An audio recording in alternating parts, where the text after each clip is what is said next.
All right.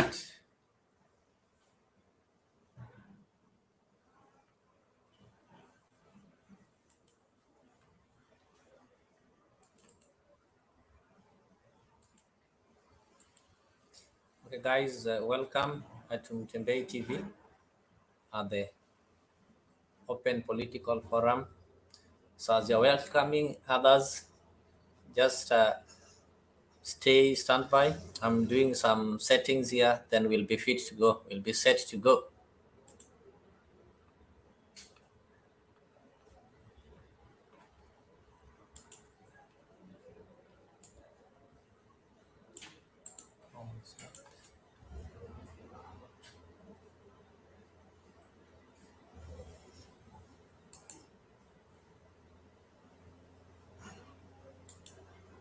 Let me not keep you.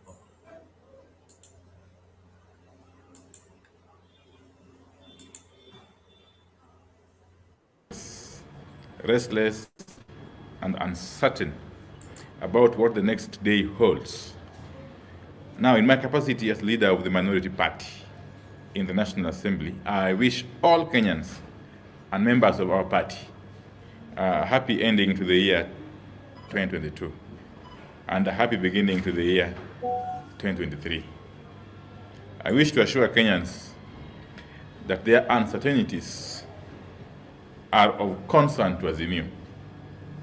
They will be at the core of our agenda in the legislature in the new year.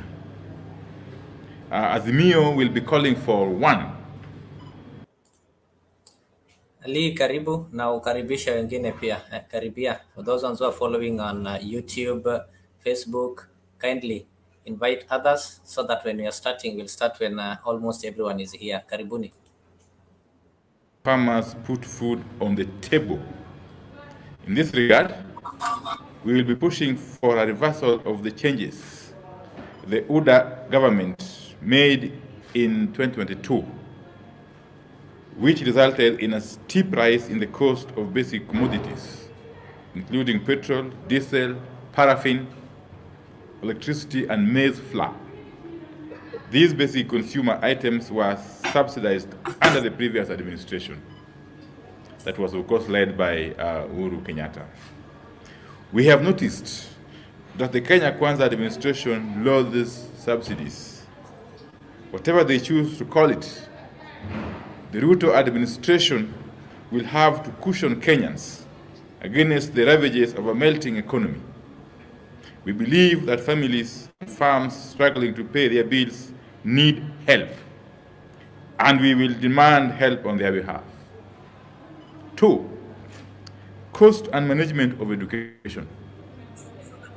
There is a total lack of clarity at the Ministry of Education. Whether fees have gone up or not is not clear. The place of CBC graduates and what their exam means is not clear. Whether the government will continue funding public universities is not clear. With regard to school fees, we will follow up to ensure no child misses a place in high school, college, or university because of lack of school fees. High school education was also substantially subsidized previously, as you may be aware.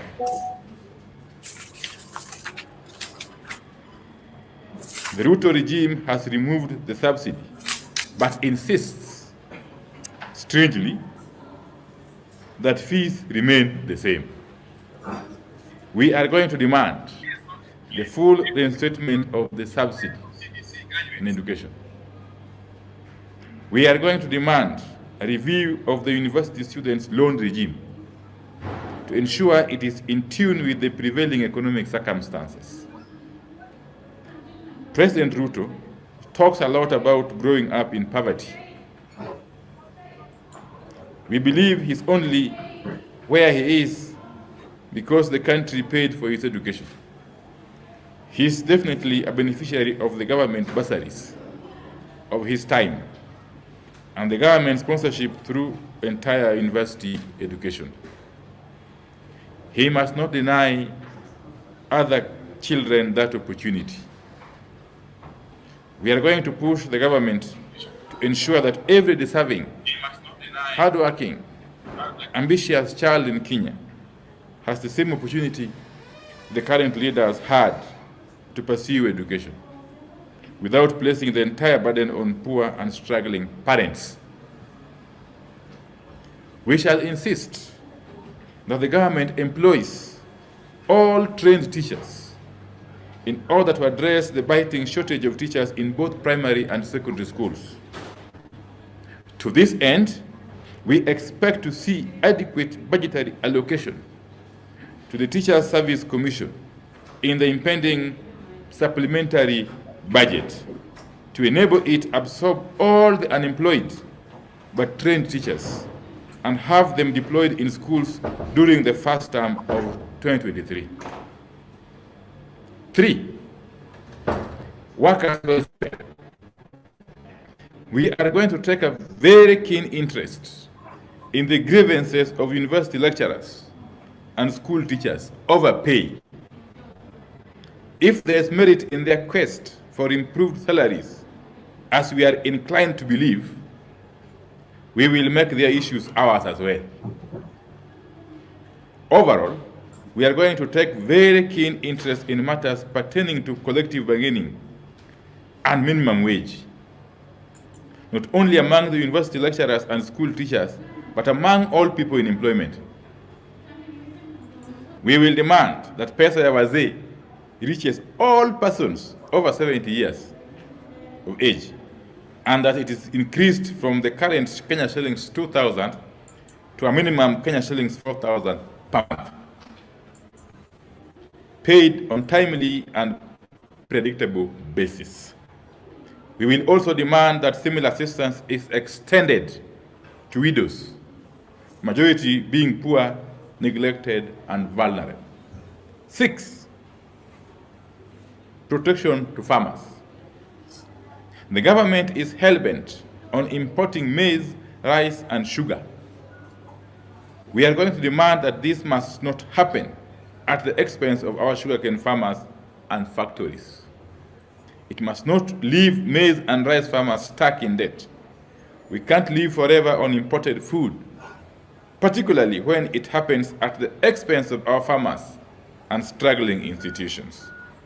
We are concerned that just when Mumias Sugar Company was getting back on its feet, the government decided to import sugar. The government will have to tell us how they intend to feed the country through imported produce, while securing local producers at the same time. We are also going to demand sustainable policies for increasing the productivity of smallholder farmers. To this extent, or in this regard, we shall have to hold the Ruto administration to account on their promise and commitment to reduce the price of fertilizer and have the fertilizer reach the farmers at the time they need it.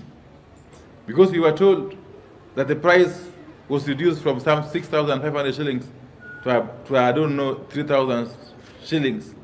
And yet, when you walk to shops and go down, even here in Kisumu today, you will not come by such fertilizer.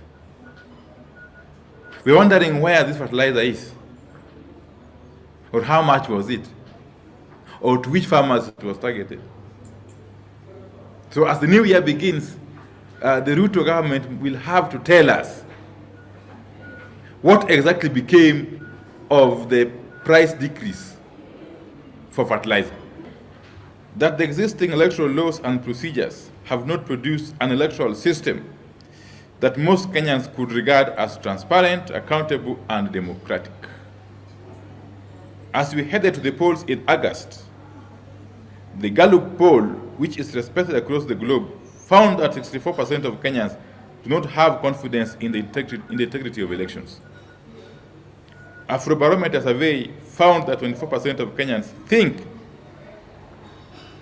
that elections are not at all free and fair, And further 18% thought that elections may be free and fair, but there are major problems. Only 23% of Kenyans thought that elections are completely free and fair.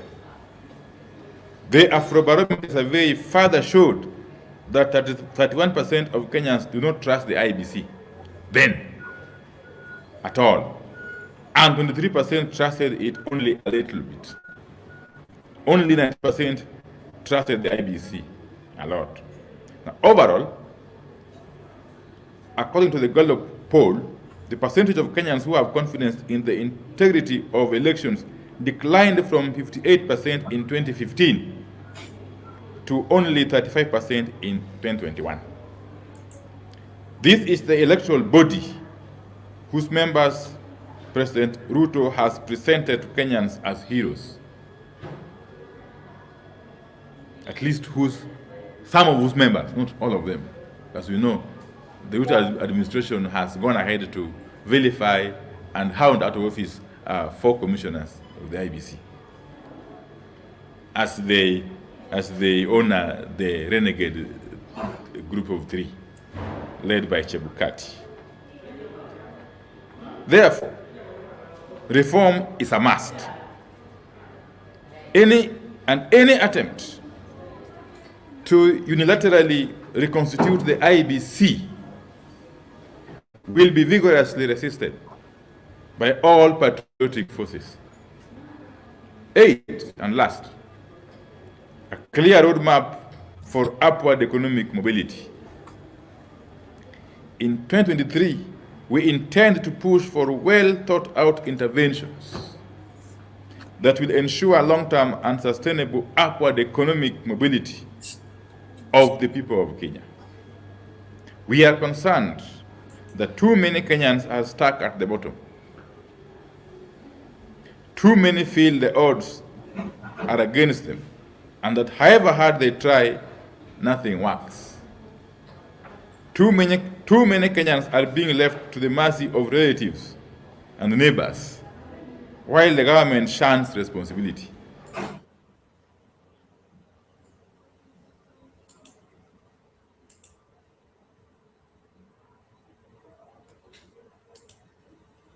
All right. Karibuni.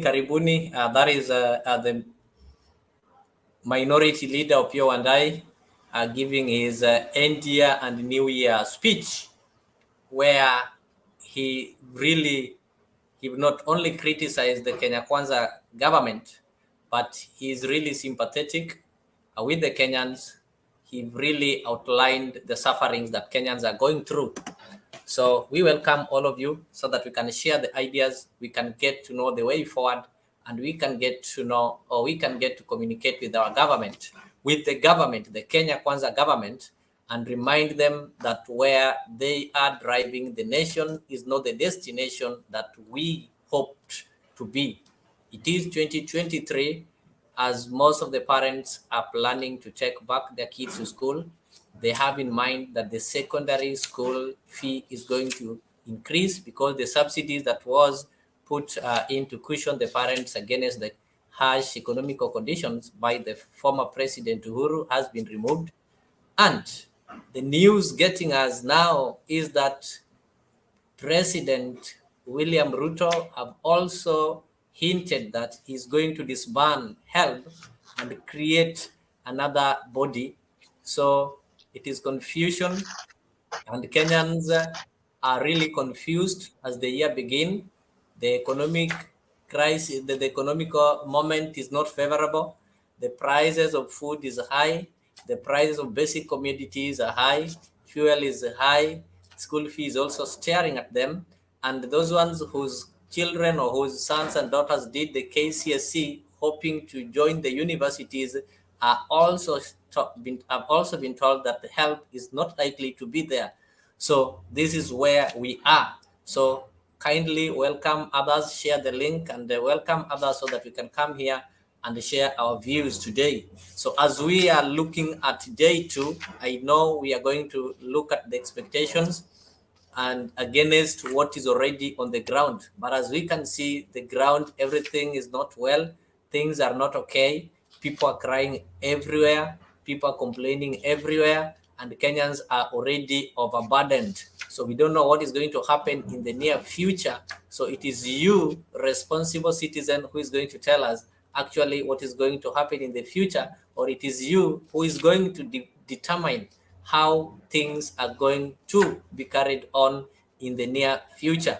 So today we just want to look at the New Year Eve, which has been the saddest New Year Eve ever since we started celebrating New Year, because this is the first New Year that people are celebrating when they know very well that the year begins with the rise of prices of commodities, food, electricity, and the fuel. There is also confusion as our Form 1, Grade 7, and other children are joining school, hopefully next week.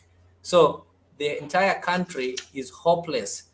The entire country is hopeless, and we cannot live like this. We have to get a solution, and the solution lies within the citizens, who is you and me. We have the sovereign power. So it is now upon us to think of taking our power and exercising that power directly. That is why we give people an opportunity to air their views here, to plan and execute how we are going to have good governance within our country. Bwana Wangira, karibu sana, karibu sana. Najua huna furaha nikikuangalia kwa uso, najua huna furaha. Karibu sana. Oh, how are you, my brother? I'm fine. Thank you. Health-wise, I thank God. I'm also fine. You know, we have crossed into the new year 2023, and that one in itself is a miracle. And we thank God that we are in a new year, and majority of us are in good health. You know, if you're in good health and you're in a good new year, the most you can do, the best you can do is to thank God, and we are thanking God that so far so good. We are in the second day of the new year. But when it comes to what we call our home, our country, and what we look forward to in the new year, my brother, you know, not everything is promising. In fact, a lot of things are not very, very promising. I remember today I read a post by one friend doctor of mine on Facebook, who was telling women that now, not women as such, but people who wants to become new parents, that now because you know Linda Mama program, because now that we no longer have the Linda Mama program, you know the Linda Mama program is what President Uhuru Kenyatta introduced, that was supposed to cater for women who are pregnant, which means that if you are a pregnant woman, you could just walk into a hospital when you wanted to deliver, and you could deliver and go home without being charged for anything. But since William Samoei Ruto became president, there have been mixed signals in regard to this Linda Mama. And in some quarters, they even claimed that it could have been disbanded.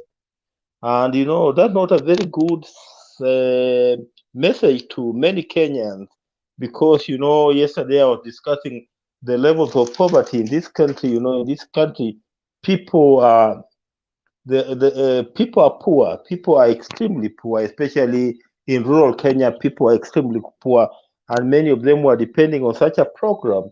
Especially when their wives and mothers were going to hospital to deliver. And if such a program, if it has been silently removed, then this is bad news, because most people, most women who are carrying their pregnancies today, and are not on insurance, or are not rich enough to pay for their delivery, will find themselves in a quagmire. So that's another bad news for the people of Kenya. Then, as we speak, in another 19 days, schools are going to open for the new year term, the term for 2023. And there was subsidy on education, which was helping parents to pay less on on their kids' school fees. And we understand that that subsidy must have been removed also. And that's also another bad news. And I've just told you that the economy is not doing very very well to accommodate many pockets. And if such a subsidy is being removed and you're expecting parents to pay more at a time when the economy is not doing very well, that's not very good news. There was another program, for the elderly, where they were being given, I think, 2,000 shillings every month, to support them. You remember, if you remember that program, it's also not very clear what happened to that program, because I understand since William Samoei Ruto became president, the wages have not been paid. So, and nobody is telling us what actually happened to that particular program. And uh, I've just seen it in the Standard Online where President William Samoei Ruto says that they are going to disband HELP and they are likely to come up with another program. Oh, oh, I don't know how better that new program will be, but he's talking of a national education fund, something like a national education fund. If it's a national education fund, I don't know how it's going to be run. But me, it was my thinking that in this country, in our country today, there are two things that that are weighing on Kenyans. Number one is the education of their kids, and number two is healthcare. So if we can find a way out for the education and a way out for healthcare, then will be our 50% of problems will be done with. Then perhaps we could start thinking of living comfortably. But so long as we don't find a way out when it comes to education and when it comes to healthcare, then we'll continue being into problems. So I don't really know what he means by the National Education Fund, what he is proposing to replace the Higher Education Loan Board, and I don't know how that fund will operate. If it's a fund that is going to fund the education of every Kenyan student from the exchequer, then that one is something that will loud and is something that will welcome. But if it's another form of making it difficult to educate our kids, then it is a sad day for the people of Kenya. Then there's also another confusion that has been brought about by the police who are being covered by the National Hospital Insurance Fund. And I understand that they have now pulled out of the National Hospital Insurance Fund, and they have gone to another. They have now gone to public insurance. They are now being covered by, I think, three private insurance companies. And I don't understand how you can pull out of a government fund like the National Hospital Insurance Fund and go into a private entity. We should be supporting public entities to serve Kenyans better. But look at the scenario here where now the police are being moved from what is a public entity and being taken to a private entity. And there's even uncertainty on what they call transition, because there are people who are already on NHIF and they were in hospital. And their contract with NHIF, with the contract between the police and NHIF expired on 31st of December. So they don't know their way about, because now they are being left in between. They don't know what is going to actually happen because they're already in hospital beds.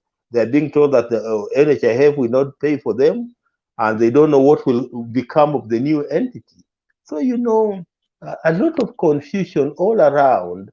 And remember, if you have to remember that taxes have also gone up. Taxes on electricity have gone up. Now people are paying more to transfer their money. So, oh, it's a very interesting start of the year for the people of Kenya. And as we move on, let us see how things will play out. But they are not very, very promising. Perhaps that's all that I can say for now. Thank you. Thank you very much, Wangira. You'll find that right now, if you look at the country, we are really in distress, but the people who should give us direction, the people who we call leaders, the people who some comfortably call president. I don't know, me, I find it difficult to refer to them as president. They are already busy with succession politics instead of looking at matters that affect the normal citizens. So maybe today I basically did not want to speak much because I feel it. I feel angry. Kenyans are angry and hungry. They have anger and hunger. They cannot eat. They are disappointed. So today I really feel for that Kenyan who called himself hustler, who woke up to give Ruto and his terror group an opportunity to become president. That person who woke up to vote by punishing Uhuru, that person who believed that when he voted for Ruto, he's voting for the church and is voting for to protect the church against Raila and Karua, whom he or she believed was ungodly. That person who believed that when he votes for Ruto, the Hustler Fund will make him a day's time or a week's millionaire. I really, really, really, really feel for them. And because they normally say in this show we don't speak good of Ruto, let me today maybe open or maybe set the pace by talking of some positive things that maybe this government has done. There's only one positive thing I think this government has done, and this is by entrusting Uhuru with the peace mission in the Horn of Africa, peace mission in Ethiopia, and the peace mission that is going on in Congo and Sudan. I think this is the only area that they've registered some positive score, because Uhuru is really doing it perfectly. And Uhuru is really showing them that he is a man of action. He's a man who, when he sets his mind in something, he does it without looking behind or without default. And I was really happy today to hear that the airline services have been restored in ticket for the Tigrans. It has taken 2 years without those guys seeing the aeroplane within their area. So flights are seen today at Mekele, and that is because of work that is done by our former president, Prince Charming, His Excellency Uhuru Muigai Kenyatta. And the Tigrans there, or the Tigrinyans that you see in Ethiopia, today they had a smile because the services are getting back to them. But back in our country, it's sad that yesterday, as Ruto was celebrating in Mombasa and converting Muslim brothers to become Christians in church, to attend church services, the bandits were busy killing people at Elgeyo Marakwet. The last time we saw him, he went there and he really gave a lecture, and he really promised, I think he almost swore that no Kenyan will lose life in the hands of bandits. And the minister also went there last time. But yesterday, as they were celebrating in Mombasa, innocent Kenyans, poor Kenyans, helpless Kenyans were attacked and their cattle was taken. I expected him to call a press conference to go and give maybe other lectures. He did not do that. When I checked on his social media accounts, I think 6 hours ago, the only response I saw from him was he was glad that he made a call to his call Abdel Fattah, the president of Sudan, to discuss the issues of Sudan and to congratulate Salva Kiir for taking care of the humanitarian needs of the issues of southern Sudan. So I really wondered, which president is this? Your people are dying. Your people are dying of hunger. Your people are being killed by bandits, but you still got time to call the president of Sudan some miles away just to check on how Sudanese are doing. You also have time to check on the president of South Sudan just to congratulate him for taking care or taking needs of the people of South Sudanese. So who is going to call him to congratulate him for taking care of the Kenyan needs? So I really found out today that this man, William Ruto, is not ready. He will not be ready. And he was not meant to be ready to sort out the issues that are facing Kenyans. Because amidst the attack in Elgeyo Marakwet, or amidst the attack in Kenya, he goes ahead to give us the reports of foreign countries instead of giving us the reports of what is happening in Kenya. So he knows what happens in Southern Sudan and in Sudan better than what happens in Kenya. So I don't know which kind of government we are having. We are in January. The only thing they're busy doing, they're busy fighting, as Gachagua is also fighting to become the kingpin in Central. So that is what is taking place. Those are the only things that they are serving us right now. So I don't want to talk much. Namuona ndugu wangu kaka Mdumi amefika, wacha naye pia tuambie zile ameweza kusikiza leo na yale pengine anatarajia, pengine ako na suluhu. Chaka, karibu.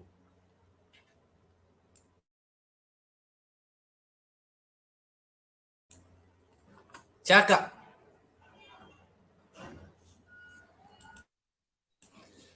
Oh, it seems Chaka is not there. Another thing that Wangira, you said that is really sad, and it has really, I don't know, it's really fabulating that on matters of education, education is the only thing that currently our children and the next generation can inherit from us. The president is determined to destroy the education system in Kenya. He is determined to destroy our heritage. He is determined to destroy anything called Kenya. And soon, even the name Kenya will be changed. You will hear that we don't want this name Kenya because it sounds like Kenyatta, who is a dynasty. We need to get another name. Let us call it Hustler Nation, or let us change the name from Kenya to Hustler. It's really sad to see the energy that the president is using to fight the institutions. Some of these institutions are part of our heritage. If you mention help anywhere across the world, they know it identifies somebody with education in Kenya. So I don't know why he wants to change. Instead of giving energy and making these institutions better, he's destroying them. You know, if somebody speaks of Hilton, you know how Hilton is, what it means to Kenya. These are the institutions that the president is out to destroy. He's out to destroy our NHIF, to give it back to some private investors, him included. The KQ, the other day you heard what he said. They want to sell it. Mumias, the heritage of the people of Western. You know, in Western, whenever maybe you heard somebody was working in Mumias, your relative, that one alone was enough to make you happy, even if you didn't have food. So now we want to sell our Mumias. We want to do away with our Hilton. We want to do away with our NHIF. We want to do away with our health. So the next thing, they are going to change the name of this country because it sounds Kenyatta. They will. That's what the president can be able to do right now. It's really sad that he is killing the institutions that we have as a country. So we have no option. Kenya, we have no option. We have no option. It's like we are countering judgment. We are being judged. We are destroying our own things. We are made to hate our own people. We are made to hate our own elders. So which kind of country is this? Which kind of leadership do we have? It's really sad. It's really sad. But the better part of it, that Ruto have decided to disappoint us equally. He is disappointing those who voted for him and the ones who did not vote for him equally. That is the only thing that he's doing fairly. He is disappointing us equally. But what I know, the minority side has already given their last notice. And that is what Opio and I said in his speech, that we are coming for you. We want these promises fulfilled. If you don't fulfill the promises, then we are paying for your blood. We are coming for them. Sooner or later, we will not have a country called Kenya. Kenya will be part of maybe Korea. Kenya will be part of China. Or Kenya will be an overseas state of America. If we continue like this, it's really sad. Chaka. Chaka Melala. There's a video here. Let me see. Let me see if I can get this video. It's really sad.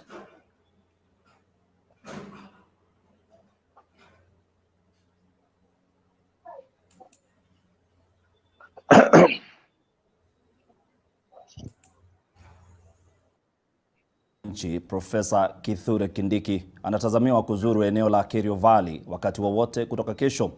Hii ni baada ya vifo vya wasichana wawili hapo jana kutokea katika uhalifu wa wizi wa mifugo. Lois Wangoi ana taarifa hii. Siku moja baada ya vifo vya wasichana wawili bondeni Kerio kutokea, viongozi wa kisiasa walifika kuifariji familia iliyofiwa, huku wakishtumu vikali vifo hivyo vilivyosusiwa na uhalifu wa wizi wa mifugo.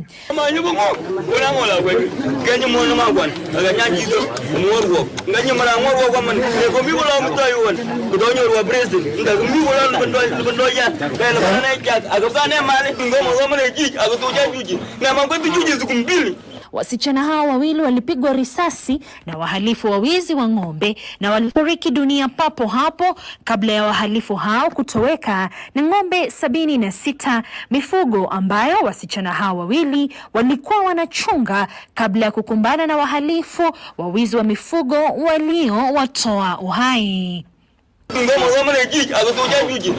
Familia ya wasichana hao na ambao ni ndugu sasa inaendelea kuomboleza vifo vya wana wao, huku hali ya hofu ikiendelea kutanda maeneo hayo ya kijiji cha Ketut, eneo bunge la Marakwet Mashariki, kaunti ya Elgeyo Marakwet.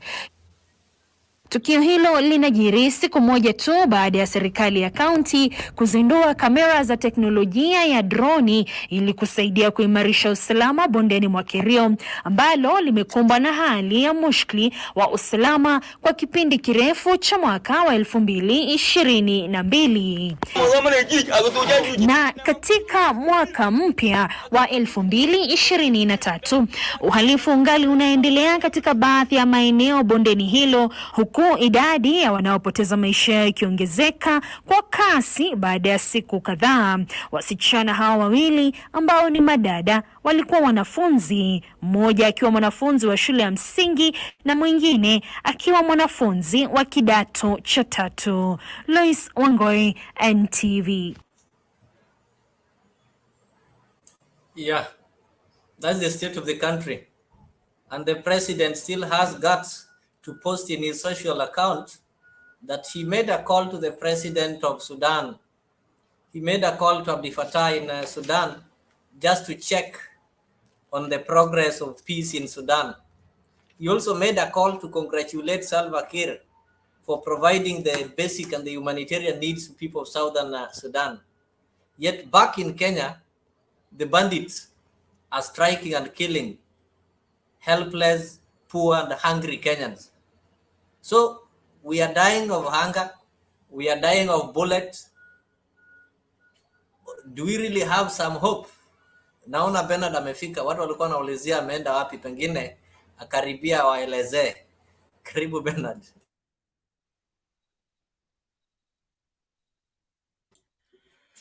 Okay, good evening everyone. Thank you so much for being here. Thank you Leo for starting out today. We appreciate kila mmoja. Niko salama na niko hapa, sijang'atuka.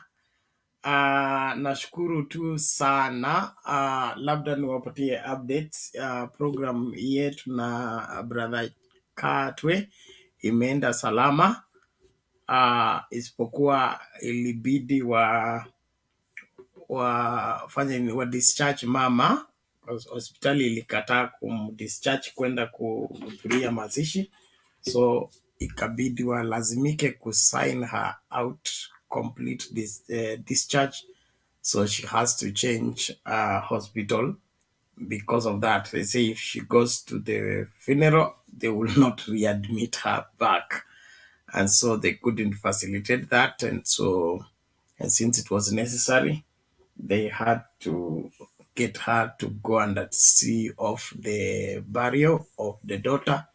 And then now she's admitted elsewhere, not at St. Mary's again. She's moved to Kikuyu. But everything went well, and the family conveys their thanks for everyone that participated into the contribution towards the same. Thank you so much. And we ask that God will bless you. Our country is in a very precarious state, and it's as a result of us having, I've always held the opinion that William Ruto is incompetent and I think inexperienced as far as public governance is concerned. He is overwhelmed by the responsibility of steering this country into the right direction. He's doing abracadabra and guesswork. And so the more time we give him, the worse things will get. The earlier we begin to appreciate that and begin to push for what is right, the better. In my opinion, there is no need of giving Kenya Kwanza any more time. They should just be shown the door. The earlier, the better. Now our education is in shambles. Our elderly cannot take care of their health issues. They cannot take care of their feeding because of one irresponsible president who thinks he can play PR with the rest of the world and it will take care of everything else. He thinks by saying Bwana Asifiwe, Assalamu alaikum, that is going to take care of the problems of the Kenyan people. It is a sad and sorry state of affairs.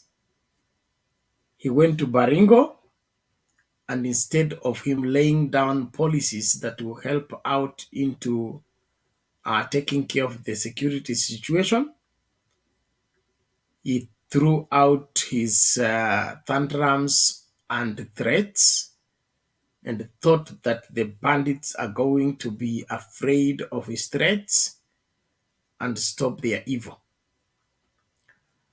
Governance requires more than that. And so, especially those of you that support Kenya Kwanza, I pray that you will have a rethink. You will have a rethink because the way things are being handled is not the way it is done. Not even a primary school runs the affairs the way William Ruto is trying to do.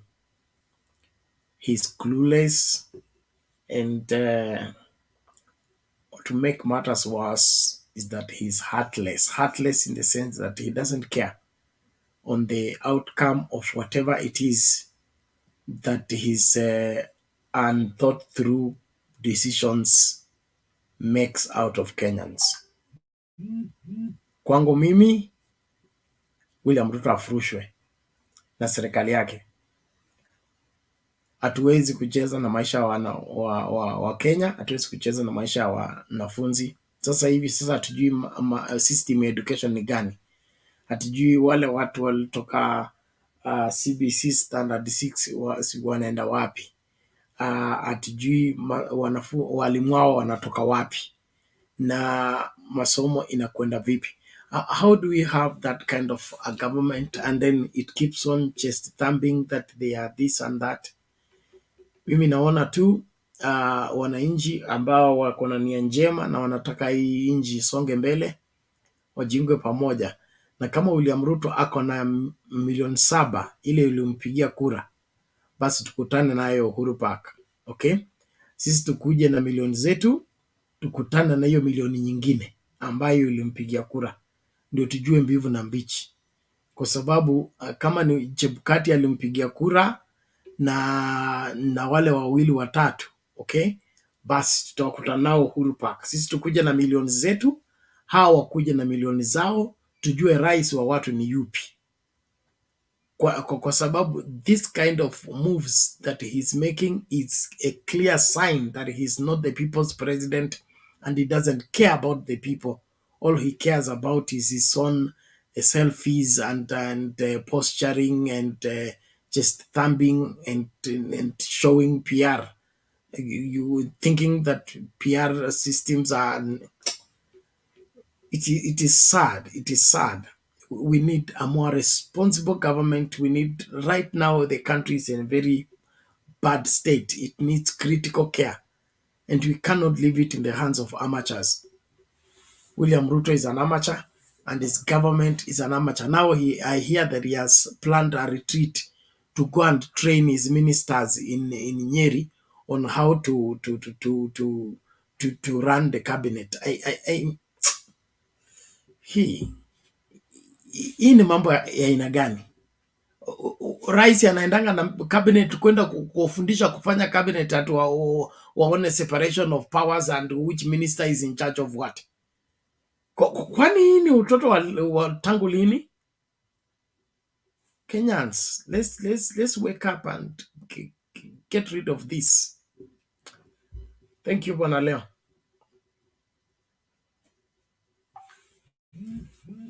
Thank you so much, Bernard. We really appreciate you representing this family kwa mazishi.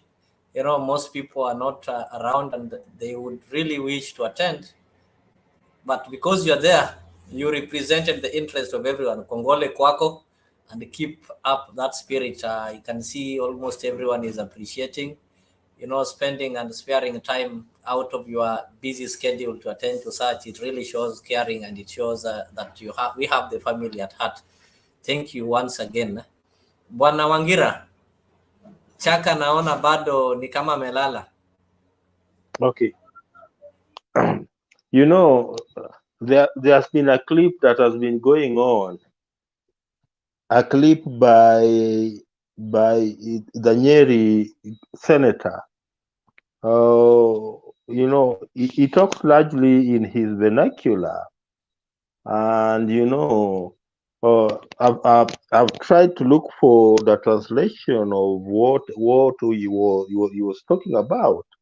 You know, the guy is now castigating Johnston Sakaja, saying that, you know, it is regarding Gachagua who made Johnston who made it is regarding Gachagua who made Sakaja become the governor of Nairobi. So some of us are asking ourselves, if Rigathi was able to make Sakaja become the governor of Nairobi, then why couldn't he make Margaret Wanjiru become the senator of Nairobi? You know, those are some of the questions we are asking, because if people start, you know, floating around tribal sentiments, will also reply them tribally, because he proposed that there are people who voted for Sakaja.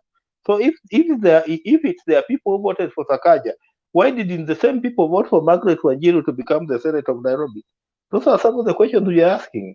You know, it's very, very unfortunate, you know, for this sense of entitlement in some people who think that perhaps they are more Kenyans than others, Bernard.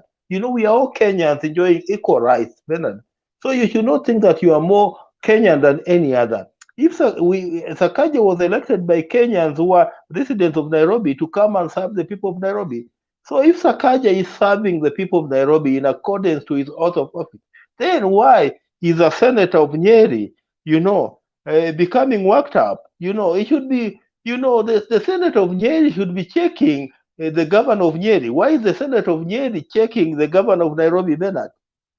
Why? You know, has he forgotten that he's the senator of Nyeri? And has he forgotten that the senator of Nairobi is a guy called Sifuna? We have Sifuna as the senator of Nairobi. If there are issues in Nairobi, we have Sifuna to speak about them. How is the senator of Nyeri coming into Nairobi issues, Bernard? This issue of entitlement, Bernard, this issue of entitlement, and thinking that some other Kenyans are more special than others, Bernard, you know, it's really irritating some of us. You know, it's so disgusting. You know, that's not the direction you want to take. And especially at a time when the economy is not doing very well, when we need to embrace one another and move together as a country. And, you know, you find, you know, that there are some people who feel that they are more special than others. Then there's another one called, I don't know, Councillor who. Today, you know, he was also speaking almost the same sentiments, you see. You know, so you know, I'll just ask the way somebody asked the other day. Is Gachagua a deputy president of the Republic of Kenya, or is he the deputy president of the Republic of Mount Kenya? You know, those are some of the questions we are going to ask, because, you know, we are not going to be dragged down by Mount Kenya politics. You know, we are a nation, one united nation where we all belong. You know, people should not feel that they are more special than others. You know, if Sakaja says that, you know, matatus should Matatu should be taking passengers at particular points for purposes of reforming the CBD of Nairobi. What's wrong with that? What's wrong with that? Why are people who are traveling to Rift Valley and perhaps they are picking their matatus at the Green Park not complaining? You ask, you wonder, you listen to some of these talks, Bernard, and you wonder where we are going as a country. Bernard, it's really not, it's not motivating, It's not motivating at all and at all. Let me just leave it at that and allow somebody else to come in. Thank you. All right. Thank you, Angira. I just want to respond to Nico Diambo. Nico Diambo is saying government is run through legislation. Nico Diambo, governments are not run through legislation. Legislation makes laws. Government is run through implementation. Laws does not run a country. The country is run by implementing such laws. So if we have good laws like the ones we are having, if we don't have somebody with the goodwill to implement them, then the government cannot run. So we are not dreaming. We are simply pushing the government to implement the already existing laws. We do not lack laws. The laws are there. We have one of the most progressive constitution in Africa, borrowed from the American Constitution. So you can't tell us government is run through legislation. That's why our parliament is having comedians, but the government is running. Which laws do those comedians make in that parliament? Does your MP knows even the laws that or what he does in parliament apart from managing CDF and giving you tokens during campaign? So you guys, you need to be sincere and you don't need to fool us around. And the guitar was also talking of we sound funny. Insecurity, even if it was there during Uhuru's time, there's a reason why we voted a new president. The new president was voted. When the head teacher, the former head teacher leaves, you cannot say that the new head teacher, the students will keep on failing because they were failing with the former teacher. There's a reason why the teacher is changed so that they can do things differently. So you don't want to tell me that because there was insecurity, so the president should also inherit the insecurity. He came here to offer alternative leadership because he knew there was insecurity, so he's coming to solve insecurity. That is why he was voted. You did not vote him to come and continue with insecurity, to continue with a dilapidated economy. You voted him to come and give us change. So we want him to give us change. I see Roda ameingia, Chaka ni kama alikuwa ameenda kabisa. So Bernard, you can proceed. I'm just making a short call for some 5 minutes. I'll be back. Okay, thank you so much. I appreciate that. It's important that we keep everything in proper perspective. Finding excuses for irresponsible behavior for any government makes you at fault altogether. We will hold brief for a government that is attempting to do what is right, not a government that is running away from responsibility and blaming the previous governments and then benchmarking on those that are below bar and then expect us to understand and appreciate and applaud them. That's not going to work. That's not going to work. And so those of you who are volunteer advocates for the Kenya Kwanza government, even when it is mistreating Kenyans, congratulations to you, but we will not buy into your narrative. It's a waste of time and energy supporting a government that is obviously underperforming by all means. At this point in time, with the technological advancement, we need to have a situation where cases of insecurity are nabbed, are arrested before they take place. This aftermath of running around chasing after things after they have taken place belongs to the Stone Age period, not at this point in time. And so also, when you talk about the previous government had insecurity, don't forget the deputy president of that previous government. He is now the president. So did he inherit insecurity to perpetuate it? And the same, why was he blaming Uhuru Kenyatta that if only he was president, things would be different? Is this the difference he was talking about? Food for thought for you. But from where I sit, there's no holding brief for this government. This government is a flop from the word go. Na wale mnasema kwamba mlishinda kura, sisi hatujapinga kushinda kwenu kura. Nimesema tu wakati tunajaza street na nyinyi mkajaze. Okay? Tuone nani akona numbers tosha. Kama nyinyi mko milioni 7, tunataka kuona hizo milioni 7. Sisi tukitoka milioni 10. Then tutajua mbivu na mbichi. Lakini kudanganya kila siku eti mlishinda kura, na wale watu waliowapigia kura ndio mnaendelea kuwakandamiza, kuwanyonya, kuwafyonza. Akwendi hivyo. Sawa sawa, karibu Roda, vipi lakini?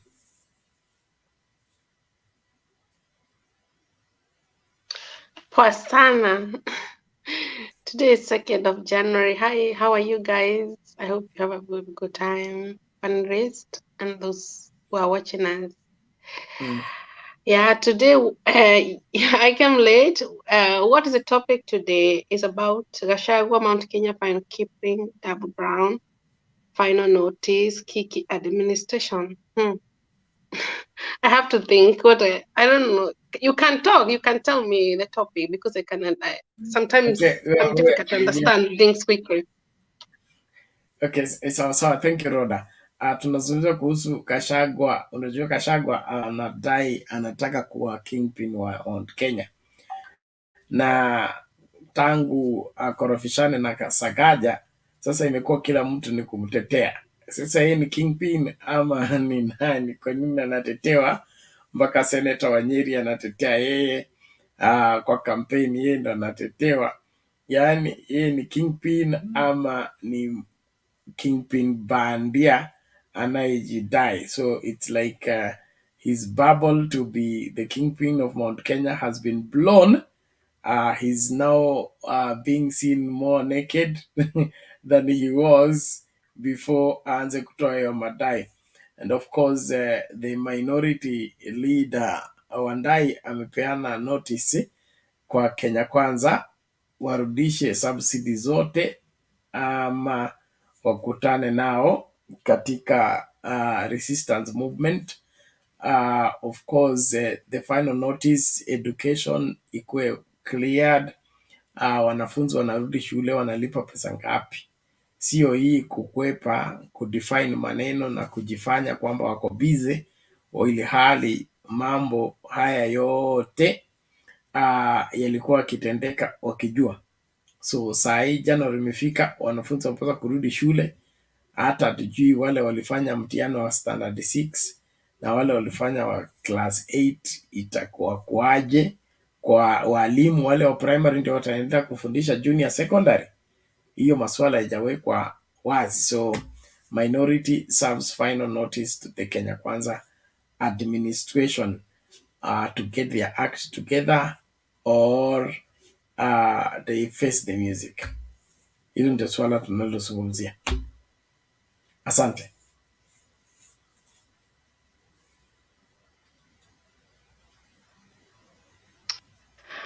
Okay, asante sana. Saa zingine najua sikuangi na understand things very quickly, but sometimes I try for my best I try to think and focus. What can I make the sentence? Because I don't know, I like to be real who I am. I don't like to hide myself who I'm not. I like to be real and to be me. Hii mambo ya Gachagua, I really don't understand because wanasema wanataka kuimpeach. It's only 4 months. Sasa mimi nashindwaje? Unaweza impeach mtu just for month? For me, I don't accept that. It's not because because it's from Mount Kenya. I think everybody needs to be treated the same equal. Kwa sababu ni wao unajua mimi nakuanga very mercy person. if it come about politics, when it come about for the people human right, I think everybody need to be treated the same equal, no matter the language you speak, no matter the background. I think everybody need to be treated the same equal. It's not because he's my tribe, because we don't know the relationship between Ruto and Gachagua because they have been together for many, many years. And he know why he supports Ruto, because he was not in our side in Jubilee. So even that, I don't understand why, because he chose to be together with the Ruto. So if he really like it to be there, to be comfortable, to be right of the Ruto, he'd be there because he didn't want to be like us. If he didn't know that he could be with us as an ODM, and he was welcome. Our party, we are open forever. We have never closed for people. People, they have never understand our ODM is party for freedom, expression. I've never seen a party like that. In our party, we didn't force people. If you want to come to join us, you come and join us. We have never rejected you. So, and this about, so I don't want to be involved about that. They want to impeach him, whatever he talk. Something I understand with people, they have never understand. We think different. People, some people, they can speak different. We think different, and some people, maybe they don't understand Gachagua, what he's saying. Maybe Gachagua, he's like that. Like people like Donald Trump, how he speak. I don't want people who doesn't have a nice clothes, journalist, in America, he do like that. And people, I didn't like Donald Trump, how he behave, how he talk. He said, like, I want journalists to have a nice clothes. I want you, But then I understand Donald Trump, if he wants something he wants, that is his personality.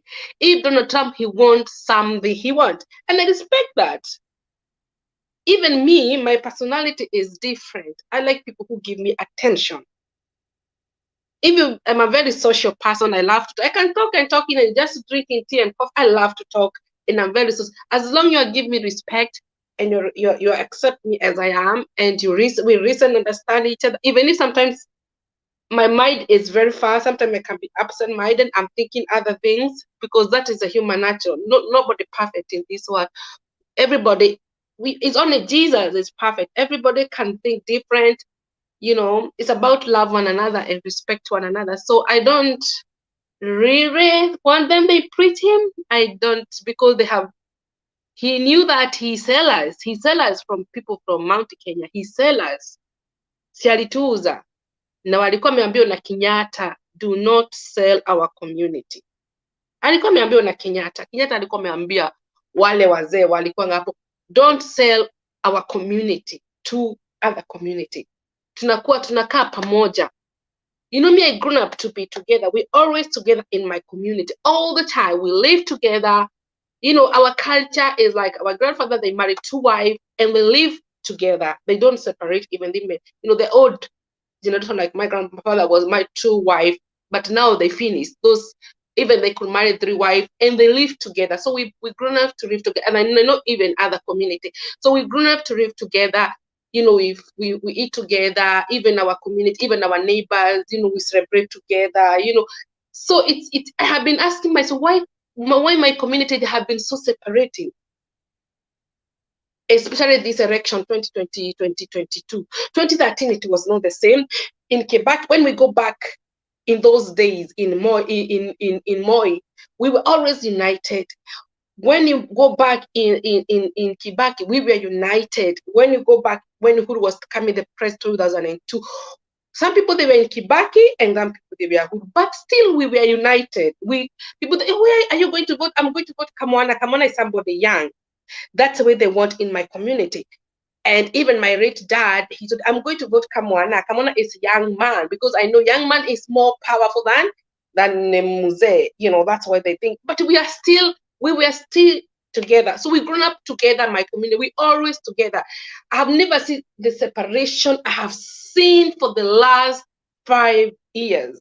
I have been very disappointed when I see Gachagua anatukanana Uhuru Kenyatta, Moses Kuria. Instead of, in our language, we always say, nyoba eshiraga hado hamwe. Our family nyoba is like house. We always together.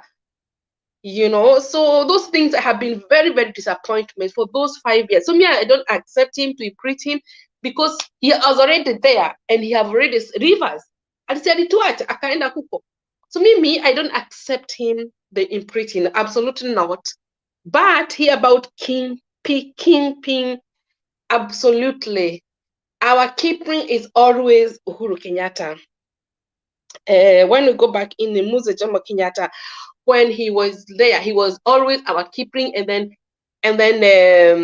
him, and then Kibaki. Those are the people from our community. So they have.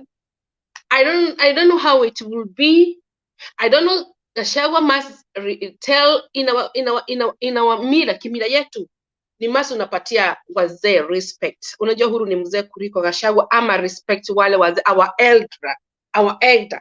So he must atoe buzi, ikiwa anataka kuwa pamoja, atoe buzi ya kusema pole kwa wazee, kwa sababu our community is very, very, we have a lot of kimila ya respect.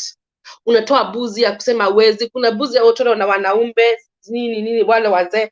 Sasa akitaka atiwarudiane na Uhuru Kenyatta, ni apatie wazee buzi, wakuwe pamoja. Our community, I want my community to be unity. Thank you, Rhoda. Nashukuru sana kwa kutu taarifu kuhusu jamii ya Kikuyu na jinsi wanavyo shughulikia masuala yao, lakini historia inaonyesha kwamba huwezi tu kuamka ukajitangaza kwamba wewe ni kingpin. Haikuangi hivyo.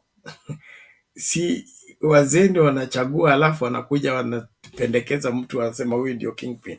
So kingpin wa Mount Kenya hautokani na hata kuwin elections, kunatokana na makubaliano ya wazee. So kama Gachagua alipuuza wazee, akawatukana wazee, akaendelea mpaka akakuwa deputy president okay. Kinyume na nini? Na wazee. So hawezi kujitangaza kuwa kingpin bila kutemewa mate na wazee. So na wewe unasema asikuwe impeached kwa sababu ni 4 months. Rhoda, mtu akifanya makosa wakati huo amefanya makosa na kuwa arrested, haiwezi kusema ati is too early kulingana na kile ambacho kinafanya waseme kwamba kuwa impeached ni mdomo wake na kutojiheshimu kwake, okay? Kubagua jamii zingine, okay? Kusema viti zile zimebaki za Wakikuyu, makabila zingine hawatapata. Sasa wewe ni deputy president wa taifa mzima, alafu unaambia viti zile zimebaki za Wakikuyu. Sasa hiyo ni kinyume na constitution, kinyume na sheria. So hiyo ndio inafanya impeachment, kwa sababu ni kama hajielewi ama hajui kwamba jukumu lake anapaswa kuleta Wakenya pamoja na kuhakikisha kwamba kila Mkenya anahisi kwamba ni Mkenya. Lakini kwa sasa hivi kile ambacho ningependekeza tu kwako Rhoda na kwa wengine wote ni kwamba mila na desturi za jamii zetu huwa zinacheza nafasi kubwa sana katika what is it called, to stabilize our leadership so that there is stability in the community. So when we upset the community leadership structure, it has ripple effect in the nation. So like, for example, you're talking about the rankos in Mount Kenya. It's because we have gone against the traditional leadership structure. Tukaiba, okay? Tukaiba uongozi badala ya kuingia katika uongozi kwa njia ambayo inafaa. Na hiyo ikiendelea kuwepo, basi there will be instability in Mount Kenya. Na kile ambacho kisa kitaonekana, Wameru wataanza kudeclare independence, Wakamba wa declare independence, Waembu wa declare independence, then that will be the end of game. So lazima kila kitu kirudi nini? Kwa msingi wake. Na msingi ni nini? Wazee waseme nani anapaswa kutoa mbuzi ngapi na kwa nini. Lakini wewe ukijipendekeza tu unatoka na mbuzi zako 3 tunapelekea wazee, hiyo inaitwa bribe. Hiyo sio kuomba msamaha, na hiyo sio kurekebisha yaliyokwenda mrama. Lakini nashukuru kwa kuwa uko na ile shauku ya kuona jamii yako iko pamoja. Yes. Lakini mimi watu wanielewi, mimi I'm still Azimio. Kuna mtu anasema ati mimi Ruto na Gachagua tuko pamoja. Absolutely not. Mnajua mimi nakonga side ya baba. Kuna hata nafikia ati nikiongea hivi ati niko side ya nani ya Ruto. Absolutely not. It's like I'm thinking about, you know, when I go back to like Musalia Mudavadi and Waitagura, if they want to impeach, they need to impeach everybody to tuwe na serikali mpya. You know, it's not fair. Like I remember when Waitagura, he abused the former president to tell him he need to be ashamed. Even him, he need to be preached because he doesn't respect our former. You know, that everybody need to, we are preaching Ruto, we are preaching Gachagua, we are preaching Musalia Mudavadi, we are everybody. And then we have tuchukue nini? We come, the president, come our president, Raila Odinga. What to atoe water to quite fresh. That's what I mean, because everybody needs to do the same thing. Asante Roda, hapo ndio msimamo ulioko. Kuna mambo mengi yameenda mrama ambayo tunajaribu kurekebisha, na katika maongezi yetu tutapata suluhisho. Bora tukue tuna msimamo imara. Usikubali kupangwa na hawa wanaotaka kujaribu kudivert watu wakati tunaongea masuala kama haya. Cha muhimu ni everybody to be responsible enough to see to it that we take full responsibility in ensuring that everything is done rightly, and not holding brief for mediocrity and holding brief for negligence and obvious things that any government should be able to address. Upon you, I become intolerant when somebody begins to hold brief on things that are obvious and things that any sensible government should have wherever anticipated them and sorted them out before they began to happen. It is that important. Kulingana na mimi, Kenya Kwanza iko tu hapa kwa sababu ya siasa. Okay, wamemaliza 2022, washaanza 2027. Kile ambacho kinafanyika na wananchi, vile watoto wataenda shule, vile wazazi watapata matibabu, na vile wazee watashughulikiwa, it is none of their business. Kazi yao ni kununua wanasiasa na kusema kwamba hao ndio majority, wako na support countrywide. Hiyo support countrywide tunataka kuiona kwa street. Tunataka kuiona kwa street wakati tutaanza maandamano, kwa sababu ya uongozi mbaya. Na huo uongozi mbaya unaongozwa na rais ambaye hajielewi, na ni kama anafikiria kuwa rais ni kusema Bwana asifiwe, alaikum salam. Sawa, naomba tusonge mbele. Leo wewe na Francis nyinyi ndio mko na show leo. Mimi sitakaa sana. Naomba mniwie radhi nikapunguze usingizi. Unaona usingizi yangu iko tu hapa. I did not get time to rest before time for the show arrived, and so I will not stay, but you proceed and do justice to the show. The night class, I'm sure atakuja. Jana ile dhambi mlinitendea ilikuwa jana ama juzi? Ni Bwana Mungu tu atawaona. Yaani mlienda nyinyi mkasherekea mpaka mkajisahau kabisa. Hakuna mtu alirudi. Sio Francis, sio Stone PK, sio Mato, sio nobody.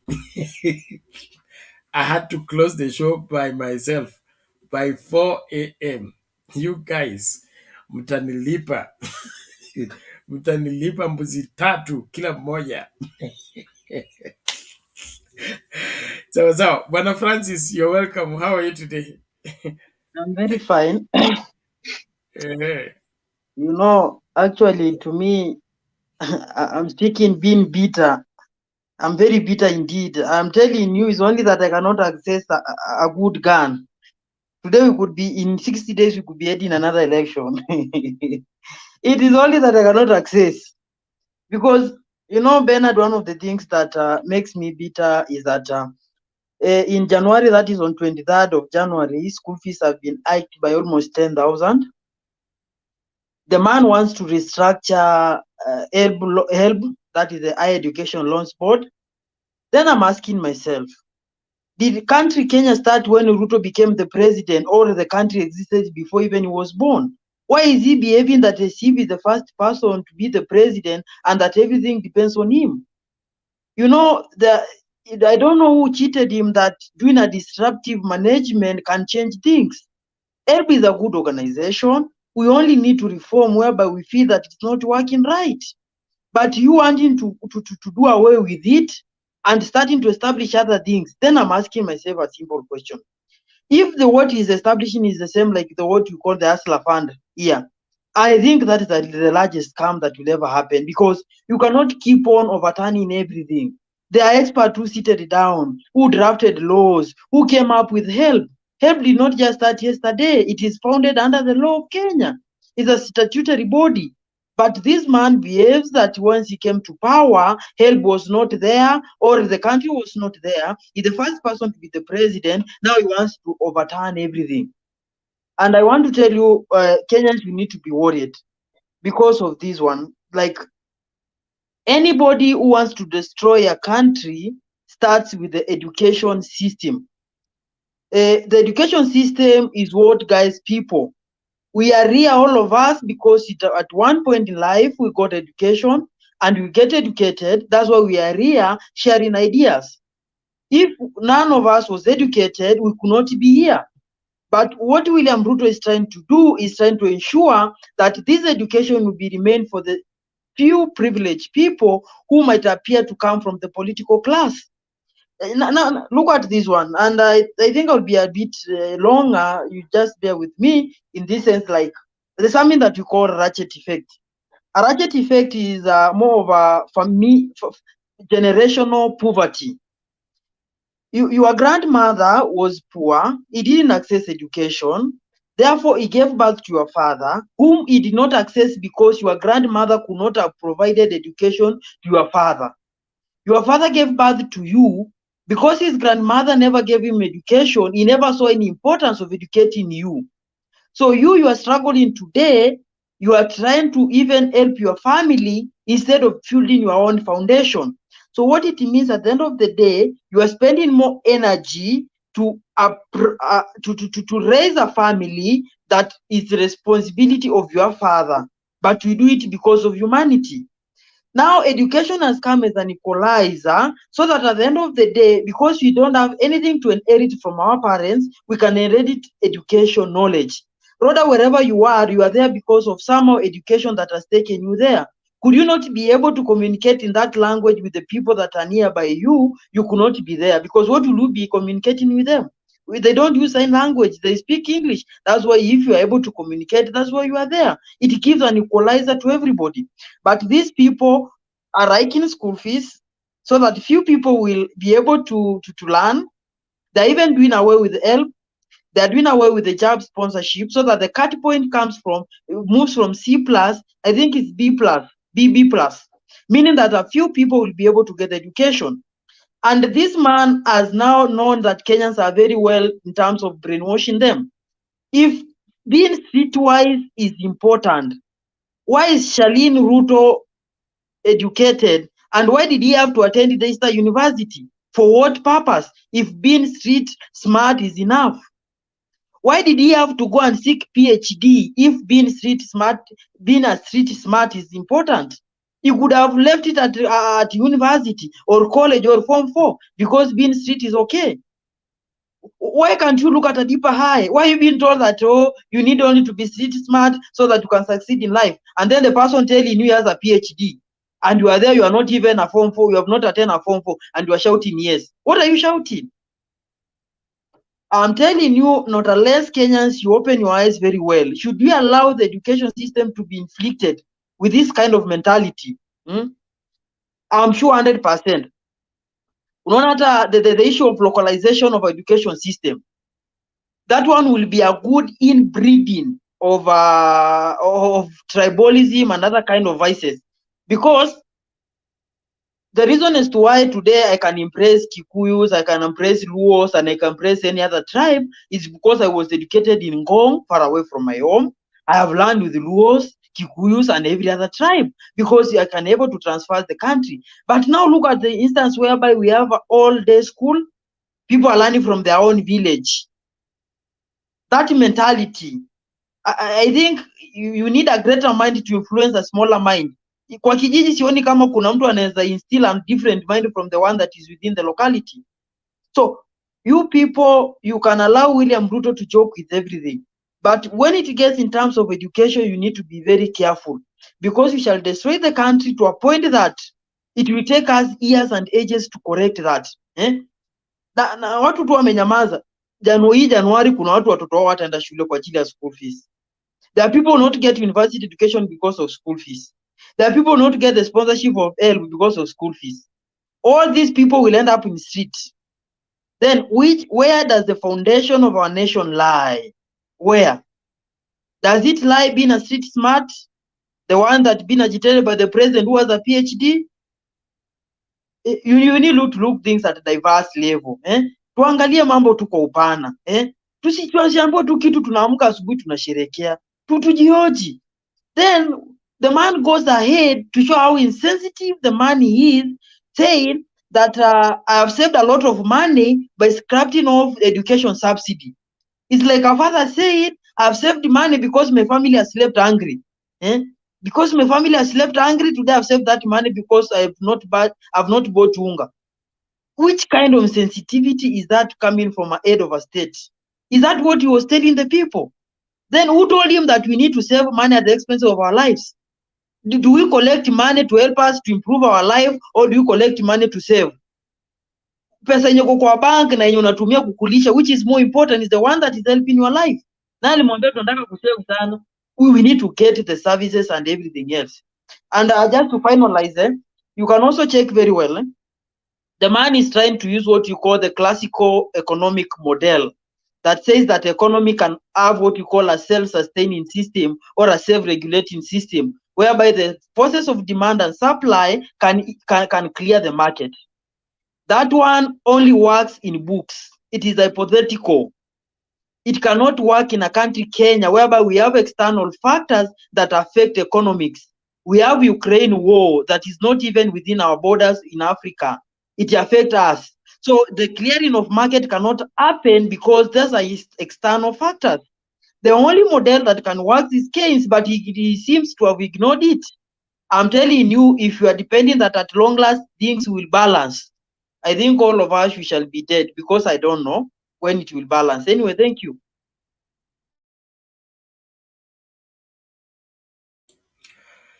Okay, baba anaekwepa kulipa bill alafu anasema amesave pesa. Landlady alikuja pesa ya rent, yakahepa kulipa rent. Anasema amesave kwa sababu iko kwa mfuko bado. I think this country needs serious help, very serious help, and the level of irresponsibility being practiced right now is it is disheartening. Okay, it is disheartening. Nico Odhiambo, Ruto doesn't have an economic plan. He doesn't even know what economy is. Don't deceive yourself to think that he has. He has an economy driven by taxes. Have you seen that economy anywhere in the world? Driven by taxes. Tafadhali, unajua sisi tulienda shule kiasi, okay? Tunaweza kuwa tukwenda shule sana, lakini the little one we collected from where we went, my archbishop used to say, the big one you know, plus the small one I know, will help you know 1.5. You people went to school. Why do you behave as if you never attended this class? You never entered a classroom. It's bad news. When Kibaki took over, office in 2002, he had what we called an economic, I think, Dream Kenya, something like that. The task force that came up with 2030, Vision 2030. He had Kina Nyang Nyong and all that. They sat together, they drew a roadmap for making the economy get back on track.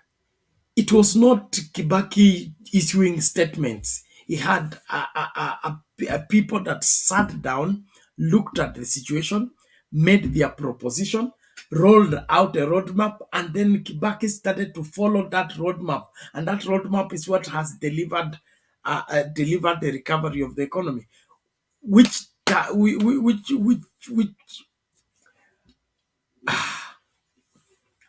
who has William Ruto sat with and looked at the situation and came up with the solution to this. Scrubbing off this subsidy and this subsidy and this subsidy is not an economic policy. It's not even an economic approach. It is running away from responsibility. And as long as he keeps running away from responsibility, he keeps digging himself into the hole where he will not be able to jump from. Because that is it. Because what you're doing is diverting money without proper policies, and that's that is the motherboard of corruption. Okay, pesa zilikuwa za elimu ukapeleka kwa chakula, kwa hizo za chakula ukapeleka kwa wamama, za wamama ukapeleka kwa youth. When the auditors will arrive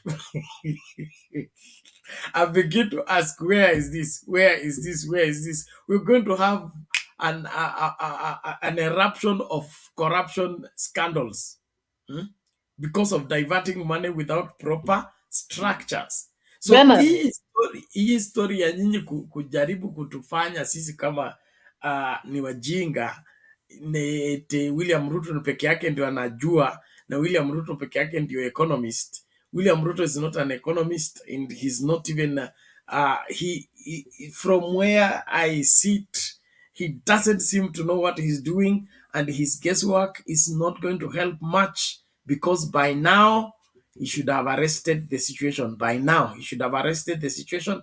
Kenyans should be breathing easy by now. He should ni kama mtu amekuwa kwa accident, amepeleka casualties. The first thing is the doctors to arrest the bleeding, stop the bleeding, and be able to stabilize the person. William Ruto took this accident 100 days ago, and by now the bleeding is still on. He has not stopped it, and he is still fumbling around, trying to bring the knife, and then no, say not knife, bring the oxygen tank. Oh, not oxygen, let's bring the bandage. Oh no, not bandage, let's bring this and that. The patient will die in his hands. That is what we are bound to see happening if nothing is done in good time. Yes, Oga Francis, unasemaje? so I was having another query. Why do you have ministers? Because the man seems to be serving some around 3 ministerial jobs. He's serving as an agriculturist, economist, and devolution. What is the purpose of those ministers being there if the president is the center of everything? They should relieve us that salary, so that we know that we have one president who is the president and heads another 3 ministries, so that at the end of the day we save this money from paying just sitting ministers. Mbona inakuwa namna hiyo? There are no ministries in Kenya Kwanza. It's when they are going to Nyeri for a retreat and decide which ministry will be served by who. As at now, the ministries are still in one stomach of one person, William Ruto. Watu wengine walikuwa wakifanya mazoezi, so wataenda retreat. Wakishatoka retreat ndio wataambiwa, wewe utakuwa unajibu hii maswali, mimi nitajibu hii maswali, na hiyo maneno.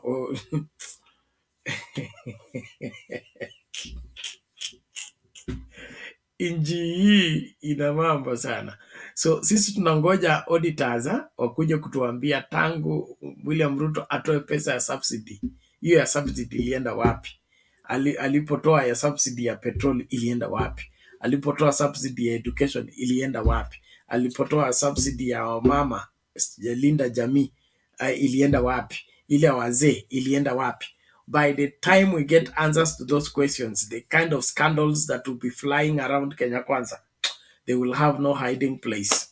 But all in all, God is going to help us as a people. Let us ensure that we do what is required. Tusiklale, tuhakikishe kwamba tunasimama imara. But the scandals that will emerge from this thing, I fear that watu watakwenda kulaani siku ya ya kuzaliwa ya Kenya. All the same, so Leo and Francis, nyinyi ndio mko in charge. Mama Mary amefika. Tunaendelea kuwashukuru wote ambao mlichangia masuala ya mazishi. Mazishi yameendelea vizuri. Mama ndio amehamishwa hospitali kwa sababu alikuwa amezuiwa kutohudhuria matanga kwa sababu daktari alisema hataki kuwa responsible. And when it was insisted that she has to go, akaamua kumdispatch from the hospital na kusign kwamba hatarudi na daktari hatakuwa responsible. So she has changed the hospital from St. Mary's to Kikuyu, and so we'll be updating you on her progress. But we thank God for everybody. Thank you for coming in handy and saving the situation. It was very, very, very bad. It has really helped. Our contribution from this end has saved a day in that particular scenario. So asanteni sana, na tutaendelea katika kutenda wema kwa sababu ni wajibu wetu na tutasonga mbele. So Mama Mary, karibu sana na tuendelee na mjadala mpaka dakika ya mwisho. Mimi nikidrop out, I will resurface later. Thank you.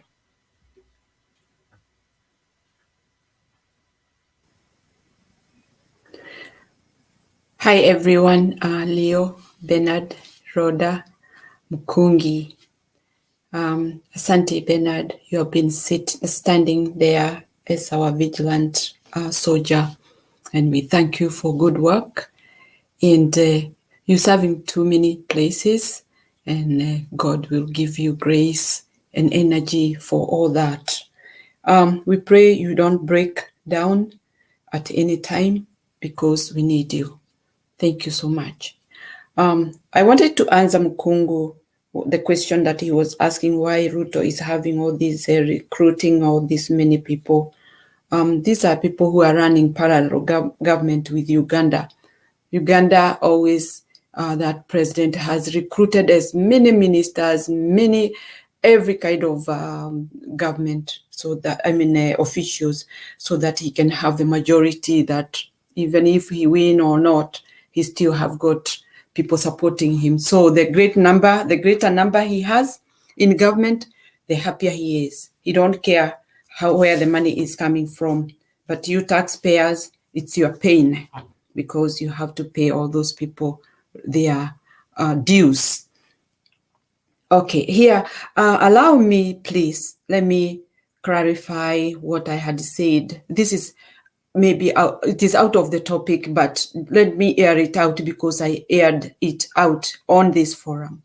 It's about the NYS. NYS people, servicemen, they are called servicemen and servicewomen, are paid 1,500 at the end of the month, every month.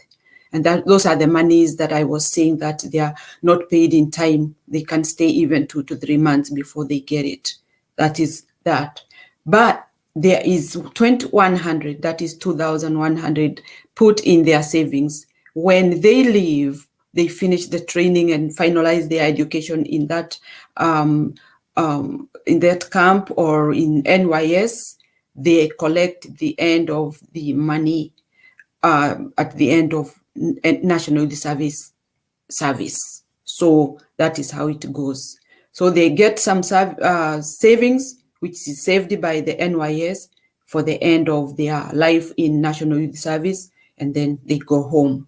That is one thing I wanted to clarify, please, so that people can understand. Right, now I come to the point of the subsidies. Subsidies is something that really is giving Ruto headache, and he thought of airing out whatever way it is, and it is very shocking and painful for everybody in Kenya, because he says about subsidies in the previous presidency or regime was something that was made because of political measures. But I just wonder, where was he? And he cannot bear himself and say that he was not involved. So for him, it looks like something very nasty on his face, and also giving that as a speech. Now, Ruto, I think he has sat down with a craftsman who have crafted that you are very smart. You can say this and play this and do this. Kenyans will not know. They will just believe on you. And Ruto laughs and say, yes, I'll do that. So these are all craftsmen who have sat with him, telling him this is what you should do. And he has taken it heed, and he wants to do it, and he has done it. He has taken all subsidies from the very, very important thing for Kenyans to survive. Now we are crying because this guy doesn't care. There is one serious note I took, especially Linda Mama. This guy, he could be, an what is it called? Extincting a certain number of people in Kenya, because you are trying to reduce the whether a woman can give birth or not, whatever happens, even if they die. That is reducing mankind in Kenya. That is one way. The other way is reducing the money for old people. Those people will die because if only they were depending on that money, honestly, they are going to die. That's another way. People have already died because of hunger. You don't care about that. So this is a next, I don't know the word, extincting in a extinctionist or something like that.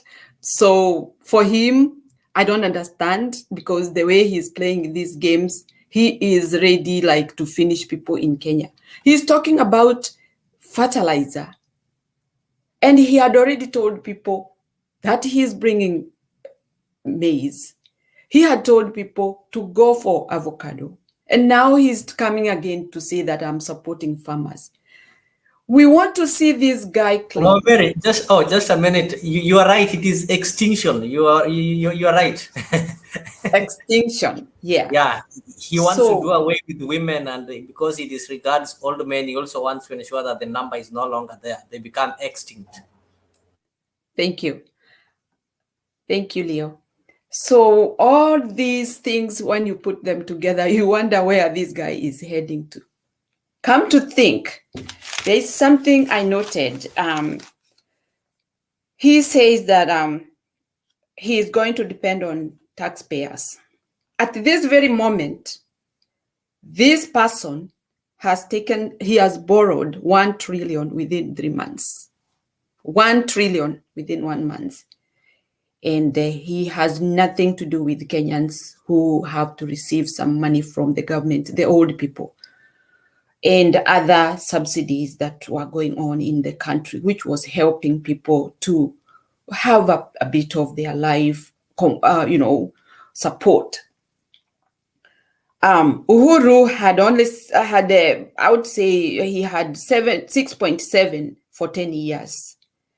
But remember, he had a very hard time those years because of COVID. And COVID really took measure on our country. And again, look at the infrastructures of our beloved country, Kenya. Uhuru did marvelous, I would say that, because with what he was going through in his office, he had a lot he was facing, and still he managed to reach our country where it is now.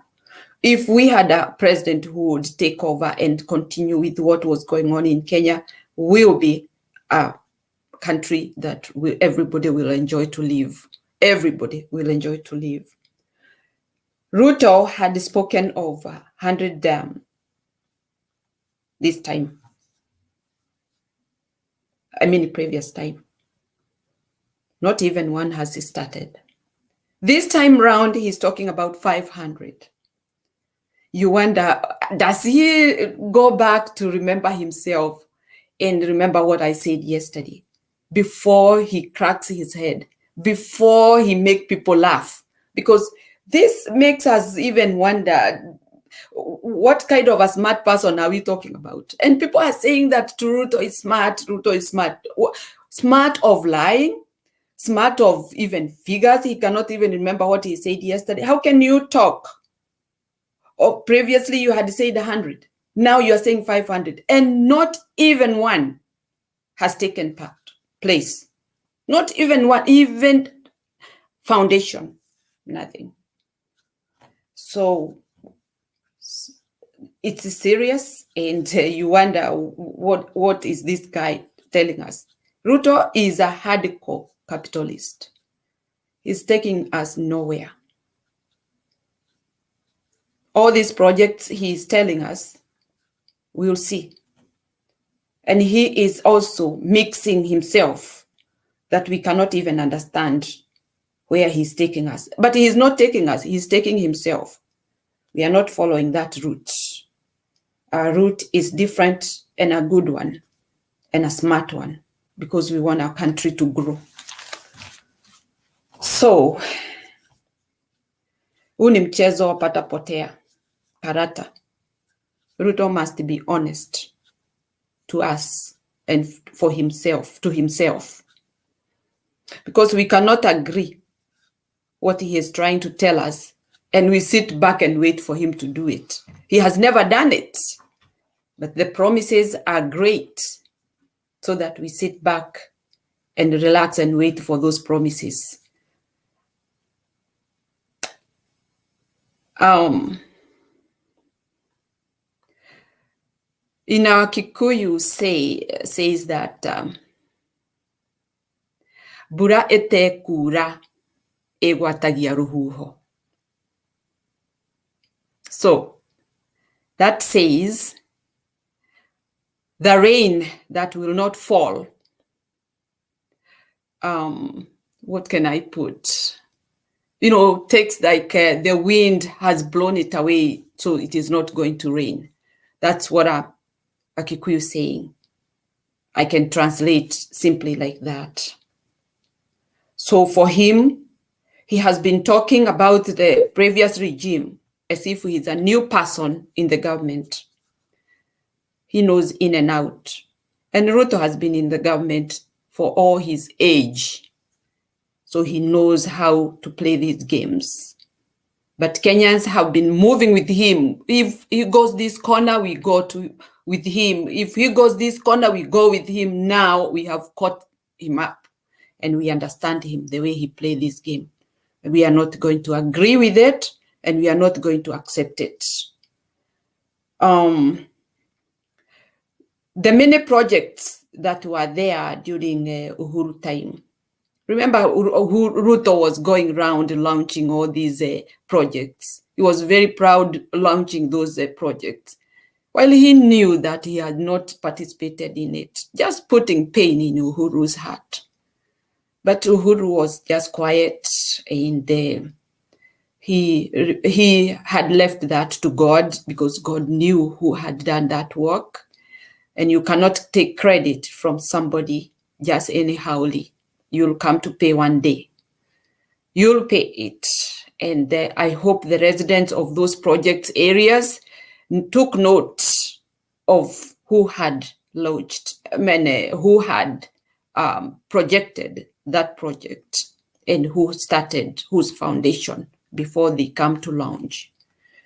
So Kenyans, look forward and see who this guy is. He's a liar, and we have known that. We have said that many years and many times. take that everything it's a lie, because until it's proven everything is a lie. How long do we live with these lies?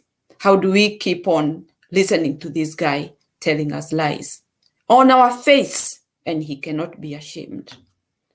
He needs to sit down and look at him and think, what am I doing? He didn't get that office. He got there just through a lie. Then when you lie, you have to look for more lies to cover that lie. So be careful what you lie. We are many Kenyans. When I take this part of statement, the other one will take the other statement, the other one will take the other statement. We'll sit together and we'll make a story about this guy. So me, I know this. Mukungu knows this.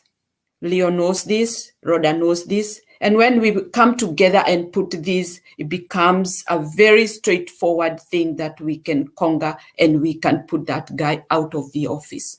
So let's fight it hard, and let's put these points forward, because we are not lying. We are talking what he has said. And if he has not said, let's bring those tapes and listen to him. And he can also listen. He can understand that he's a liar, and he can remember, he can repeat and repeat lying all the time. He's not ashamed. So he's not he's a narrator, but a liar narrator. And that is not what we want in Kenya. This is not the time of politics. It's time to tell people the truth and the real thing that somebody is going to do. So politics aside, let's be serious. Kenyans, wake up. Thank you, Leo. Thank you, Mama Mary. I think everyone who comes to this show, there's something, one or two reasons that makes them to come here. And for somebody to come here and claim that you need branding, I think there's so many shows that are branded outside there. So why would you choose to join a show that is not branded only to complain? Why can't you just get one that is branded? There are so many, or we want us to give you reference. So Colin Sumari, I think it is not only responsible, but you're not being true to yourself. Why would you waste your time each and every time seeing how people are not branded, how people are carelessly seated and listen to things that are not organized? Why can't you just spare us time, then you go in those organized shows? We are coming to organize. We are here to organize the government of Ruto, not to organize the show. Those ones who are here are already comfortable with the show. So as we proceed, somebody was asking a question concerning Sakaja. I think the war that Gachagua'S meted on Sakaja is not in any way fighting for the people of Central. And if there is anybody in Central who thinks that by fighting Sakaja, Gachagua is fighting for them or fighting for their space, that person is wrong. Because in August elections, there was a candidate from Central in the name of Igade. But Gachagua clearly told you that he rallied his community against Igade, who was from Central. So if he really cared about Central and their welfare, then he would have fought for and supported Igade, who was from Central. So this thing is just a conspiracy theory, because even if you look, they know very well, once a governor has been impeached, we are not going for another election. The person who is going to assume the office is the deputy governor. And we know Sakaja's deputy governor vied as a governor in Nyandarua, I think so, and he lost the nominations. After losing the nominations, losing his work where he was working as a bank manager, he was important to Nairobians. In fact, he contributed nothing. His contribution was zero in Sakaja's campaign, because he didn't know anybody in Nairobi. He didn't know any estate in Nairobi. So he was carried the way a cow carries a tick, maybe to cross the river. So he cannot just be there waiting for Sakaja to fall so that he becomes the governor.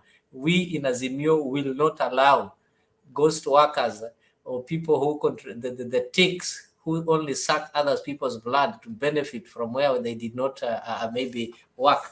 So the war is between it's a war that is wide open. Any theory can be used to explain it, because number one, you all need to know that Ruto is somebody is a cunning politician.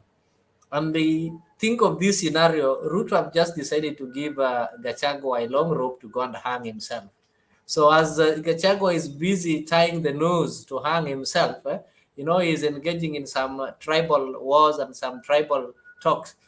So by the end, the DJ will stop playing the music, and Gachagua and his cocoons, people behind him like Alice Wahome, will realize that they're only ones maybe standing. I think the DJ would have packed everything and the speakers and the wires, and it will be too late.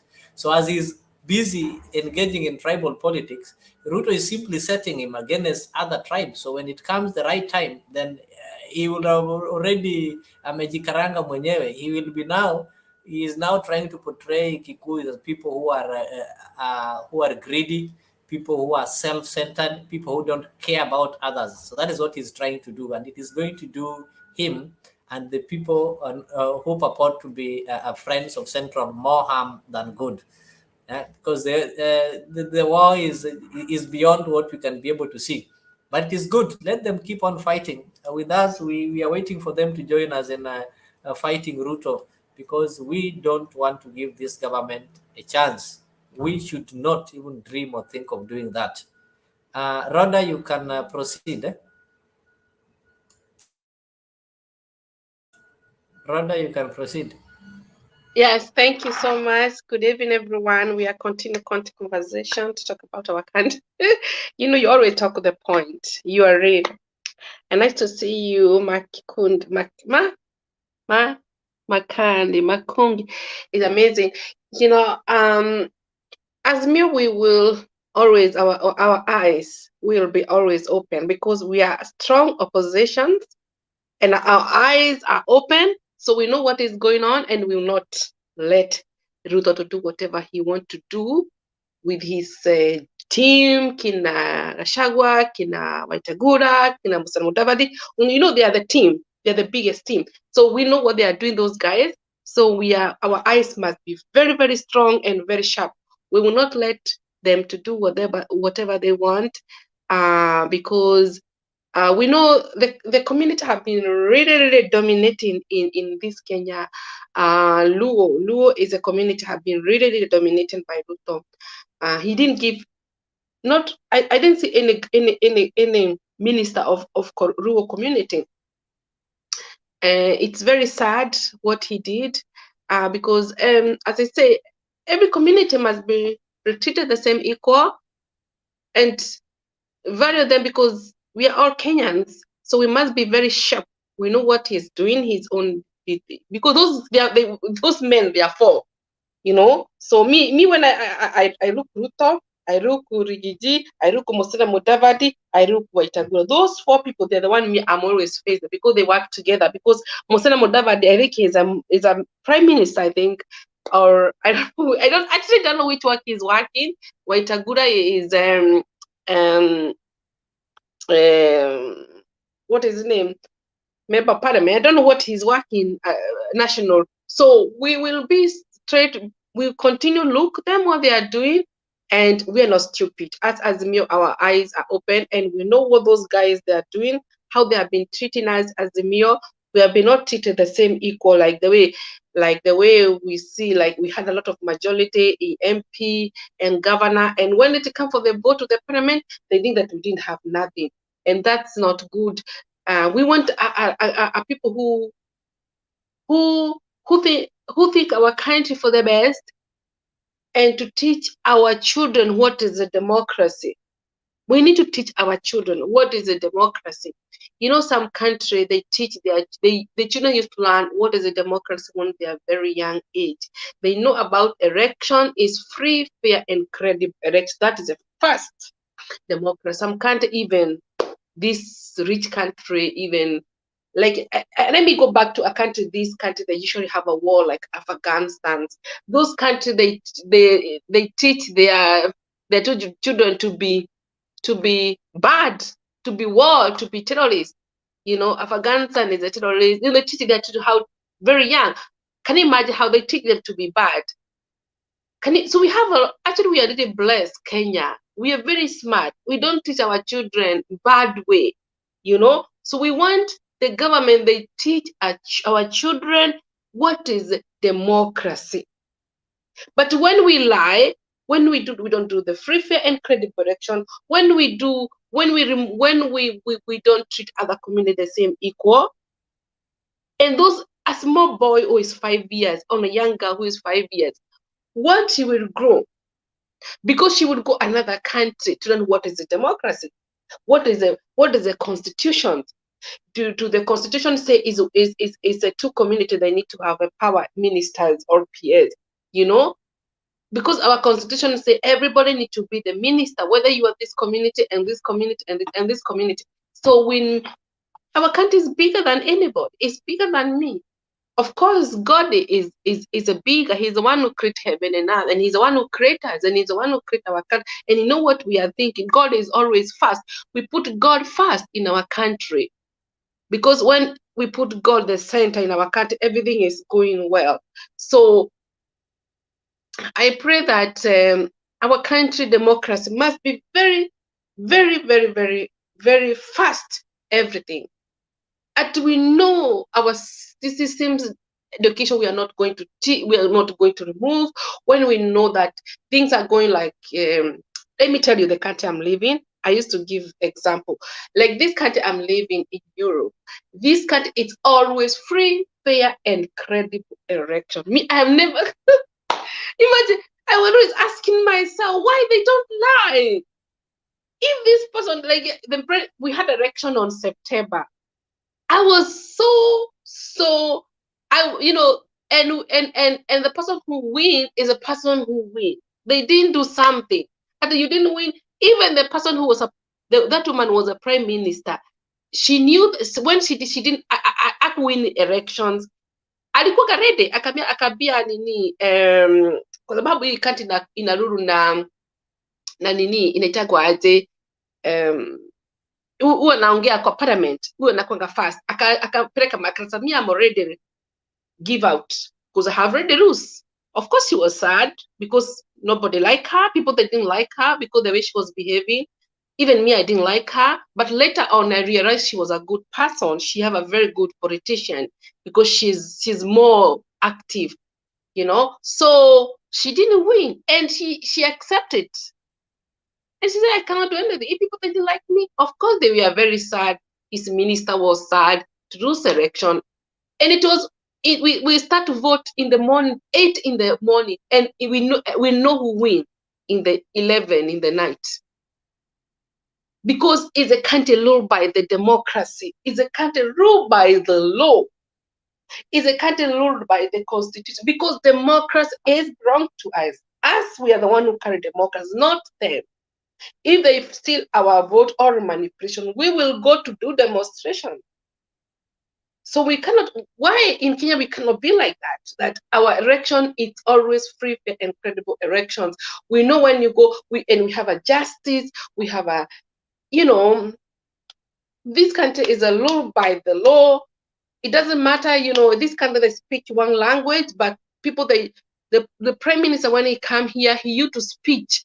I will treat everybody the same way. People who speak different accent, because here people they speak different accent, people from north, from south. Sometimes I don't understand their accent. They speak almost like Danish. The people live in the south, and prime minister used to say, I will treat everybody the same equal, no matter the excuse me, the accent. You know? Why in our country we can't be like that? We have to ask a lot of questions as a Kenyans. That kila kitu inafanyika nini vizuri, you know, wanafanya kitu na mapenzi. You work for the people, for Kenya people with love. You know, unaenda kuuliza, what do you want? Because our democracy is belong to us. Everything is belong to us. And that's what we want. Our country like to be UK. We see like United Kingdom. The prime minister was she resigned within 3 weeks. She said, no, I can't. She didn't manage. She could not manage the government. And now they have this Indian man. I hope he will deliver for United Kingdom people. And I know he will deliver for the economy to grow, because all the time the United Kingdom, the system work the same. He will make the job for the young people and everything. So I hope United Kingdom, we are expecting him to do. And I had people, they say he's doing very well. So why can we be like UK? Our system can be UK. We have to ask our question as a Kenyans, and we can do great things. Because Kenyan people, we can be very smart, and to be smart is to respect one another. We respect one community, one another, and to respect our country and respect our children, because our children, they're the future. They want to know what is a democracy. Sometimes we think that we are doing this to destroy our country, but we are doing this. Ruto, he thinks that he's doing bad for his own, but he doesn't know he have our own children. He doesn't know when he's doing good for Kenyans. He's doing good for his children, because I know he have a children. He's doing that for his children.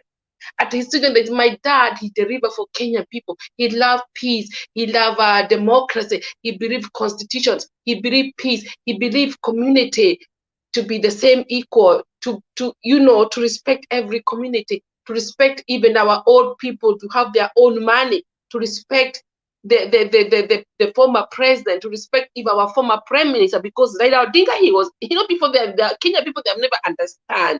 Raila Odinga, he was a prime minister in Kibaki. I still call him the former prime minister. Yes. Thank you, Rhoda. I think for those people who go to church with Ruto, they need to tell him to read. I was just reading the book of James 3:11, which says, does a well of water give good water and bad water from the same place? Or does a spring of water bubble out with both fresh water and bitter water? So Ruto is having a mouth that speaks evil and speaks righteousness at the same time. On Sunday, he is on church preaching, and at the same Sunday, he is lying on the pulpit. So I don't know if Ruto wants to go to heaven, because the same Bible he keeps reading and referring to talks of people who will not see the kingdom of God, and liars among the people who will not see the kingdom of God. So I don't know if he is an exception of what is written in the Bible. So those people who maybe go with him to the church should just remind him. And I see a scenario whereby in the next 10 years, nobody will want to be associated with the church, simply because the church is giving platform for lies. The church is allowing Ruto to propagate lies and to con Kenyans. There is no difference between Ruto and the Kanyari. The only difference is that Kanyari will steal 310 shillings, while Ruto will steal in billions and millions. So what is happening currently? Even the church cannot come out to condemn and remind his follower to stop speaking lies. So you people should remind him like that. Somebody is talking of Mutembei. Mutembei wants to become president in 2032. And in 2032, I think Mutembei will be 73 years old. So we'll be glad, I think we'll be alive to remind him what he used to remind us about Raila. He will be 73 years old. That is how God works. That is how God works. Yes, he allows you to live, so that the same measures that you use will also use against him. So for Mutembei, I don't think he's somebody who can make any impact. And even the ones that are the fightings that are going on is because Raila is quiet. When Baba is out of stage, then people don't have any agenda. So what will always happen? They'll have to fight against themselves, and that is what they are doing. The only thing that keeps them speaking is when Raila talks or when Raila is in the scene. And almost all the politicians in Kenya, all the elected leaders and the ones who aspire to be elected, are praying that Raila leaves and be on the scene each and every time. Because without Raila, none of them can be there. Because for you to be elected in Kenya, you have two options. You either oppose Raila or support Raila. That is a fact that cannot be disputed. For you to be elected in any post in Kenya, you either have to oppose Raila, and those people who succeed in opposing Raila, you will be elected. And if you don't want to oppose Raila, you support Raila. Those people who support Raila will be elected. Francis, you can continue. Thank you, Leo. You know, sometimes when I sit down and I look at my people, particularly Kenyans, and I Just a just minute. Sorry. Achieng, this is what you do. The link is there. I'll send you the link. Then you'll join. Once you join, I'll not add you in the mainstream. Then you'll find a private chat. I'm going to share the number there. Please. So thank you. You know, one of the things that I've noted with Kenyans are people who are very funny, in a sense that we always have what you call a misplaced priority. Because I don't know why people should be excited when a Kamba, a Kikuyu, or a Maasai, or a Luo being a minister or a PS who is not working. Because the real impact is that we see the cost of living going down. That's what benefits us. None of us here is married to William Ruto. It's only his wife who should be happy, because either Ruto performs or he doesn't perform. At the end of the day, they will share salary.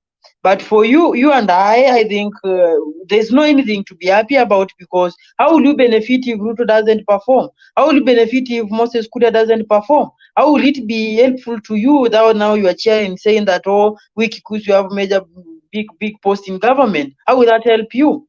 You know, it's only during campaigns whereby we are being separated and being shown we have Kikuyus, we have Luos, we have Kalenjins.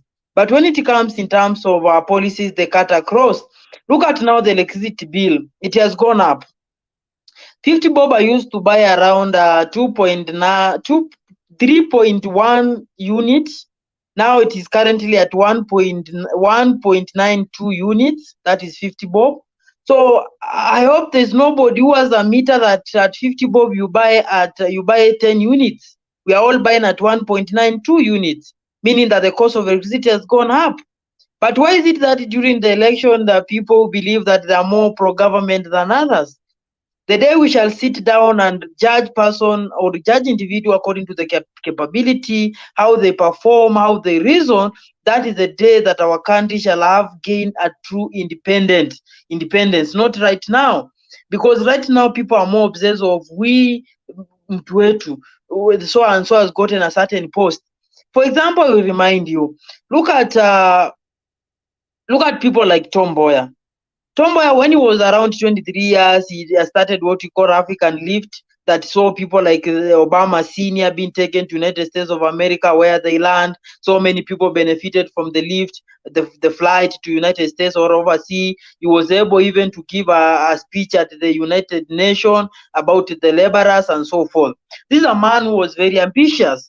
He helped us. We can see the results of that man, even though he was assassinated before achieving the full dream of his, the full dream or a dream that he wanted to achieve. So we Kenyans, we need to upgrade ourselves to a better level. We need to think a little bit more. We need to evaluate ourselves. What really does it matter in Kenya? And I asked here, is it in order somebody to reward his friends who are even incompetent, to make them happy at the expense of a country? Or is better somebody to be called a traitor, but appoint somebody who is competent, who can give service delivery to the citizen? Look at somebody like Aisha Jumwa. It's not to be seen. He has nothing he can say, because at the end of the day, he wants to learn. He has no any knowledge. The theory part was so difficult in class. Now it has come to practical. It's becoming even more difficult. So is it in order to sacrifice a country, a ministerial job, just because of friendship at the expense of millions and millions of Kenyans? Which one is better? Is it better to be called a conman because you appointed somebody competent even though he never supported you, or to appoint somebody who is incompetent but supported you? Which part Kenyans do you like? Because to me, I seem Kenya to like that if somebody supported you, even though he's a mad person, just reward him. If they don't care, at times there's subsidies delivery to them. Then what we say when we stand in public podiums, we say we want an economy like that of South Korea. but you go ahead and elect people like Babayao. We elect people like Sonko and so forth. Then the question is, does our demand go with the people we elect? Does Sonko and maybe people like Waititu can produce South Korea? Can they produce America? Can they produce Germany? Can they produce France? Amata produce Somalia? So let's our talk be directly proportional to what we want. If you want to get a good grade in class, ensure you work hard to the level that can give you that grade. Don't just be shouting there, oh, I want first class, or I want to get a distinction. Then what you are doing, you are sleeping 23 hours, and the only 1 hour you are dedicating to education. It is not proportional. So Kenyans, we need to look at it in a better eye. Then I was looking at what this man has done. There's Linda Mama, it is no longer there. It is something to do with subsidy, unga, petrol, education is no longer there. Kazi Mtaani is no longer there. He has stripped every kind of government funding that could have helped the citizen of this country. My question is, will you sit down, watch your country being taken away, being destroyed by one person whom seems to know everything that what affects Kenyans? Or will you rise up as 50 million Kenyans to defend what is rightfully yours? Because I'm telling you, an economy of a country does not need 1 year to collapse. It needs a maximum of 3 months and the economy will no longer be there. So will you sit down seeing one person destroying a country, or you 50 million Kenyans will rise up and say that this is our country? Remember, the policies that today are being enacted by the so-called president will affect your life. And you cannot be taking forward steps and backward steps. As a country, we shall be stagnating. We need to move forward. But Kenyans looks as if like there's something different. Let me tell you, what is happening is that William Ruto is trying to put an economy whereby everything is regulated by nature. Now I want to ask you, because today I've seen that there's a speculation with the Ukraine war. Does it mean that if Ukraine war continues, the oil prices will continue to be high and no intervention will be done? Does it mean that if today the material and everything else that are used in education sector will continue to rise, nothing will be done to bring them down? Then if the answer is no, then that one means it's automatically failure, because we need some control. And the only way the government can control it is through subsidy. Price controls can only work in a country with a dictatorial kind of regime, where a president rise up and say, today you shall be selling your items at a particular price. That one cannot work in a democratic government, a democratic country like Kenya. The only thing can work is either we introduce quotas, we introduce things to do with subsidy, and we introduce a lot of things, maybe something to do with the legislation, but which one can work perfectly is subsidy. Kwani hii subsidy imekuja juzi. Even the United States has subsidy. And no country that does not have subsidy, it has, because there are factors that a country cannot control, they are above them. But in our country, we have given this man just a leeway to allow them to do whatever they want. Then when the country goes to the wrong way, we shall be in the 5 years complaining and saying how the country was destroyed. I want to ask you people, and you tell me if what will you do? You get married to a man. He had promised you the best life. All of a sudden, only to get in marriage and things turns upside down. Will you keep on in that marriage saying that wacha nivumilie ungolewe macho, or will you walk out? If you are if indeed is a violent kind of a marriage, it is just a common sense that people, as a person, you will walk out. The same happens to a government. The government promised whatever it said according to the wants and the needs of Kenyans. If they fail to achieve, I don't know why they should be led to be there. For what reason? For what purpose? If you go against with what you promised, there is no any justification to be there. Which kind of justification is there? This one was a kind of an implied contract whereby William Ruto wanted to become the president to execute whatever he promised. But today is not executing what he promised, but doing opposite to what he had promised. Therefore, he has no mandate to continue to be in there. If it was a country that is well with democracy, we could have gone to a fresh election so that he can seek a new mandate to implement a new set of agenda. The agenda that he was elected in is not the agenda he's implementing currently. So he need to seek a fresh mandate so that at the end of the day, the people will know that the agenda changed from the bottom up to a kind of extreme capitalism. This is what needs to be done.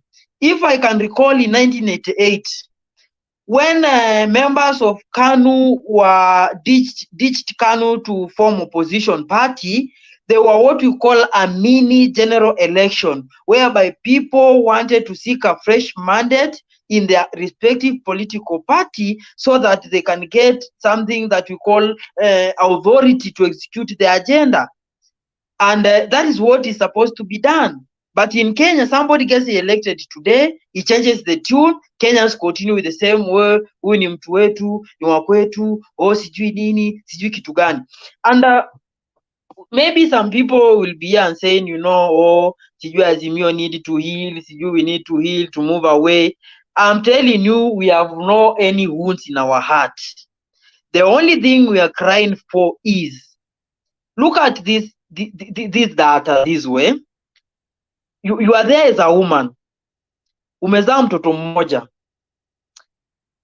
So, and maybe you are planning to give birth to maybe 2 more or 3, and the Linda mama is no longer there. So how will you be able to manage the costs?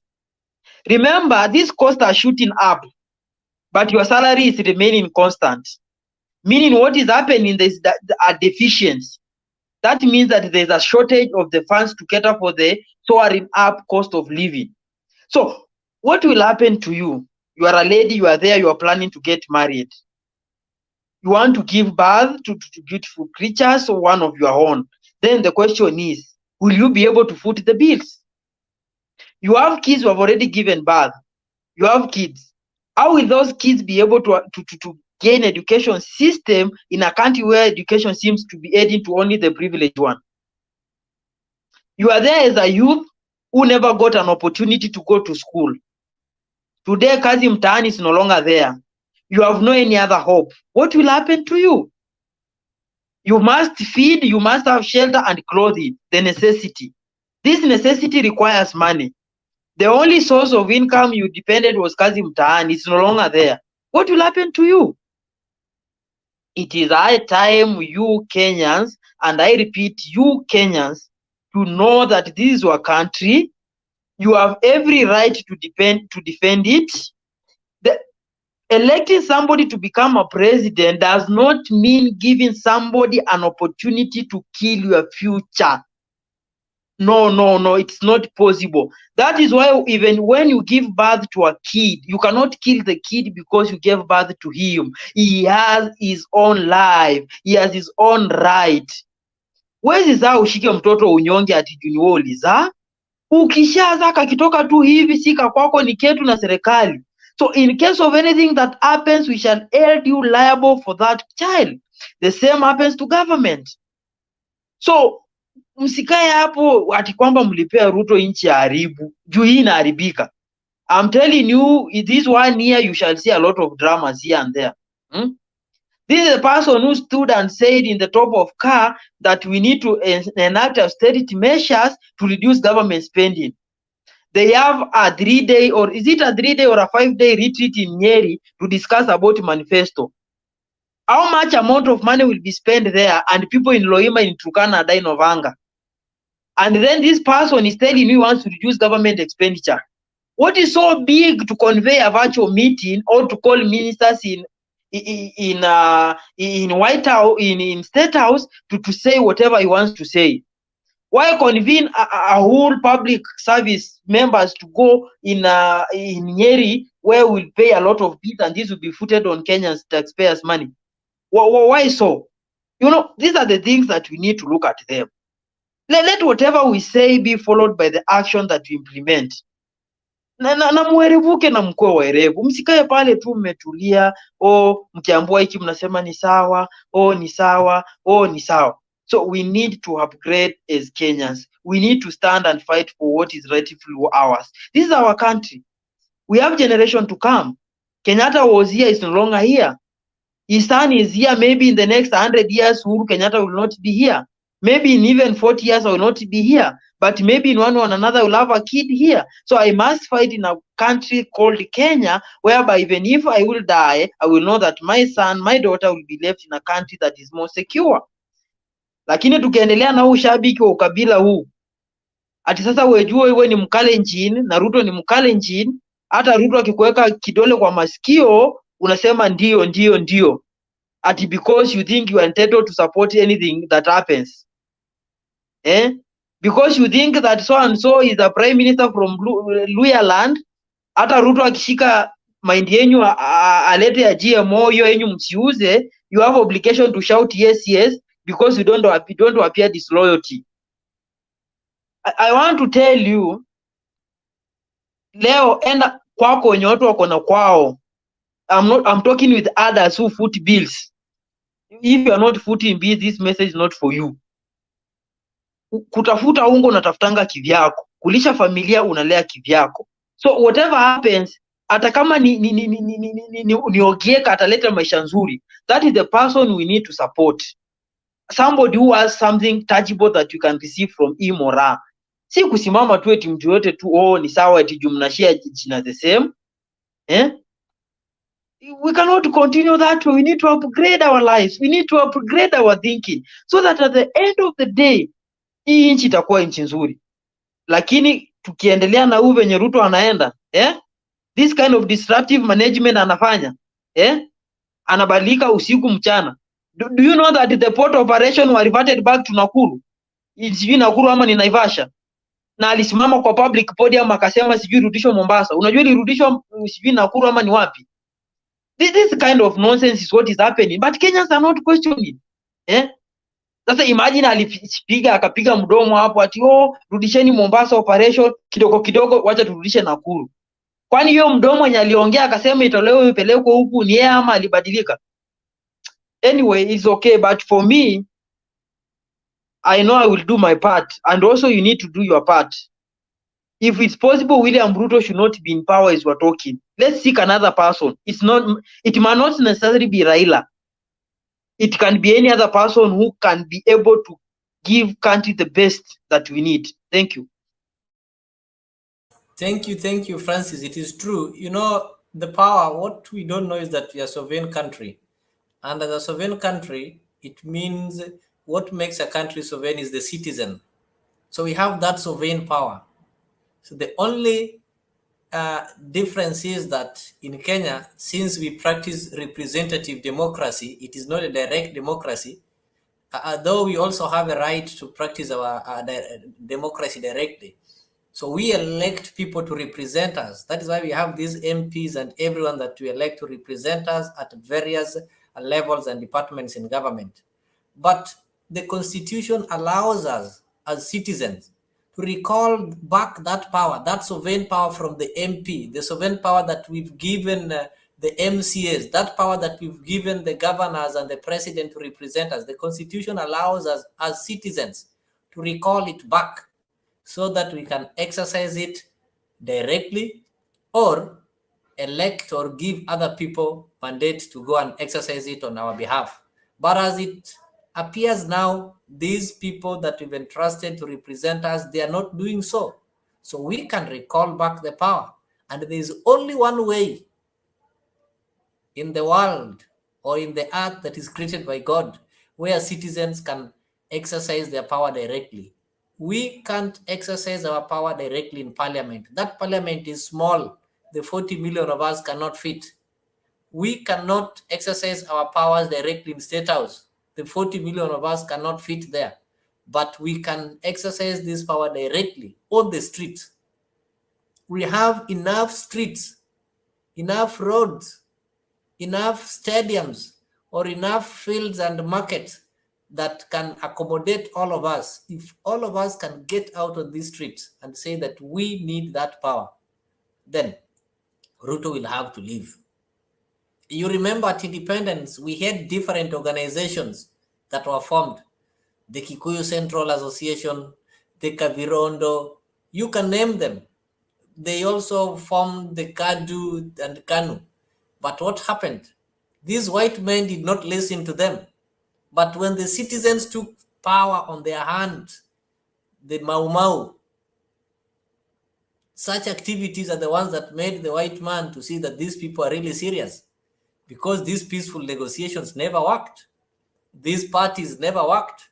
They can wake up and ban the political parties, but they cannot ban you. They cannot ban demonstrations. They cannot ban civil disobedience. So it is high time we practice it directly. We don't need to demonstrate in Nairobi only.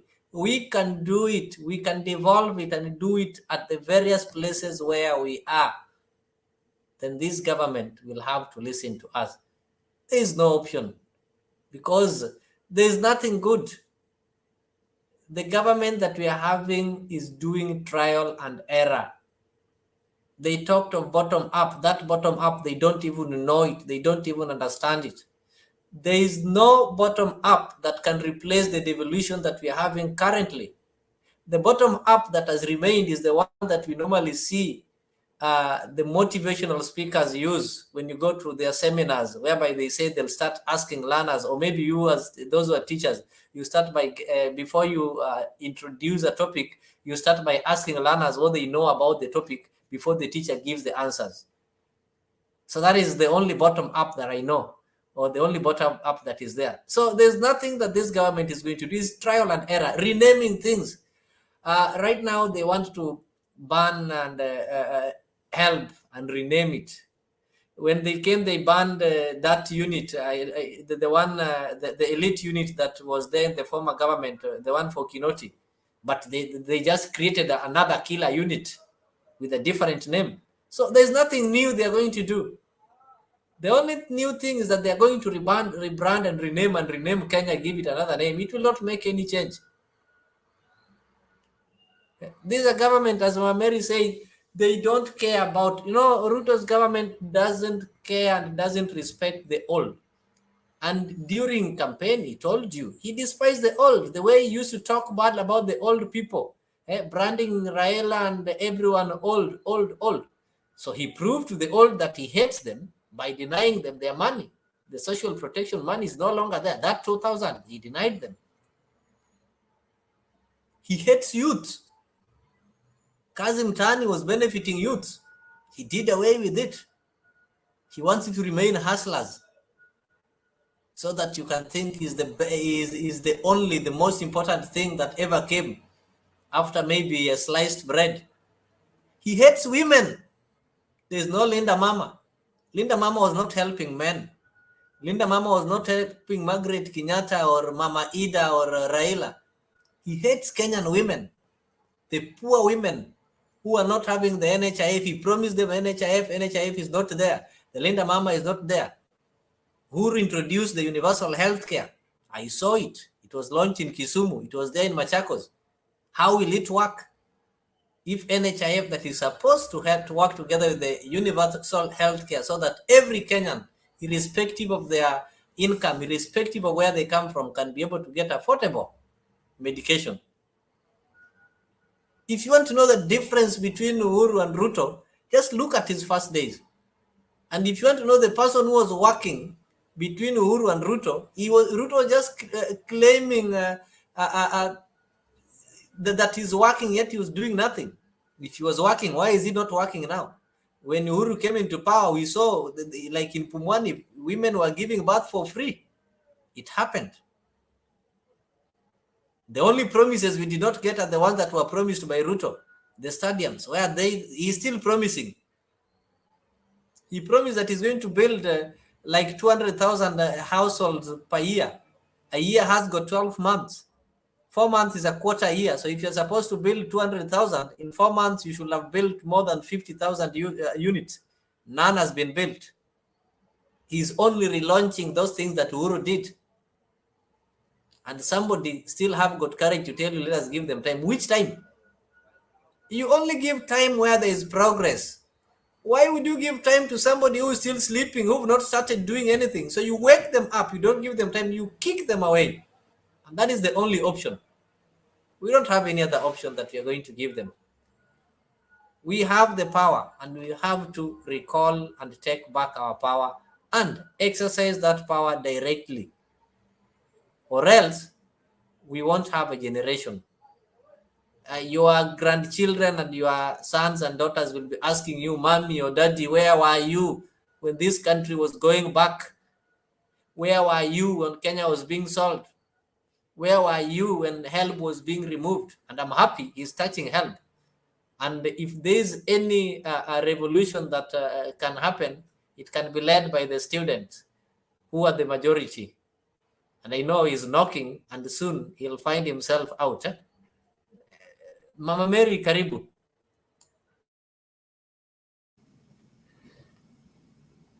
Thank you. First, before I go on, Mukungi, Musia, sorry, I would have greeted you more than anybody else because we have been here. You had been away for a long time, and you are a very good contributor of this forum. And I'm very happy to see you back, and you are most welcome. And I hope whatever you are doing, wherever you are, it was success. Thank you for coming back, and we are happy to see you again. Yeah, Ruto said that subsidies will jeopardize economy of the country because subsidies it was going at 25 billion per month. So he said he took oath to speak the truth. I wonder which truth he has in mind. He said he'll make unpopular decisions because the country needs that. He also said subsidies was for the previous regime for political expediency that existed at that time. And as I said there before, he has been in Kenya, he has been the deputy president, he has been with the government for the longest than anybody else.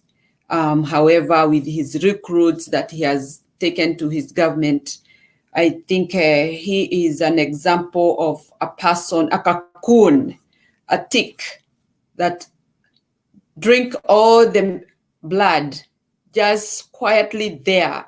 And once it bites, it doesn't move so that it's not noticed. So it keeps there and sticks there and stays there forever.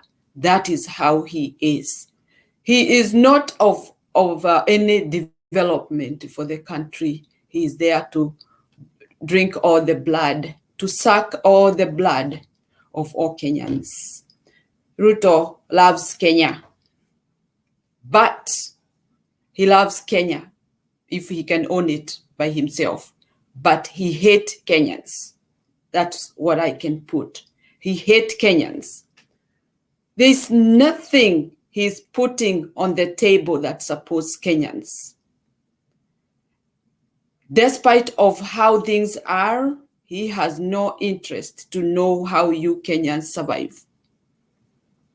He knows that you're struggling, but he wants you struggle more.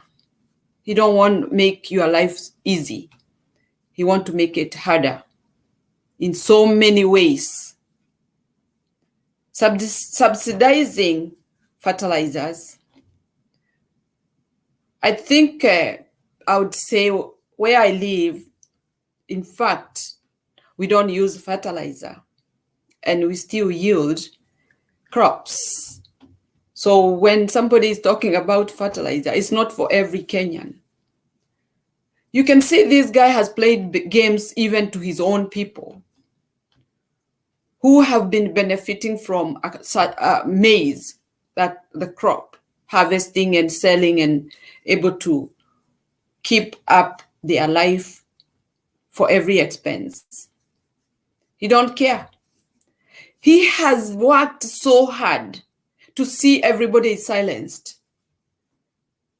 Whether you are rich or poor, you are silenced by him. When I see him standing there on the podium talking, and in fact, what he talks, I say, go sit down and wait to see what happens. Nothing. He was just there to present himself, look prestige, look presidential. But in his mind, he has nothing about you. He don't care. I don't know what's wrong with Kenyans, as Mukungi said. What are your happiness when somebody stand there and lie to you and you still say he's talking, he's saying something? I would say, how many are we that understand the language of Ruto in Kenya? How many are we?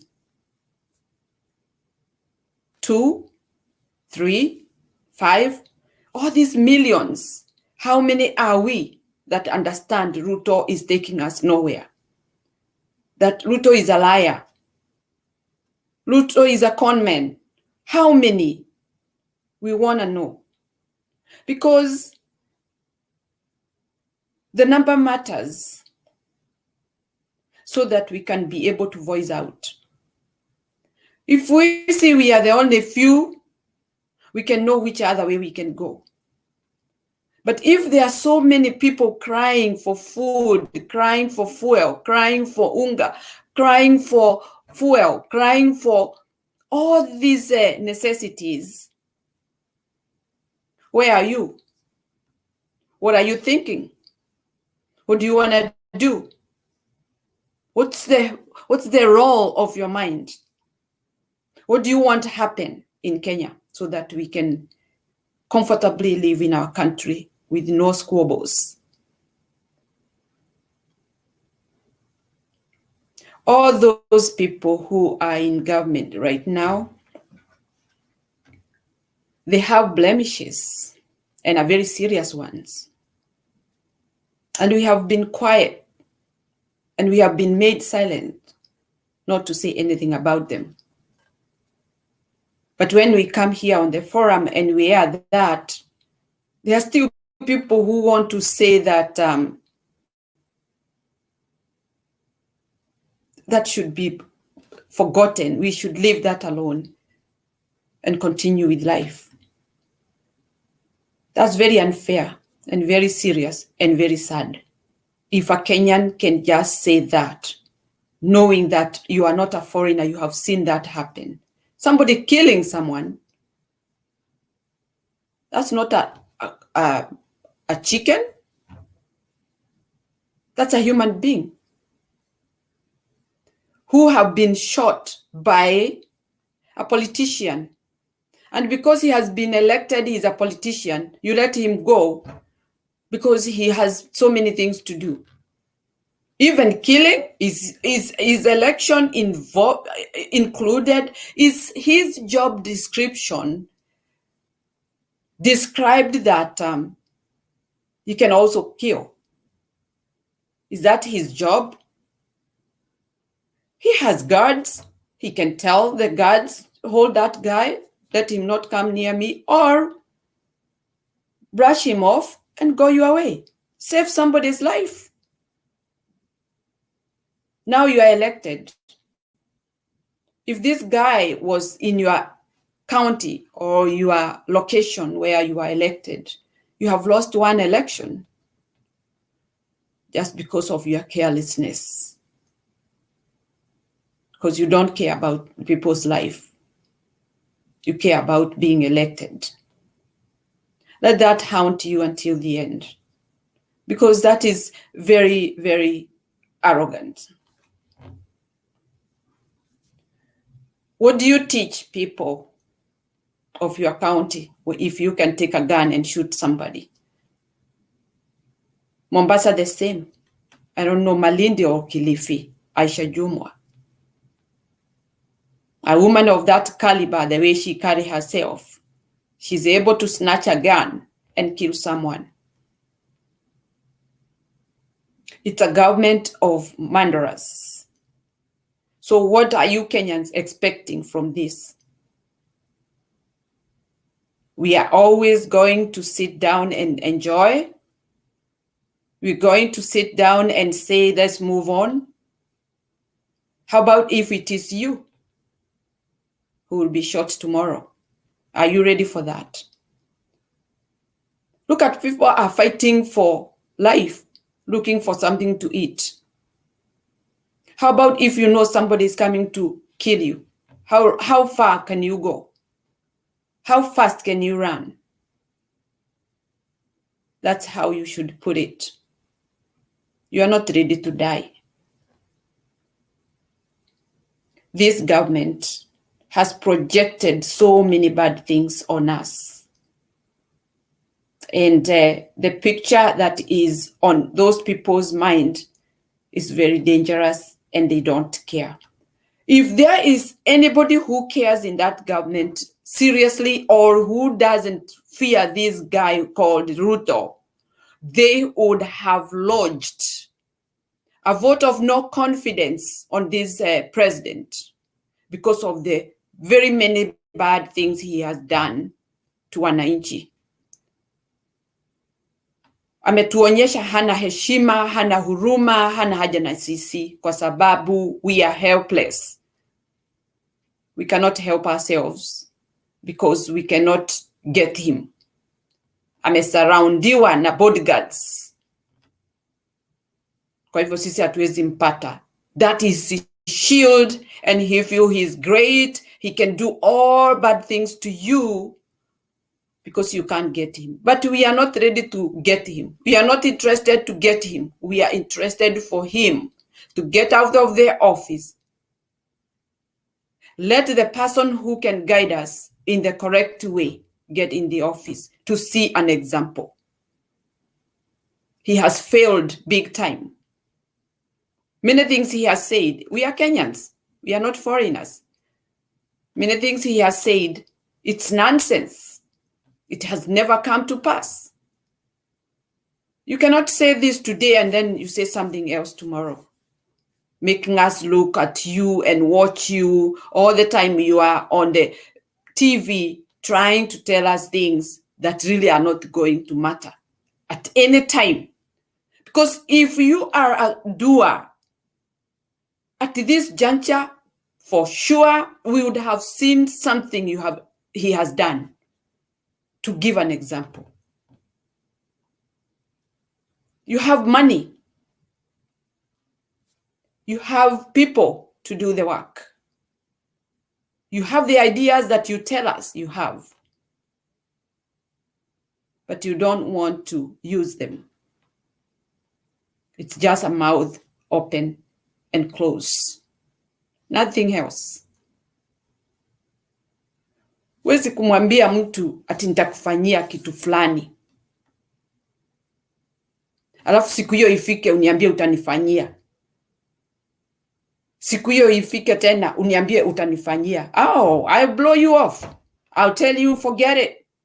I'm out of your senses. I'm out of your listening or whatever you are telling me. I'll do it by myself in whichever way, however poor it will be. That's how Kenyans should do. It is long. We have waited.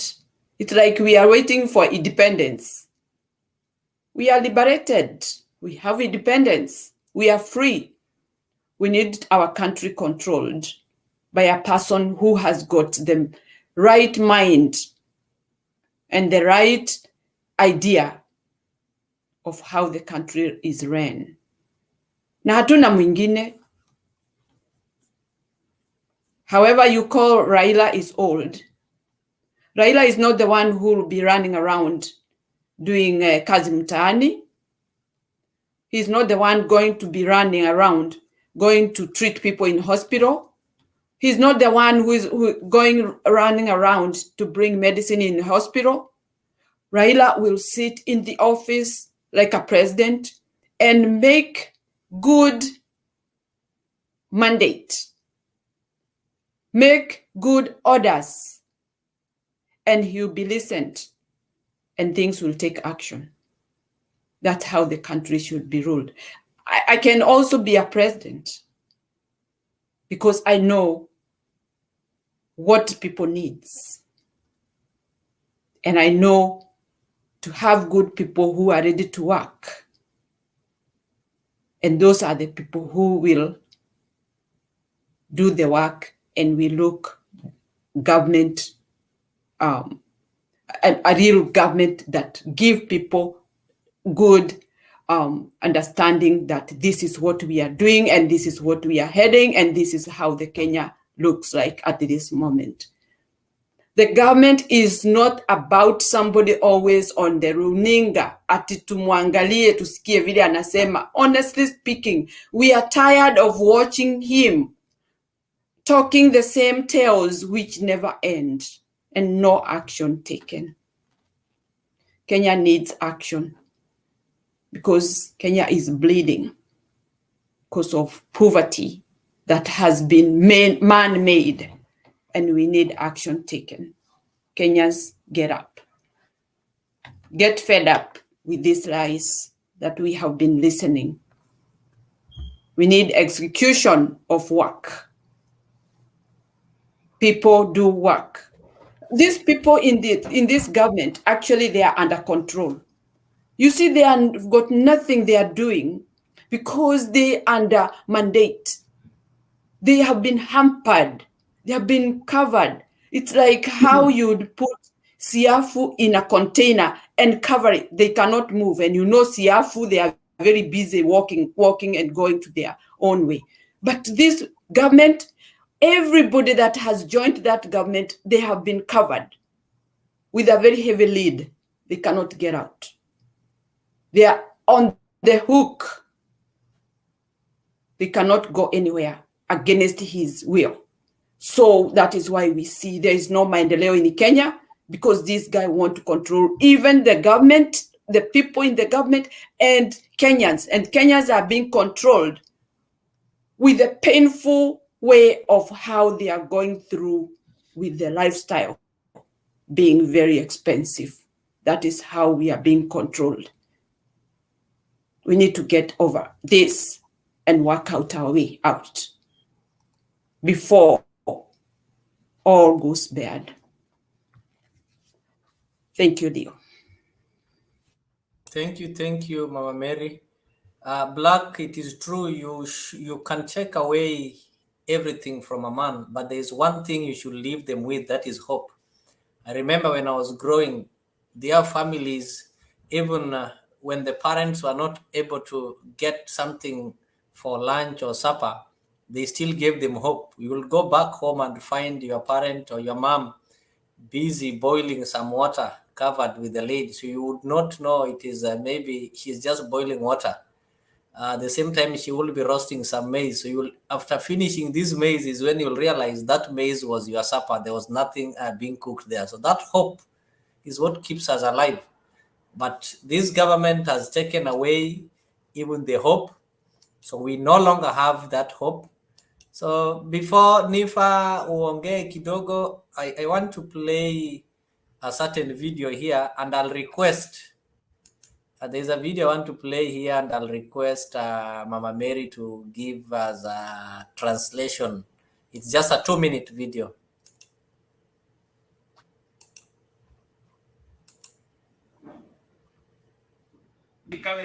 Mukirugama na William Samoei Ruto na Rigathi wa Gachagua. Umuthi Rigathi wa Gachagua niwe deputy president wa Kenya. Na nikwenda kuga umuchungaji tondu ithu tuchina ichu twikorete chuba. Rigathi wa Gachagua aratindikirwo miaka 5 arugamite na Ruto akimutetera akiariria ruriri akiaria chiria na keri cia kahua. Riria araugire ni akwambiria chiria na cia kahua na cia machani. Andu aya angi maramenya ati ni aguteithia ruriri marambiria kumuhura. no turamera o matikariganirwo no ithu twari kuo no ithu twakararirie uhuru tondu ithu na ithu tutiendagirio kuoya na nitugaga ona tukauga undu wa mathira Rigathi wa Gachagua giti kiu ndaraheirwo ni gutuika ni kugwira aragwire ni wira arutire kati wa Ngai ona nikio turauga riu baruhie chechemania ucho ti gukabira no Rigathi wa Gachagua ririe mugikoyo ucho ni gukabira twera kumera o ithuĩ tũtikuwa gũtamagukuota na nĩ moya atĩ Ruto tũramuthurire ona twĩna mũthamaki witũ turauga tũkuma Rigathi wa Gachagua thutha ũcio nĩwe kahinda gaka mũthamaki wa Gĩkũyũ katiguo no tondũ nĩ augire mbara ya iria na ya kahũa na ya macani nĩ akũrũa arauga andũ aitũ matikaingatwo kũrĩa Nairobi mambĩrie kũmũingata nĩ merwo matitũĩ ithuĩ nĩ merwo ithuĩ tũtigũraga guoya na nĩ merwo ona Uhuru aratũgeririe ndarĩ andũ aratũtwarire ona gũtirĩ handũ magũtũtwara tũmere Rigathi wa Gachagua heo gĩtĩo nĩwe deputy president wa Kenya na twĩre Sakaja Rigathi sio arika yako we maratathi maku nĩ twĩrĩ magĩkomba nĩ twĩrĩ maratathi ma kũgũrwo wathaka nĩ gũkwagũra tũgũkwagũra na ithuĩ Gĩkũyũ menye ithuĩ Gĩkũyũ ithuĩ tĩ andũ gũkũta Rigathi wa Gachagua aratwarĩrĩria ũrathurwo Nairobi ũratuĩka governor thigararua tutaonana nawe mwanaume tutaonana na wewe Gĩkũyũ gĩtiendagĩrio guoya na ko mũtinathoma na Uhuru wa Kenyatta nĩ mũgũthoma na rĩanyu Rigathi wa Gachagua aheo gĩtĩo akĩohwo akĩhingĩrwo ma county akĩhingĩrwo mabengi mũtiraragia inyuĩ mwekĩrĩte mũtino gatagatĩ ka magũrũ no thamaki awĩigĩrĩra metha igũrũ mũke mũrehe wana tutaonana na nyinyi nĩ mera tũkuonana nao tondũ ithuĩ tũtigũraga guoya kana tũkĩgũraga guoya nĩ tũgũraga guoya ithuĩ waambiwe tutaonana nao na Sakaja ndakwĩra gĩthomo gĩaku nĩ tũĩ nĩ gĩa gĩkomba koguo kĩaria ujunge sana ndikwenda gũkĩria hau tondũ ndikwenda kũrakara. Yes, those are your elected leaders, the leaders you've given your sovereign power, the leaders you've sent to represent you at various levels at the national level. However much I can't get what he's saying, but from the facial expression I can tell he's angry and addressing Sakaja and not positive. But what pains me most is that somebody somewhere is clapping. That is the saddest part of it, is that somebody is clapping. So when you clap, it seems you are taking part of it, or you are giving him authority, or you are congratulating him for doing something that is right. Maybe before Nefa speaks and Roba is also around, I believe, Mama Mary, you are at a position to give us maybe a translation, please.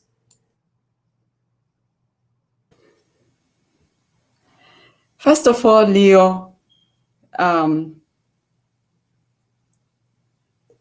I would say I'm not for Gachagua. He has never crossed my mind. Anything he says, I'm sorry, I'm against. I'm not happy with him and have never condoned what he says. So such kind of arrogant people talking about Sakaja, I don't know what they may be having between them. Is it about business? Is it about what? But at this juncture, what I understand is that Gachagua is trying to threaten Sakaja in a way that Sakaja has no papers. Those papers came from Gikomba. And that guy who was talking, he was trying to tell his people that Gachagua was elected. He never, yani hakuangukia hiyo deputy. Si kuangukia, aliangukia, alichaguliwa. So that kind of feeling that Gachagua was elected, so people want him. And those people still say that they are not cowards. They are not going to, cowardness will not be sold to them, so they don't fear.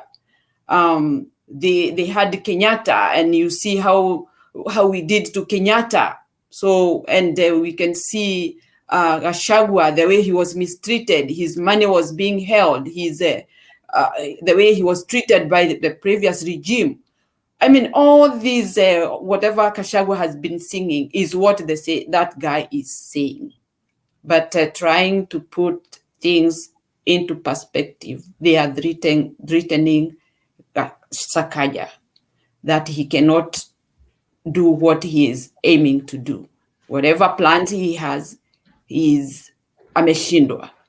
So that's all I can say about that arrogant speech that was given there, because I'll call it arrogant simply because that is not right to talk like that. Thank you. Yeah, the speech was really arrogant, and it reminded me today they've come to say that Sakaja's papers are from Gikomba, and they're the ones who fought hard when we were telling them Sakaja is not having a degree. They're the ones who convinced us that Sakaja is having a degree from Teams University. So now they're making us know that which we did not know. But my question is, maybe the next speakers will also have to elaborate on that. If he was addressing Sakaja, I know I said the other day that when they are men enough, they should come and call for rallies in Kamkunji or Gikomba or anywhere and address Sakaja in Nairobi. Why do they always have to address Sakaja in the bush? Why can't they come in Nairobi? Then again, why would you use a foreign, an alien language to address Sakaja when they know very well Sakaja is not getting that language? So I just want us to get another comparison so that the next speaker will be well informed. We see how there's another another address. So in that, you'll also be able to see which address sounds better, because the other one is done in the bush, and the language and the choice of words. There's also another one here. Let me say something before you play, Leo. This is a politics on the high order. Every time that man opens his mouth. Sorry. Okay. You are saying something? Yes, I was saying this is politics in the highest order because remember, even Gachagua is trying to sell himself to Kikuyus, like he's forcing us to swallow something that we don't want. So that's another person who is standing there to fight for Gachagua. We will see another person in another side, because that is not even in the Kikuyu general. That is part of the country central for Gachagua, just where he comes from. I see this.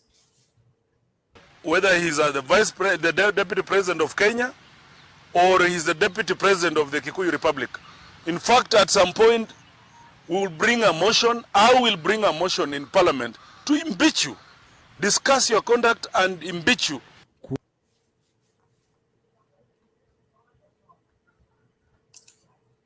Yeah, that's it. I think the words you've used are good words. Impeach you. And that is where we should all move towards the direction of impeachment. At least it is not only Azimio who are talking about impeachment, but the Kenya Kwanza are also talking about impeachment. Nifa, karibu. Hi everyone. I hope mko sawa. And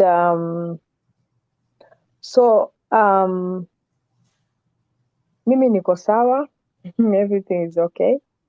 So should I give about the topics, or should I give about the tape, just which was... Okay, the tape is also part of the topic, because okay. Our topic, we are talking of Gachagua'S Mount Kenya kingpin bubbling blow, and it's also addressed there. Yeah, so you can talk about the issue. The issue here is about the Gachagua.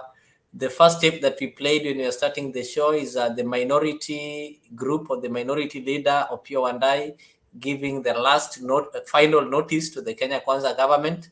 And his speech was titled, "We are coming for you." So he gave the demand, if not met, we are coming for them. So you can proceed. Okay, so I think we talked about this like 2 weeks ago, before Christmas, before New Year, about Gachagua'S remarks and him with his behavior. And I mean, whenever we talk about this, I think Mama Mary at least addressing well. And because you see, when we talked about it, some of our panelists say that we should not talk like that. We should not really say Gachagua is the kingpin of Kikuyus, whereby I don't understand who wrote this kingpin. I mean, even the topic right now, who wrote Gachagua'S Mount Kenya kingpin, whereby Shiko, I don't know if it's Shiko or Wamboi, said, no, we should not really talk about it. We should not say Gachagua. So I think this is going to bring conflict between us too. Now, just to proceed is the tape that you just played, it was in Kikuyu and Mama Mary has already translated to us. And so these are also part of Kikuyus or from Mount Central or Mount Elgon or Central. And so they kind of still have to lament. They're lamenting and complaining about Sakaja. So I don't understand why they complain about Sakaja, because I think even Gachagua 2 days we've not heard about him, and Sakaja also. So after Sakaja said, no, I'm not going to argue with my bosses or with my boss. So for him also, he respected that. He never spoke so bad words. It's just about developing Nairobi. Where's the problem with that? And before, if I don't understand with Kenyan men, or even the other day, yesterday was a Kenyan lady, also from Central, who was also speaking and saying, this is a son of Mau Mau. So if it's a sign of Mau Mau, should other Kenyans say, okay, you see, guys, this italeta could, it will reach a point whereby sasa watafanya nini? They will, the opposition will vie or will go for kuninio to separate Kenya, to separate hizo region, because hiyo tape tayari inaonyesha how they're speaking. Why can't they make a meeting? Sakaja is a governor. Nairobi is a capital city. When someone or even investors coming from these sides, from Europe or from America, they're not going to land in Kirinyaga or Meru or Kakamega. They will land in the capital city of Kenya. It's the same like you, Leo. If you want to go to America, maybe most of the places, where you have to go is in New York, because Washington, D.C. Now, so I'm thinking about there are some people who knows what they're doing. People are trying to, not all Kenyans, our wakubwa, they're trying to disrupt, kind of they're taking opportunity. Things are not going well. And some people or some leaders, they can't even tell Mr. President, no, it's not working. Your plan is not working. So they are afraid, because hao ndo walipiga kura nyingi. The way Gachagua said. Gachagua said, hey, sisi ndio tulikupatia kura, sisi ndio tulipatia Mr. President na wewe, the governor, kura nyingi. Yeye alitoka open and he said that.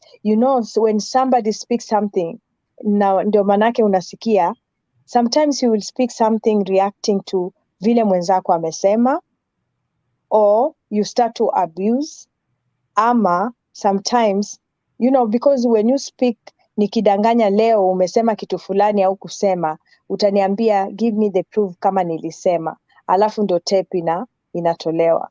But I think mimi nafikiria it's not all about the presidential, it's not all about, kuna watu who can't face that guy, wamwambie leo ulinikosea, na kama umenikosea, and if we are in a forum, I don't have to present my case. If it's between mimi na wewe, I can call you aside, nikwambie leo umenikosea na mimi sikufurahia vile jana tulikuwa kwa show sikufurahia, alafu tutaombana msamaha ikwishe. Lakini if I come in and start to speak in tongues na kwanza kusema watu wengine nyinyi ni wajinga, unajua sisi hatutakubali, instead ya Roda hatajua mimi naongea nani, Big J hatajua mimi naongea about nani, and maybe I'm talking on behalf of Leo. Sasa ni vizuri, we are these people, they are not young people, and watu wazima. I don't understand which energy they have. Leo ni tarehe 2, mtu unachukua microphone, wengine wamekaa wanasikiliza. I'm like, watu walizaliwa in that country wako na akili ama what's going on? In other country people are moving on, watu wanajaribu kufanya maendeleo. Wengine ni siasa tu, kila siku ni siasa, ni siasa, ni siasa. You understand? And the way I'm seeing this, it's more than that, guys. More than hiyo mambo ya presidential. Kuna watu wamechoka na huyo jamaa, they can't face him, ni kumwambia. You understand? Sasa wanataka kuingiza, wacha sisi tujitenge kando, tunachapa mwingine vita. Sasa wakichapa Sakaja vita, Sakaja ndiye amechukua, alileta hiyo Hustlers Fund, ama Sakaja ndiye ameleta hiyo ninio. Why they can't face the mtu mwenye anafanya shida, mseme jameni tunaumia kwisha. Huku mnajifanya I don't understand, mnajifanya mnampempa vizuri, mnampempa, mnamsifu ni kama Mungu, and then aside mnapiga mtu mwingine vita. That's a young man. Huyo ni kijana mdogo. I don't understand this. You will see. Sasa huyo MP mwenye the person who just played ni nani huyo Leo? Is he a MP? Is he a That's a senator, sio MP, representing the entire county. Okay. Sasa you see, kama yeye ni senator, mbona wasipeleke motion to the parliament? No, the question is, sio kupeleka motion. Senator's main role is to oversight the counties. So he's not the senator of Nairobi. Instead of oversighting his governor, he's oversighting Nairobi governor. Misplaced priorities. And if I'm a member of that county, they should recall their senator and call for a fresh elections. Yeah. So I mean, sasa unaona, if yeye akizidi, mwingine aliongea jana, mwingine leo, mwingine anasema ni son of Mau Mau, na mwingine leo anasema, he said something like tutakuonyesha sisi ni wanaume. I mean, how old are you and how old is young man? Tutaonyesha sisi ni wanaume. You know, those are the small petty stuff. You know, hata wazungu wakiona vile wa Kenya leaders are, you know, they're like, these are not leaders. These are not people. Kama kuna shida, hata kama Sakaja ameongea kitu kibaya, munakaa kwa meza, munasikilizana, munasema okay, hapa kijana wetu vile ulisema sio mzuri. I don't see, hakutukana mtu, hakusema kitu kibaya. And what really strikes me is like, why wale watu wa Central ndo wanaongea? Is Nairobi inatoka huko Kirinyaga ama Meru ama Murang'a? Nairobi is another county. County zao ni county zingine. So I don't understand why they're talking like that. But guys, I'm telling you, it's more than this. Hii italeta kama ile ya Watusi, ile ya Rwanda.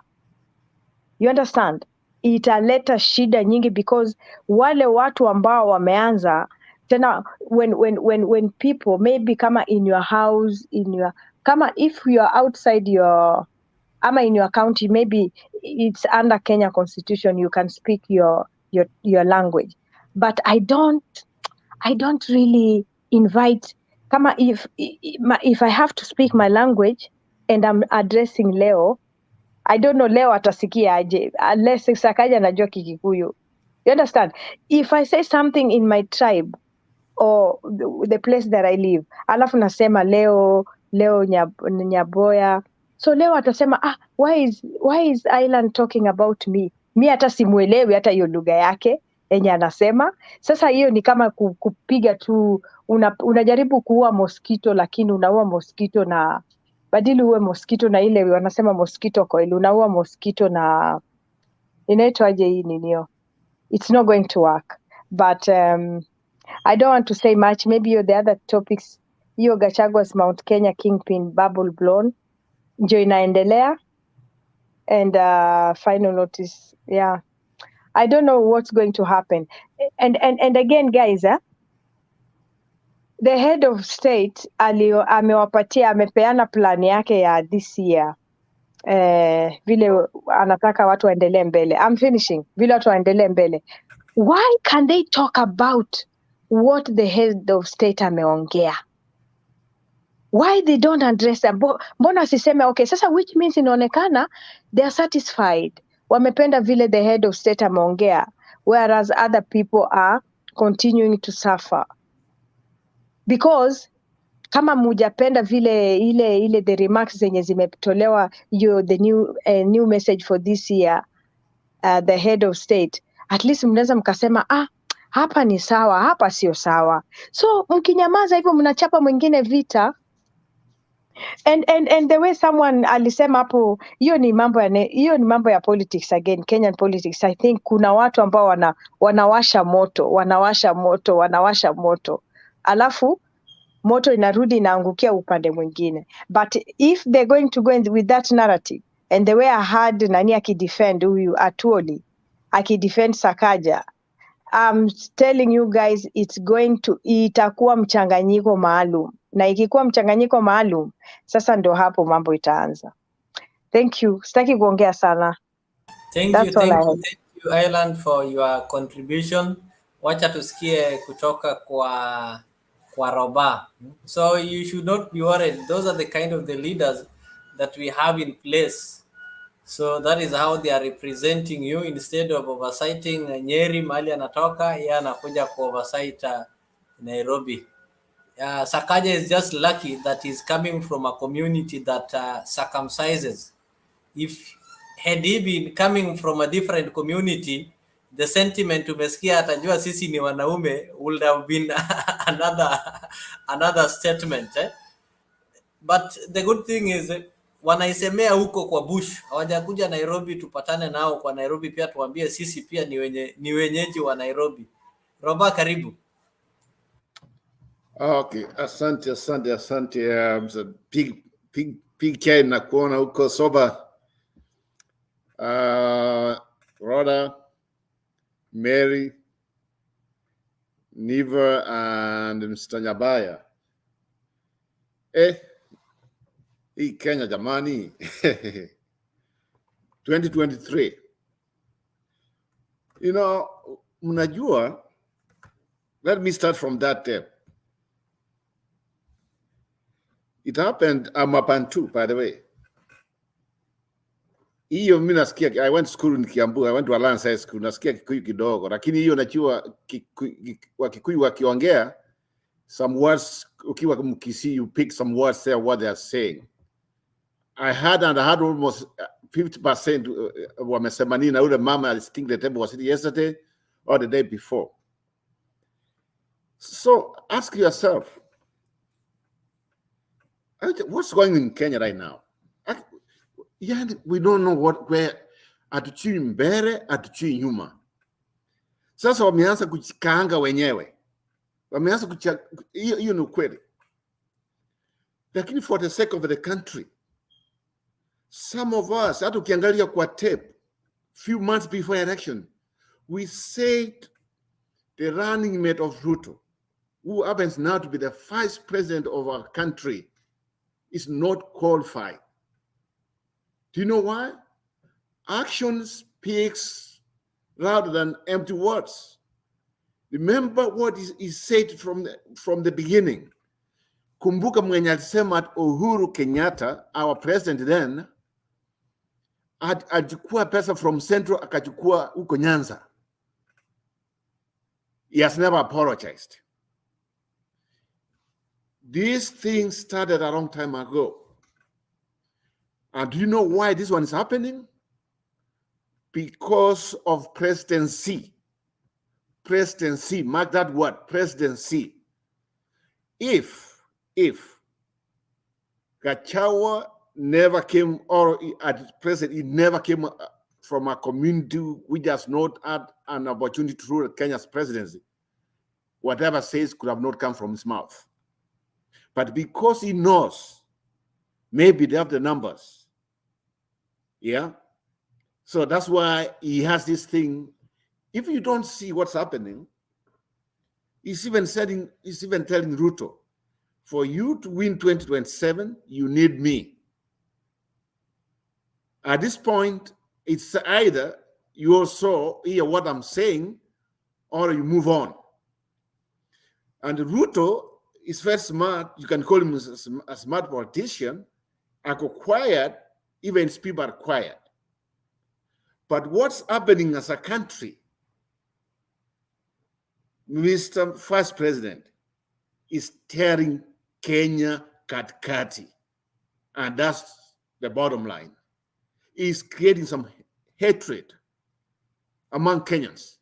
I want to be sincere with you. Sometimes I go online. People don't like him. People don't like him. Now, these things, they keep on saying, yeah, the son of Mau Mau. So what? So what? Now, which man is, if you say he's a senator, I didn't realize until Mr. Omesema is a senator. I didn't realize he's a senator. My question to him, when did he become a senator of Nairobi? That's the question. But what they are trying to tell us is, oh, by the way, Nairobi belongs to a certain community. Let me tell you, my friends who are here, and those who are listening to us, this is 2023. Kenya imetoka mbali from 207.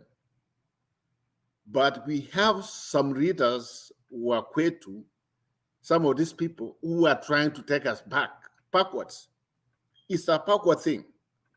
And if we allow them to do that, Kenya is going to be separated. I'm telling you, this thing he answer. Do you know why I feel like Kenya might be there apart? The same people who are saying all these words, sincerely, wait until a few months from now. They will start saying, by the way, when Ruto is done, Gachagua is going to take over, is going to be the next president. Wait, that one, they are laying the foundation for that. So other communities, wherever you are, wherever you come from, what you are doing. And that's why someone like me, when I started this press here, when I started coming here, sometime back last year, before summer last year, nilisema, going forward, I said, come not, 2 years from now, 3 years from now, Uhuru Kenyatta will be always the best president ever to rule Kenya. If there's somebody ambaye akuwa na ukabila, I'm telling you, if there's somebody ambaye who was not a tribal, somebody who was ready to accommodate everybody, is our former president, and I miss him dearly. I miss him dearly. Because if you see the way Uhuru Kenyatta came in, he came in humble. Unana. Yeah, he never wanted to have this idea of saying, oh, by the way, I come from Kikuyu. Guess what? We had the first president. He came there for 15 years. Then from there, Moi came in, lucky because my dad died. He was there for 24, maybe 25 years. Then from there, we had another community president. He was there for 10 years. And now I'm here. I'm succeeding. There's nothing you can do. Akukuja na hiyo kifua. Lakini huyu jamaa ambaye amekuwa ni vice president. He's not even a president. Ni vice president.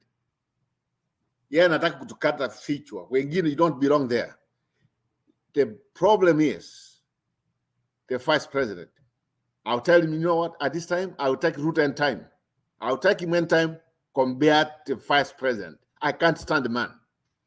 The man believes he might be educated, but when it comes ideas and trying to persuade or trying to bring people together, is illiterate. He doesn't know what he's doing. Na hii mambo ambayo wametumia kanisani, mambo ya kanisa, somebody brought that thing here, and I think I should speak about it. These people, KK, Kenya Kwanza, Kenya Kwisha, the way you can call them. The way they have started hii mambo ya kanisa, they make many people to start hating about the church. I'm telling you, if we go this way, hii mambo yetu ya kanisa, we are on to have a country where maybe kanisa itaonekana ni adui. It's going to be an enemy of the people. And you know, the way we were brought up, most communities are foundations from the church. And the church is a place where some of us, we went together, we shared, and we said we are all equal. But if these people, they have started bringing the church, if you don't see what's happening, they are using more especially the church in central Kenya. Let's be specific and let's talk the truth. The church in central Kenya is being used as a tool to win election.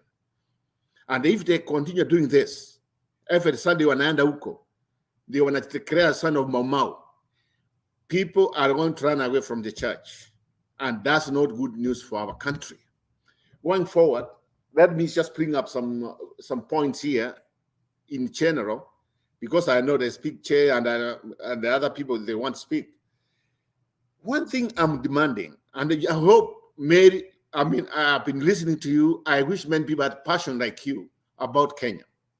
There's something you said what's going on, and I want to add on your topic. You know, one thing, ask yourself, what a coincidence, when these people came in power, a few months later, some people or some cases, people were declared, some cases were set free.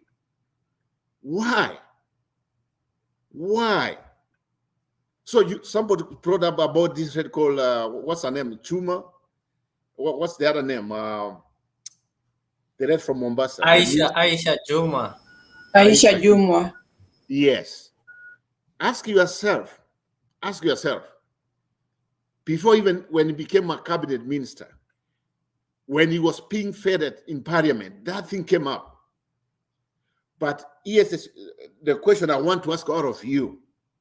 Don't you think it's high time for us to demand we have a special council or a special sitting to investigate all the cases which were withdrawn by the prosecutor since these people came in the office? We want to know what happened to these cases. Which evidence do you have you didn't have before they came in power? But after they came to power, and these cases were dropped.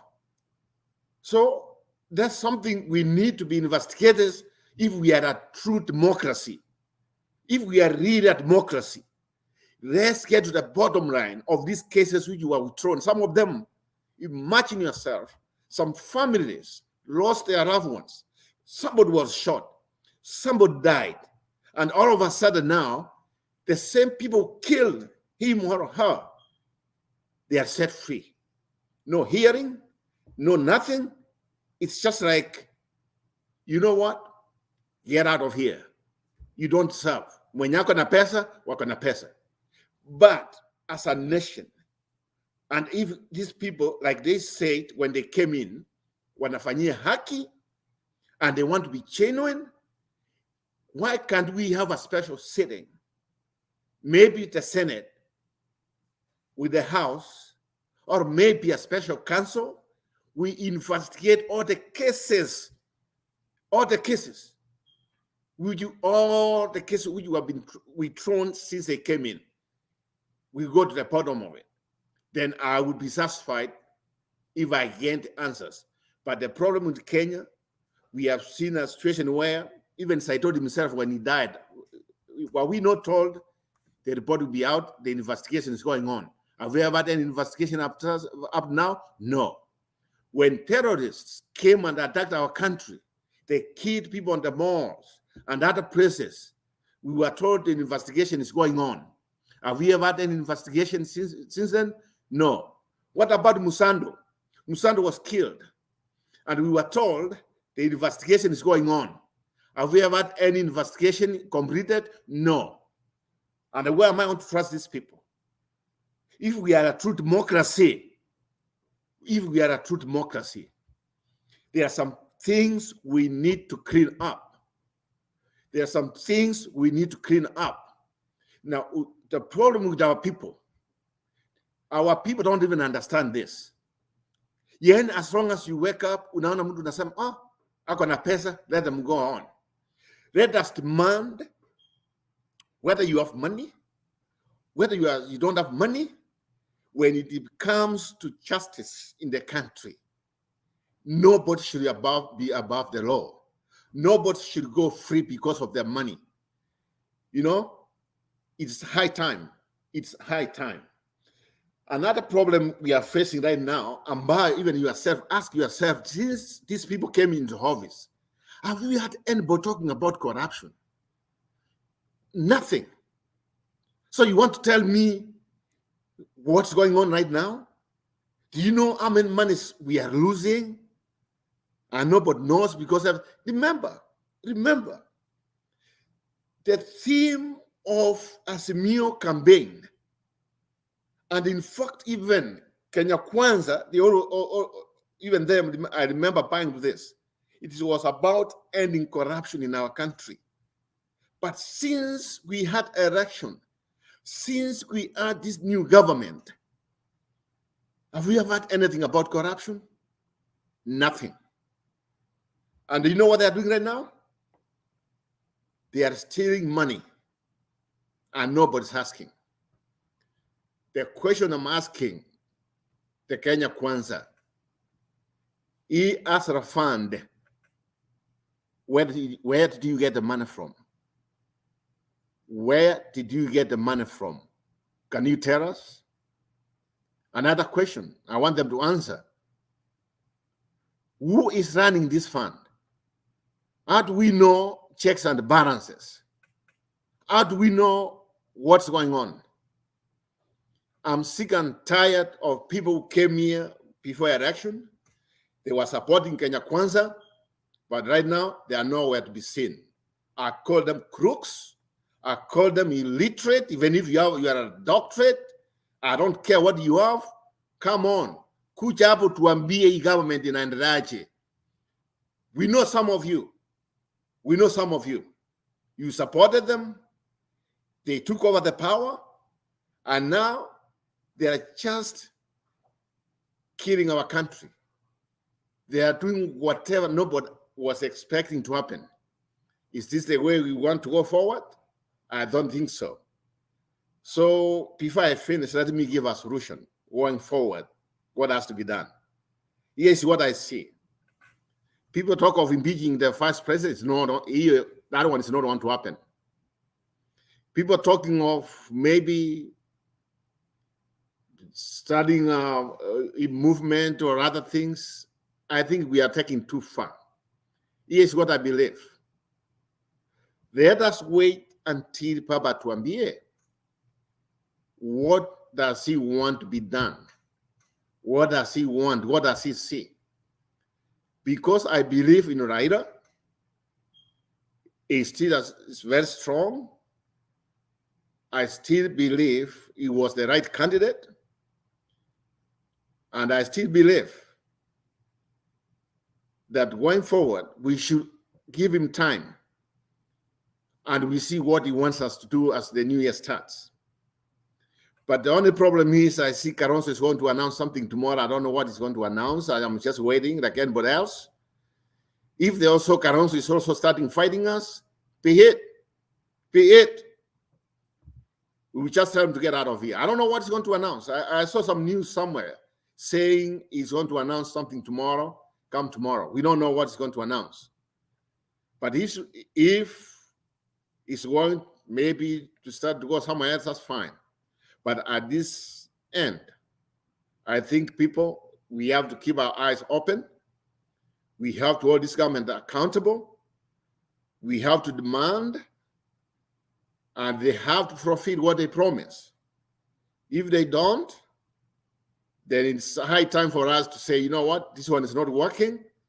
Let us hit the streets and get these people out of power, be it or what, I don't care. So let me leave it there. I want to hear from other people, but I still believe the first president of Kenya is a wrong man. He should not be the vice president. If he really wanted, he could have been maybe a senator from somewhere, maybe from where he comes from. Let me leave it there. Let's see what happens. I want Thank you, Roba. Yes, Yeah, Kalonzo Sijui, I also heard he's going to make some announcement, but I've heard, I know we are used to Kalonzo and announcements. No, he keeps on announcing things, and no one takes him serious. I heard he wanted the Azimio to be handed over to him. So I don't know if there is a key that somebody holds that should come and say that now I'm calling a public meeting. Kalonzo, take this key. This one is the one that we use in locking Azimio. I personally do believe that Raila's silence should be a sign that he's giving Kalonzo an opportunity to rally his troop. But Kalonzo will always be quiet. If Raila is quiet, he's also quiet waiting for Raila. So if I was Kalonzo and I want to inherit Raila, it is simple. I don't think anybody will go and say that from today I'm handing over. Political power is never handed over like that. And unless it is things like elections is when you'll hand over power like what Uhuru did. He should thank Raila for remaining silent and make use of that space and rally people. Right now, he should be the one calling people to Kamkunji. That is when we'll say that really is now taking over. But if he's just waiting, I don't know, with Kalonzo, I don't want to discuss him, but I don't know. Then something you've also said about the church, and specifically the churches in Central. In the next 10 years, people will not want to be associated with the churches. And the reason is the churches have given Ruto a platform to spread lies and con Kenyans. Ruto doesn't have the legitimacy to call for a meeting. He has never called for a rally, and he will never, even as a president, even the public holidays, he cannot mobilize. So the only avenue that he gets to speak to people is a crowd that are in church. So if today you close all the churches, Ruto will have nowhere to spread lies. So he goes to church, takes advantage of the brown enveloped pastors and brown enveloped bishops, con Kenyans, lie to Kenyans. So that is what will happen in the near future. People will say the church was silent when all these things happened. The church gave an opportunity and gave a platform, gave a microphone. In fact, it was that microphone that was used to preach Christ that is used, or that was used also to preach hate. It is the same microphone that is used to give hopeless promises. It is the same microphone that is used to kill dreams of several Kenyans. So let us welcome Big J. Big J, karibu. Can I talk something a little bit? I go, please. All right. I want to say one. Allow Rhoda 1 minute. After Then Roba, yeah, Roba, he talked a very nice point that you make my heart cry when you say that, talk good thing about the former president, because, sometimes I feel almost crying because former president, I'm not in Kenya right now. When I go to the internet, I check the development, that man have been left. He's a man, we'll never forget him. He have made our country amazing, beautiful, to build those roads, many things, and still Ruto he continue abusing our former president have been even depressed, and it's really hurting. And he go to the church. I'm always asking myself, he doesn't have a feeling, or he doesn't have a mercy, mercy about others. And Uhuru Kenyatta didn't do anything. He was just supporting Raila, and that is our democracy. You can support everybody. We know Donald Trump and Biden, they have a conflict, and that's fact. You cannot, Uhuru have a right to support Raila Odinga. And me, I'm always proud of him. I would never, those people that usually come propaganda, Uhuru was 100% supporting Raila. And he had been depressed. It's really hurt me. A man was, anyway, I pray for him every day that God will restore him. Ruto, he doesn't know how he has been hurting my community, especially me. I've been hurting me a lot. Me, I'll never respect Ruto. Rest of my life, I'll never, and those churches from Mount Kenya Central, they're the one we're eating the same table with the Uhuru Kenyatta Institute. I know one man he's a church in the Presbyterian in Muranga. That man, he was preaching fake, and he was pretending that he liked Uhuru. And now, so me, I don't value those churches. Those are just idols. I don't watch any church from Kenya. It's better I watch church. Me, I watch church from Ghana or Nigeria. I don't care about Kenya because all they're fake. I don't believe nobody Christian because as true Christian, we stand with the truth. A true Christian, we stand with the justice. We cry with people who have been rejected. But anyway, that's what I want to address. Thank you. Okay, thank you, Rhoda. We really value your contribution. You keep this show alive, and there are people wakisikianga sauti yako tu, hata kama kwa melala, they wake up and kusikia Rhoda anasema nini. Unaamsha wengi sana. Asante. Big J, karibu.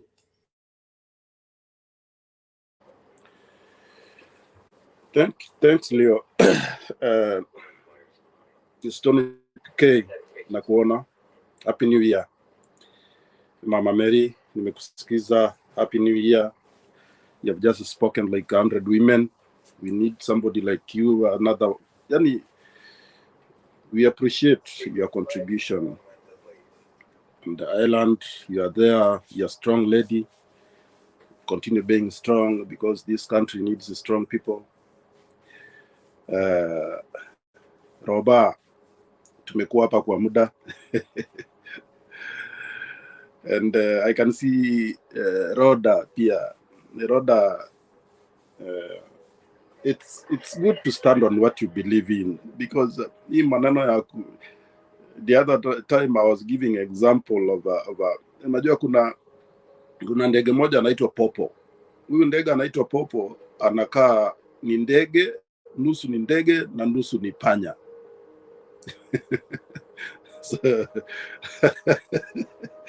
So hakuna haja. Myself, I always say this. I don't. I'm not someone that who can be washed, to believe on something that I don't believe. What I believe in, I believe in. Anyway, coming to the topic, I can see many of you are getting it wrong about this Gachagua thing. You are getting it wrong. You are not correct. You are wrong. You are somehow wrong. Because the fight between Gachagua and Sakaja actually is a fight between Mudavadi and Gachagua. That is what I want you guys to understand. It's not a fight between. It's a supremacy war between Gachagua and Mudavadi because now Ruto is on crossroad because he doesn't trust Gachagua. And I want us to remove, the many people try, Gachagua now because Nikama amesukumwa, so he's trying to bring the tribalism using the Kikuyu word. I mean, the Kikuyu tribe that Sakaja is doing this to Kikuyu people in Nairobi, but that is not the fact. Actually, he's using Kikuyu to protect himself. He's using Kikuyu as a shield for himself. So I want you guys, ladies and gentlemen, to understand that. Secondly, I think I spoke about this I think it was last week, that when, it seems there is kuna vita between Ruto and Gachagua behind the curtain. That is not, we are not seeing it. So that's why Ruto has to rush to Western Kenya to rally them, to try and unite the people of Western Kenya to rally behind Mudavadi and UDA. And the Mudavadi told us that 2027 hii dunia kweli Stony PK tutajionea. Huyo mtu anatuambia 2027 he will be Ruto will be a president. And he's forgetting 2027 Mudavadi will be how old? Ati akuja angoje 32. Na yeye ndiye among wale watu wanasema ati Raila ni mzee. Surely kwani watu wanachukulia sisi wa Kenya ni wajinga aje? How do you think that stupid we are? And under Kurali the Luyas behind Ruto. And how comes that Ruto goes to unite the Luyas? The Luyas, they can unite themselves. Ruto is not a Luya.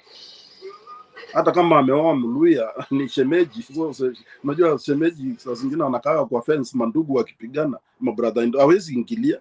So I think the whole thing is crazy. It's crazy. Na Gachagua au Kikuyu wanasema because he's talking about the Kikuyus. Yesterday, I don't know, on Friday or yesterday I talked about it. Wakati tulipatia Mkikuyu kurani governor Nairobi. Where was he? He never supported him, and he was a Kikuyu, and he has a good degree. He has a good report from yake ya kazi. It's excellent. Nobody like him. We gave a very good person. Sisi watu kama Azimio, and it didn't matter ni Wakikuyu. We gave her as Azimio, tukasema this is the guy, and hatukusema ni Mkikuyu. Tulisema point of order. Kuna mziki uko behind, sijui ni kwa nani mziki. Okay.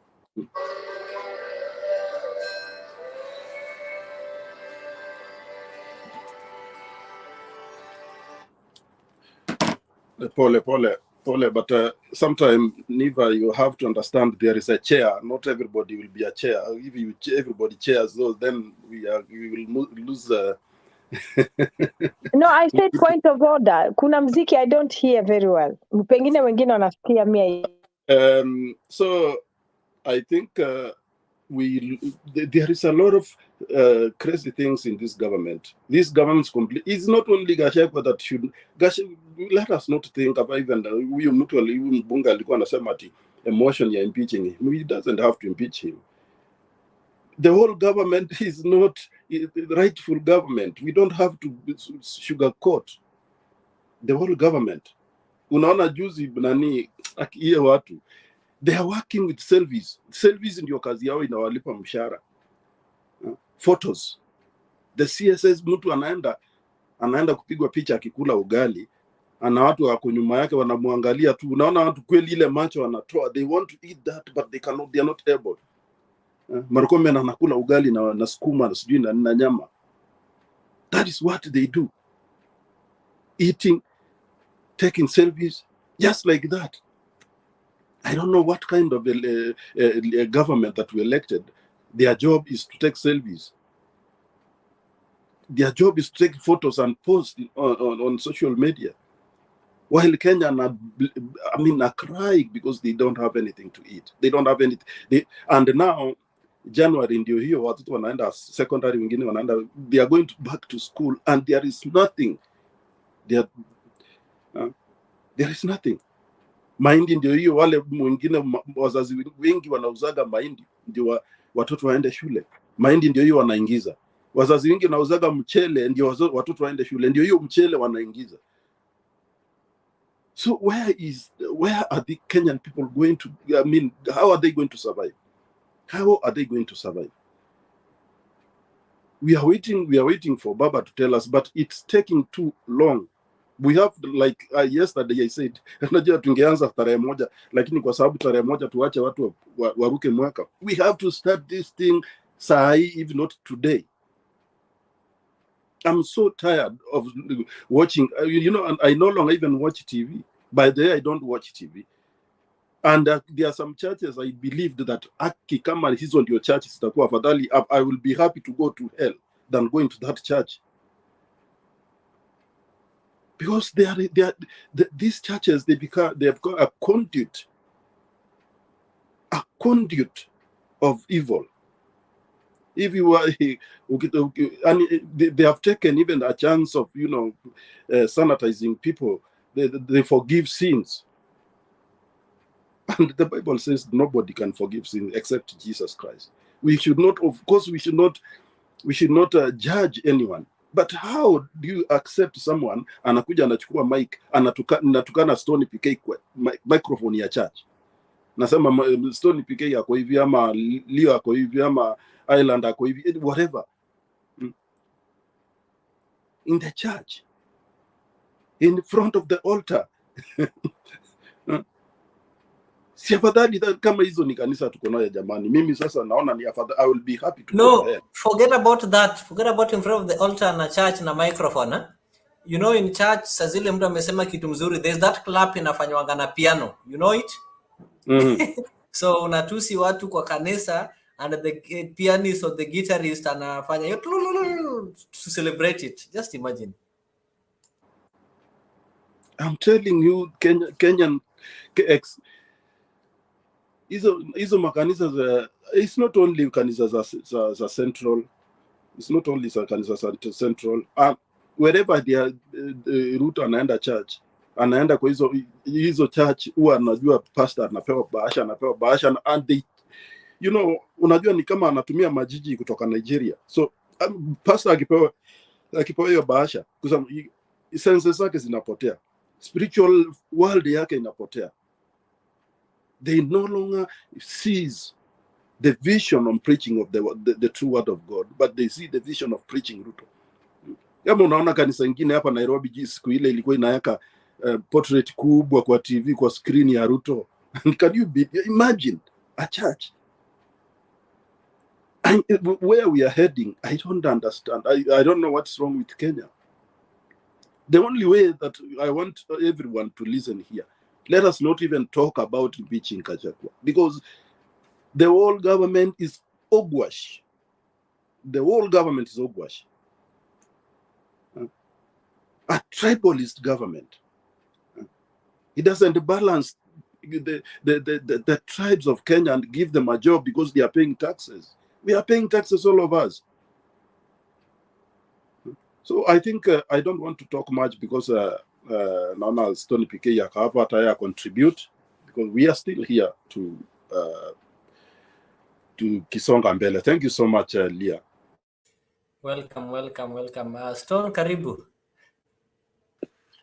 Asante Leah. Wote na wasalimu wa mwaka mpya 2023. Let's say like everybody is saying happy 2023, although I know we are not happy. But kiafrika hata mtu akiwa kitandani ICU angeweza kuongea, umuulize unaendeleaje Stone PK, anakuambia ninapona. That's the faith people have. It is so shameful, you know, that we are concluding 2022 ya majonzi na tumeingia 2023 ya majonzi. It is sad, and that's a fact that people should accept. Watu waache kuambua ita improve it. I'm sorry, I get a bit hard, and I agree with Roba. We cannot, Roba and Eli, let's not pretend. Pretense will not help us. I know wale vijana wadogo wa year 2000 nini wanaona ni kama ni lamentation tu inaendelea, because wamekuta matunda yakiwa yameiva mazuri, yeah, everything is beautiful, but I don't want to address them, because for them they've been indoctrinated not to talk about yesterday. Hata ukimuuliza tu jana kulikuwaje, hataki kujua, anakuambia dad, mom, can we talk tomorrow, can we talk now? Hata tomorrow inakuwa ni shida, anataka saa hii. I'm not really condemning them, but I'm saying that is what now every corrupt, evil leaders are taking advantage of. Same in the church. Pastor hataki kujua nini, si ndio wameanza hiyo fake, wanaponya watu kumbe ni uongo. Ati viwete unaponya, mbona usiende Kenyatta uchukue wale wote wamepooza uwaponye? You're just pretending. That's all garbage. Now, I want to address three issues. Issues here. It's very sad affair that Kenyans are now talking and addressing issues as if kuna serikali ambayo ni legitimate. You know, now people are fading away from the illegitimate of this government. Watu wanaongea, oh, tutaimpeach Gachagua. Excuse me guys, muimpeach kutoka wapi? Mutasimama wapi? Where will you start? Niongee kama ule mtu aliuliza ulisikia wapi? Sasa unasema unaenda kuimpeach Gachagua kama nani? So I think those of us who are fighting for this cause, let's not be swayed. Let's not debate on such things. It's a waste of time. You saw what happened with the Mwangaza issues. People are coined here, wakaletewa to issue hapa, oh, it's gender, it's this. And the underlying issues. You see, Kenyans are so easily weighed. You know, they are mabwenyenye wanataka hii. That narrative, people are buying it so cheaply. Tuliambiwa, hii serikali ya Azimio ni mabwenyenye wanataka viti. That's how we were conned. And people started thinking that Azimio was so bad, ni kugawanya viti, nini nini. What is it that UDA is doing? They have taken the exact manifesto ya Azimio is what they are pretending to want to implement. But they cannot implement it. Because if you implement it to the letter, you will just fold everything and go home. Because you can't. So they are pretending, and people are being lied to. Atio itakua. They cannot even implement one agenda out of the 10. Azimio. It's not possible. That agenda is not implemented by thieves and thugs. So basically, this government is based on 7 tenets. Amri 7 za shetani ndizo wameshikilia. Ya kwanza, and I will talk realistically. Ya kwanza ni kuingiza ukabila, ushike na ukite mizizi kwa hali ya juu kabisa. And for those of us who are a little bit you know what has happened in Africa. You know why peace cannot be in most of the countries in Africa. That is what has been used. Unakaza hiyo nati ya ukabila kabisa. Such that hata wale wanazaliwa saa hii wanaongea ukabila. And they take ukabila negatively. 60 years of independence, we have turned ukabila iwe ni sumu. Instead of me appreciating Roba is from Kisii, I'm from Mbere, Eli is from wherever, Narok, there. Instead of us being happy, like when we were growing up, you know, I remember when I got my first job after college, I was teaching in Bomet. And holiday, I would not go home. I would drive to Kisumu, blindfolded. Naenda tu napanda matatu basi, naenda kukula raha yangu Kisumu. Then the other time I would go to Eldoret. The other, I would just pick a city out of the blues because it never occurred to me that there is a part of Kenyan soil where I would feel uncomfortable. What has happened today? That is what has been implanted. And who has planted that? It's Moi, okay? Kibaki had a chance to reverse it, but lost himself into economy. And then the bad enemies entrenched and continue to entrench tribalism. Uhuru has been trying. Then you see now what has happened. Who has taken over? This is somebody who will be more than Moi 24 times 4 times of Moi. What? He was planted in 24 years. Ruto is going to multiply that by the minimum of 4. You can imagine ile shida itaingia hapa. And he is on record. Alisema number 1 is of course to destroy Kikuyus, which I'm okay with it. It's up to them if they are destroyed. They are the ones who are even also, against everybody saying, oh, this is what we want. They are the ones who showed us that you can deny your own from, not on tribal basis, but you can denounce your president, you can insult him, you can pack a matope, and is a leader you claim to have elected. We can't trust them. Unfortunately, I'll talk that hard. So they are the target. They knew. Clips were shown. Walikuwa wanaambiwa hakuna mtu ana shida na Mkikuyu kuliko Mkalenjin. Kwanza wacha nichukue serikali, alafu tutasort out. So they will be sorted out. That you can take to the bank. Ruto is gonna sort Mlima Kenya proper. Kabisa. And who are the second people who will be also in the slaughterhouse? Are the Luyas. I'll talk tribal today because that's the card that is being used and it's selling very easy. That is what Kikuyu say. The card that is selling, the white ball, It's tribal. And it is moving like bushfire. So the Luya will not see this, the Kambas will. Kalonzo now already is cooking something. You know, oh, lazima niachiwe, lazima nipewe. You see, that is the discord. You know, you are a team. Alafu unaanza kutoa ma statement, ma press, ukisema sasa Roba lazima niachie bana. Yani, you guys, I want you to see the stupidity that is coming in. And the senior people, brain people, as Roba says, watu wamesoma, wananunua hiyo ushenzi, hiyo ujinga.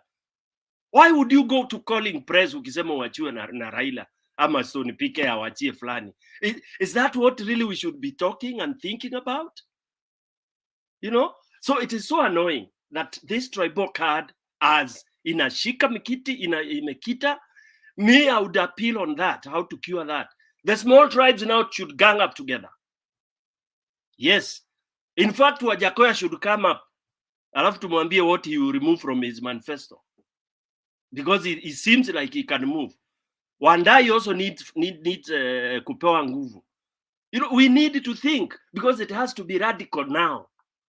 The small tribes now have to come and shun off the so-called big tribes if watatuzia hiyo ujinga. If they are accepting hiyo ujinga tu wananunuliwa now, there is no azimio. People are there lying low that una protect to pesa wako and you are saying you are in opposition. You are in opposition to oppose who? To oppose somebody who has destroyed the judiciary? To oppose somebody who has killed parliament? You're opposing somebody who took over by force? Aliba, akakalia presidency, alafu una nini? Somebody who continues to insult you in churches. Anakuambia tu museme mutaenda kuandamana mara ngapi ya kuja awanunulie soda na peremende. Really? And you are seated there as MPs saying that you are in opposition, you are there to help, to fight for to fight for UDA to deliver. UDA cannot deliver. UDA does not believe in corruption. They have legitimized it. That is their pillar number 3. You can't talk of corruption in that country called Kenya today. Kwisha sisi. They have baptized it. Wakasema, anybody talking of corruption, you are weaponizing to fight enemies. And people have bought it. That is why everybody corrupt. Hakuna neno inatajwa, pesa yote, watu kesi zote, finished. Then where are we heading? So all those people who are charged with corruption, it was all hogwash, according to UDA. Hao walikuwa ni weupe kama pamba, hiyo hela haikuibwa, watu ni wazima, ni wazuri, na tukae chini hivi sasa, tusubiri watu nini, wafanye nini, waendeleze Kenya. No wonder they have cut all the benefits, pesa ya wazee and all that, then mnaambiwa mnyamaze tu, there is something they are doing. Did they stop it kumultiply na ile miujiza, ile corruption, ile wash? Did they hold it ndio warudi wa multiply na hiyo maombi yao ndio itoke ikiwa mingi? How can we be fooled this way? And for this period that we may stop, is it earning interest? Have they taken it somewhere for overnight borrowing or lending ndio irudi ikiwa mingi? Do we know where the money is? How come this money imekwisha tu within the day they took over from Uhuru? Pesa ikadisappear kabisa. This is a lie. The other thing is that they have legitimized stealing, which they have tied together with corruption. So in Kenya, if you steal, hakuna shida. Roba na my brother Eli, nikija kwako nichukue ng'ombe zako zile 2 pale nyumbani la maziwa, usinifuate. That is what we've been told. Unakuja ninakuuliza unanifuatia nini nikiwa nimekukondolea macho, and that's it. That is what Kenyans have been told. So kuiba, corruption, and even that tribalism, it's okay.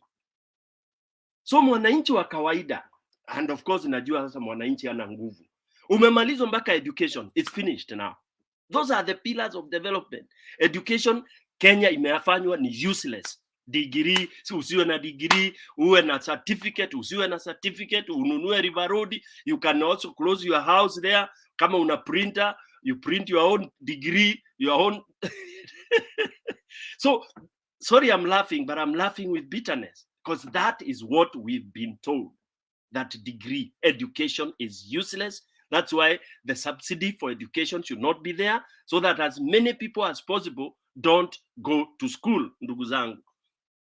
An example, I have 3 kids. I mean, 3 beneficiaries I'm supporting. 2 at the university, the other one in secondary school. What I've been told to pay is unbelievable. Secondary schools also unalipa karibu 80,000. Honestly, sincerely speaking. Where shall we go? How many can afford even, let's say, 60,000, 40,000? And this I want Kenyans to really see, that hakuna kungoja. And I don't care what direction we want to take. Because afadhali, uzibe ufa kuliko ujenge ukuta. All right? Religion destroyed, which has always been the pillar. It's another pillar that holds society together, because tuna huruma, we think in the right line, na tunaamini Mungu au kweli. Sasa tumeambiwa kuna mamiungu karibu 40. Mpaka Kenya ukiongea unasema uko saved, unaulizwa umesaviwa kama ile ya Ruto. Look at that. Ati sasa kuna saving inaitwa nini? Kuna kuokoka Ruto style na kuna kuokoka style ingine. What are we telling our people, our young generation? Yeah. Lastly, Sharia gone. So there is no constitution. Let us not be lied to. Ati Sharia itafuata mkono. Hamna Sharia. So in short, for me, there is no hope. The situation as it is. What we can only do is, based on all those points, nikikonclude ndio wengine waongee. What Wandai stipulated yesterday or today, I know he speaks softly, but I would like to call upon Kenyans that are going to save this country. Those points are very good. And I'm not expecting Baba to talk, Bana Roba. I think those points, hiyo nimeona sauti na mkono wa Baba hapo. Because hapo, hiyo ndio kitu hiyo. Only that, for example, Baba akitoa sauti mwenyewe ndio tutasikia tumepanda mori kabisa. But what Wandai stated, that's enough to set revolution. That is enough to set fire in this country. Because none of them, those demands, will be met by Ruto. Bure kabisa. Ruto is buying time. Aliona wajinga Kenya. Listen to mkiwa free. Unfortunately, just like you've said, I never listened to Rutos. But during the your New Year thing, I had to listen to it a little bit so that I could gather material and try to see whether it is true. Kenya inaenda motoni. And he confirmed that this country is headed for doom. And he talks while laughing and mocking people. Sarcastically. And Kenyans tumekaa hapo, tunaambua tungoje. Tunangoja nini? Ulikuwa umepanda basi ya kwenda Kisumu, unaona imeanza kwenda Mombasa. Utafika Kisumu kweli? Kenyans, you are waiting. Ukaambiwa 100 days. Hakuna formula. Sasa unaambiwa ungoje ngapi?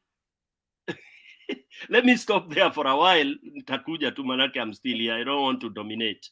Thank you so much. But it is very sad. It is a very sad 2023. Yeah. Thank you, Stone, and thank you very much for being sincere with yourself. Most of us, we sometimes tend not to be sincere at the expense of let me say, we tend to pretend. We don't want to face things head on because we tend to be good because of tolerance. But deep in everyone's heart, if allowed to speak, they will just speak even more than what you've said. In Kenyan politics has always been tribal. And that is why when some guys, when they don't have any agenda or when they lack agenda, they resort back to their tribal cocoons and go and seek relevance within their tribals. And that is what currently Gachagua is doing. He realized that he has got nothing to offer Kenyans today or in the near future. So he wants to look for some legitimacy, or he wants to look for some relevance. So he's now trying to identify himself with the tribe. But we are the ones who've always allowed that. The elections are never about agenda, but people go and identify with their tribes. But what I like that is happening, that people have woken up. This idea of tribes is now dying because people are suffering equally. This entitlement, whereby you have to be a Kikuyu or a Kalenjin for you to be a president, it has to end. It has been there, and if you there's a time people like Moses Kuria will go on live TV and say Mount Kenya must decide who becomes the next president, and you will say it unapologetically. And I think these are just some myths that we've meant to believe that Mount Kenya is having a higher population than any other region in Kenya, or Rift Valley is having more voters than any other region in Kenya. These are just some beliefs that have been, they've been forced into our brains to believe so. I don't think it is true. At the same time, you'll be told in Mount Kenya, people are not giving birth. The ladies are demonstrating. So where is this population coming from? I'll not go deep into that. Nifa is back. I think we are supposed to go to Mama Mary. Then Rhoda wants to say something in a minute before Mama Mary speaks. Yes, Rhoda, I want to say like this. PK speak about tribe. His wife is a Kisi, right? You're married with a Kisi. See, he know how to speak Kisi. Can speak with the Roba Kisi. That's amazing. So here you're not a tribal. That's what I want to say. Thank you. Can I say We something? citizens, we are not tribal. This issue of tribe is within the leaders. With us, we are not tribal. That is why we meet here, irrespective of where we come from, and we don't use it as a tool. And here we use it for positively, but our leaders use it negatively. Yes, Nifa. Point of order. I think when like I said before, we are contributors. Of course, we are from different tribes, and we need to always get the it's because of our leaders. And our leaders, even you find also Luyas who are also tribal. You find Luos, some of them are also they are not supporting Raila, and also in Kikuyu. But just to add quickly before Mama Mary speaks, what Stone PK spoke, I think that's a good way forward, whereby we need to, and I think what's going to add up and help this country is young people. So whereby we need to get a platform whereby how can we help the opposition, like people who are there, like Stone PK or Kenya Kwanza, so that we can also young people's contribution also matters a lot. And again, it's young people who can run, it's young people who are energetic and who can also take the decision and say, okay, this is what we want right now. But about the tribalism, what he spoke is a little bit what I spoke also a little bit. I said, and even Roba, we said, now they're using tribals because they're used to that. They're used to that. And the way you say now, the first, of course, is going to be Luya. Luya again, because if you look, people who voted for him, a lot were Bukusus from Bugoma, people from Wetangula. Now they're using Mudavadi to hurry up the Luyas by the time after 5 years. But 5 years, are Kenyans going to survive what's going on right now? Even 1 year is too much. So that's what I wanted to say. Thank you. Mama Mary, you can proceed.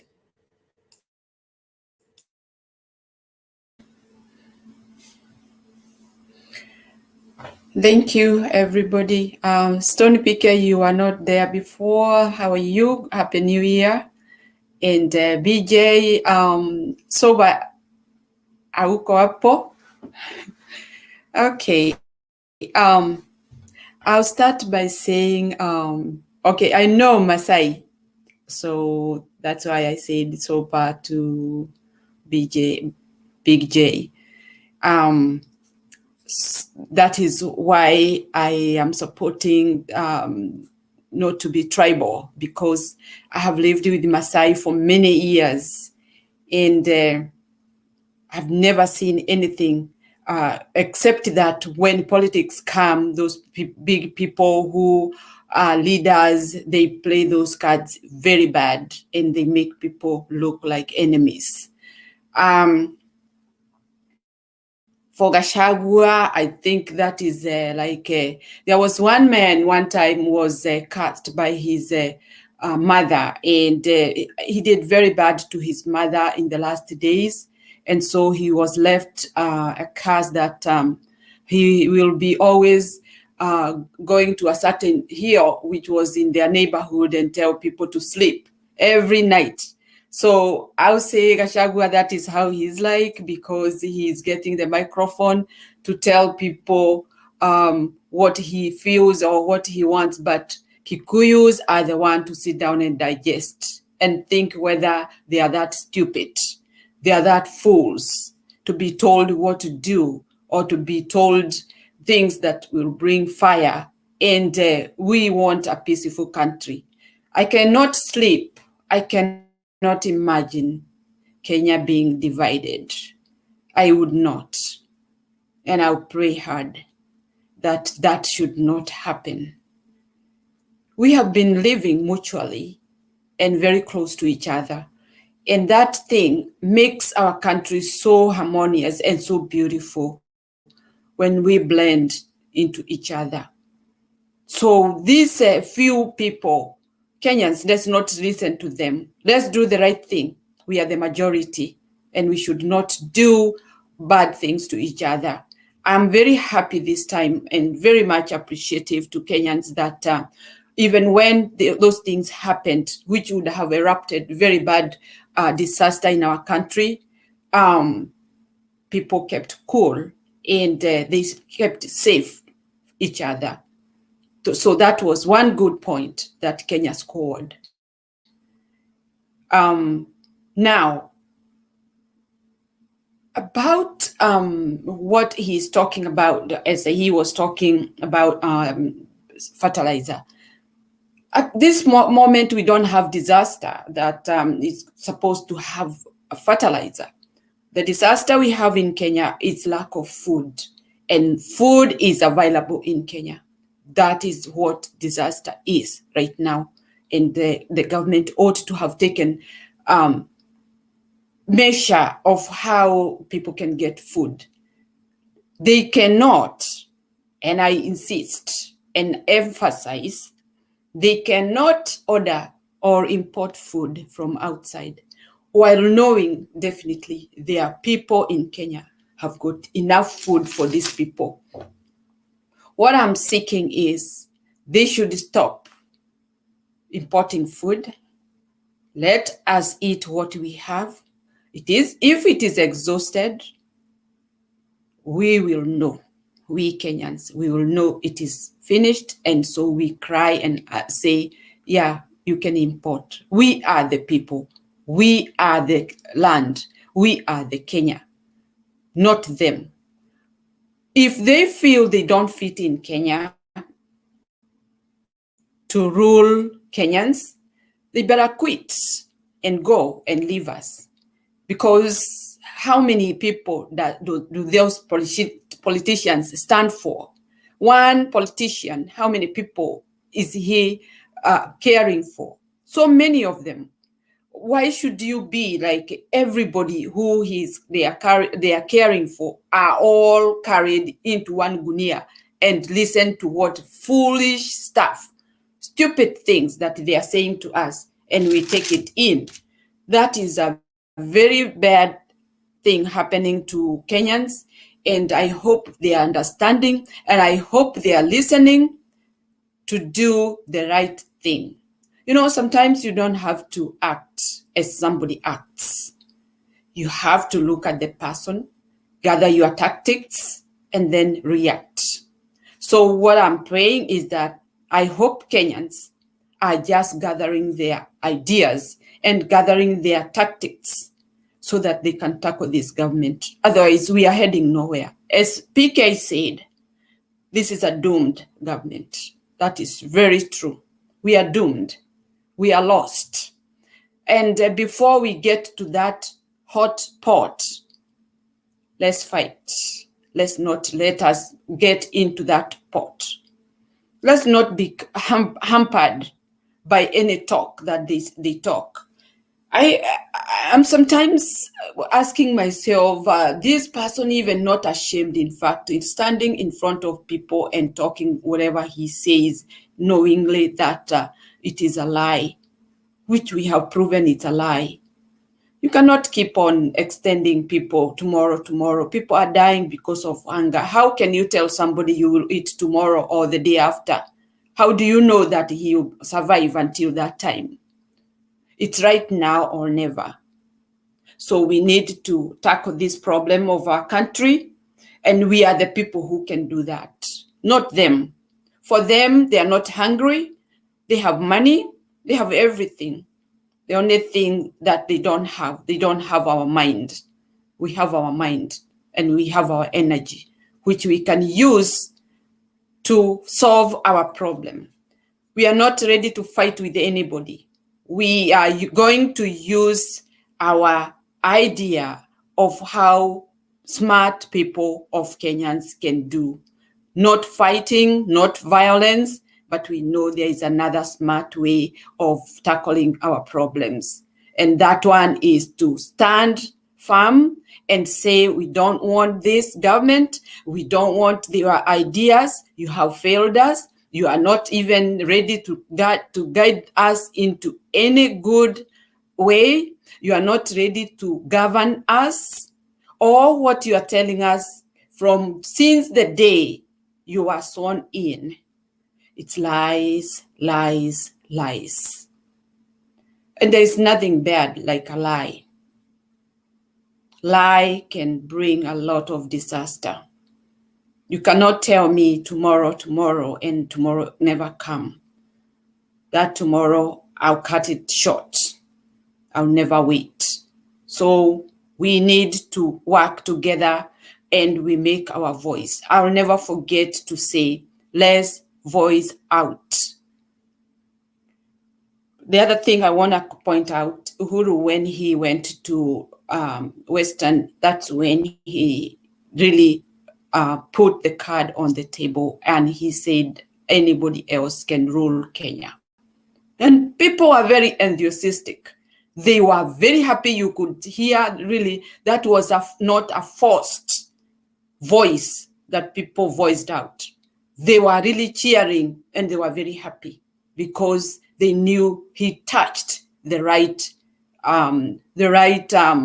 vein that will bring Kenya happy. Kenyatta, Uhuru said something that I'll never forget. That day, I always even play on my video. And when I hear those people, how they shout, really, they were very, very happy. And they really appreciated that to be on that table that day. But it never came to happen. Why? Kenyans, you know why. Let's have that happy moment again and bring it back, because we are the people. We are Kenya. We are lovers of Kenya. Kenya is our country. We will not let it go under or with the dogs. Thank you so much.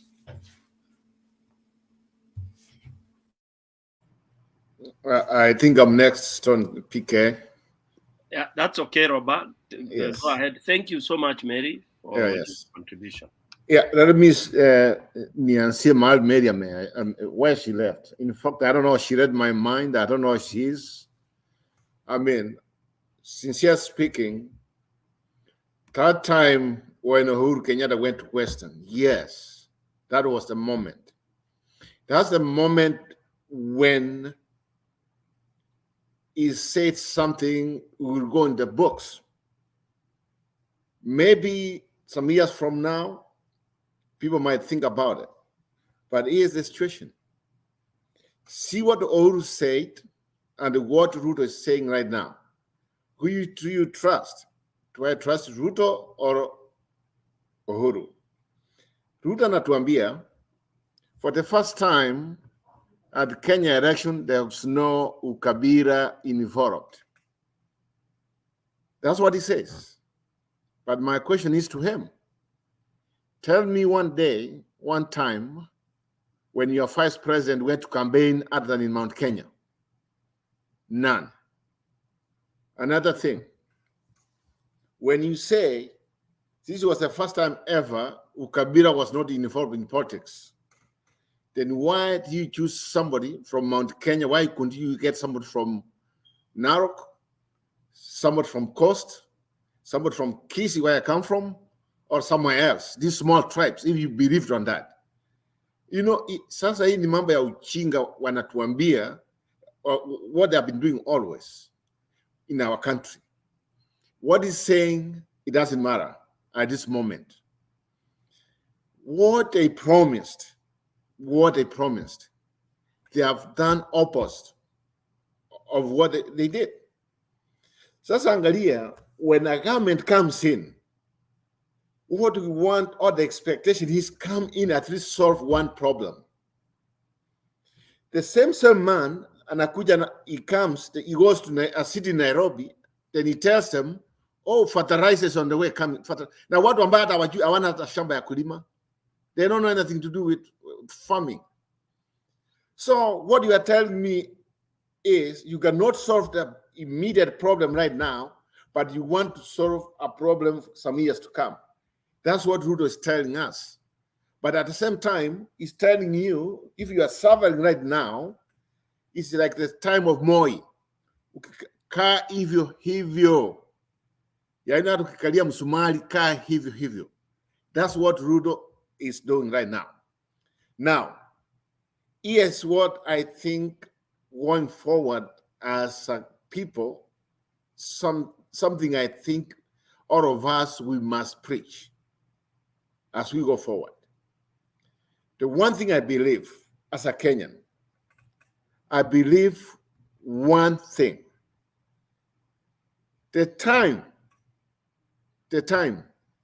when we are going to have a president outside Mount Kenya and Rift Valley, and Rift Valley I mean from Carrington. I'm not trying to be tribal. I will never be a tribal. But what I'm saying is, the time when you get someone from outside there, pengine Kenya itapona. And I have reasons why.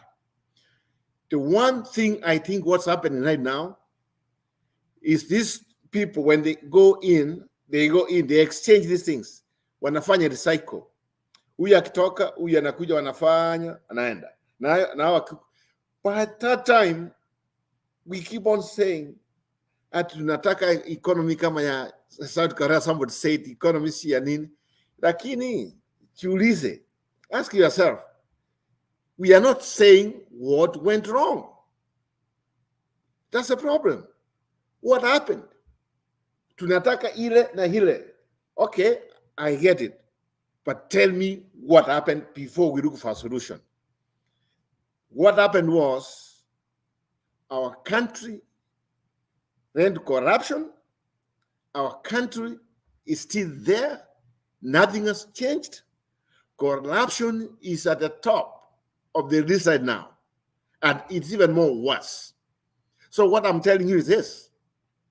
Where is going the economy ambayo mnasema and it's going to be better? Where people are stealing and you try to grow economy. It's not going to happen. At the end of the day, when you're naiba, they win the day. Because with them, they are just stealing and just pocketing that money. They are keeping. Kila sahi, Kenya imekuwa Sodom na Gomorrah. Anybody wants anataka grab whatever they can reach at this point. Kwa sababu, ufunguo wako nayo. They have the key. The key is the current government.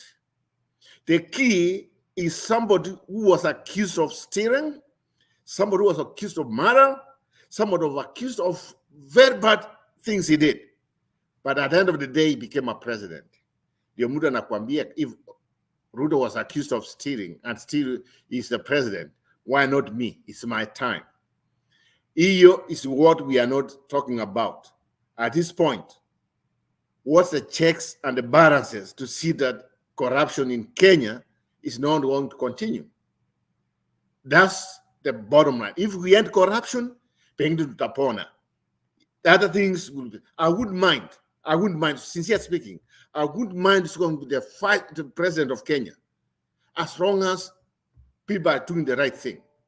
That at the end of the day, we want good for the country. But mambo, when you come in and crooks, people have been indicted, people who have some pending cases in court, some corruption, murder, and their cases have been withdrawn. That one's what makes me feel bad about our country right now. So what it tells me is we don't have rule of law, ni kupiga tuende. Tumerudi from where we were. And at this point, it's just like survival for the fittest right now. You survive. You survive. You are of your own. Wale wanachukua tu, they don't care.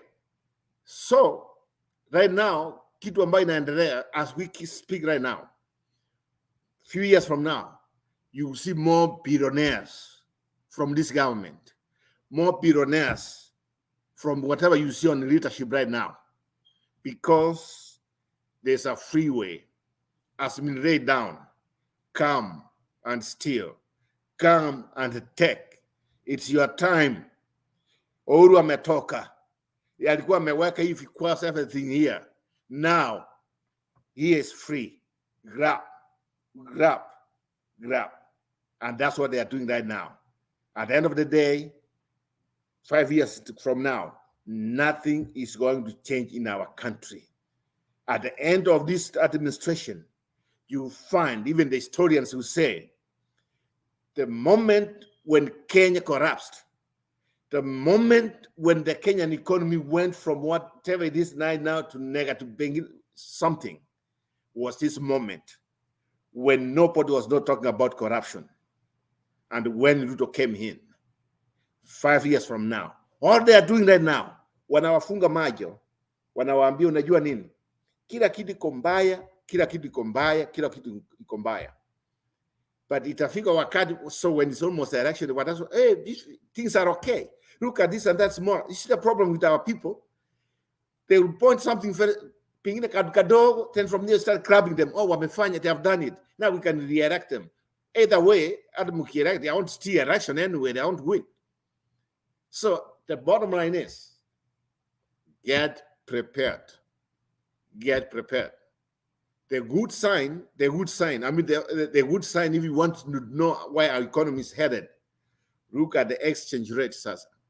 121 kwa dollar. 121. If they bring that exchange rate, ikuja mpaka 80, maybe 100 and something, maybe 9 something, then you can say our economy is improving. But if you're shitting, inaendelea kunyongwa at 121, where it is, then no, more worse things are on the way coming. I don't believe on these people.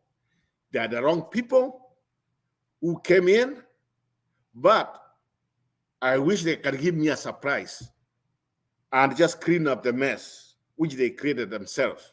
Na kitu ambacho sitaki kusikia from this government, if this thing they keep on telling us at the previous regime. The previous regime was them. Ruto was a vice president. Gachagua was an MP in that parliament from the ruling party Jubilee at the previous administration. Yani watu kache wachinga jamani. Wachinga. The same people who brought all these things, now they were telling us, oh, forget, it's funga macho. Since we were not there, the administration was there, Uhuru ndiye alikuwa president, na Raila ndiye alikuwa vice president. And people are just believing, Wakenya ndio tumekuwa hivyo. Like somebody says, wengine hapo, watoto wale wamekuja hapa, wamepata iPhone, wamepata hii other phone, sahi, yani wanafikiri kila mtu hapo ndio tulisaliwa hivyo, simu ikapa na kila kitu naipata tu hivyo. That's how life is. But going forward, this is what I believe. As long as Wakenya tukue na macho, if these people wakiendelea kufanya what they are doing, let's tell them we are getting you out by force, whether you like it or not. Kwa sababu the Chief Justice ambayo yeye ndiye anasimamia sheria, si amechificha ameenda, is part of them. So what else? The courts is part of them. What else can we do? We go the Sri Lanka way. We force them out. If they can't do the right thing, they have a chance. They have a chance. A chance which we cannot take away from them. Wapenda wasipopenda. But if they approve this one here, let's not give them even another 1 year. Let's get to the streets. We demand maybe a new election. We demand them to get out if they cannot solve our problems. So let me leave it there and other people to contribute. Thank you. Thank you, Roba. Twende na huo msururu, twende Big J, then Rhoda, and then Northern and Island. Actually, it's me. Oh, from Roba, it was you? Yeah, I just went out. I had a problem with the internet. Go ahead. And I won't stay long, Big J, because I'm going to sleep. I just wanted to say about power.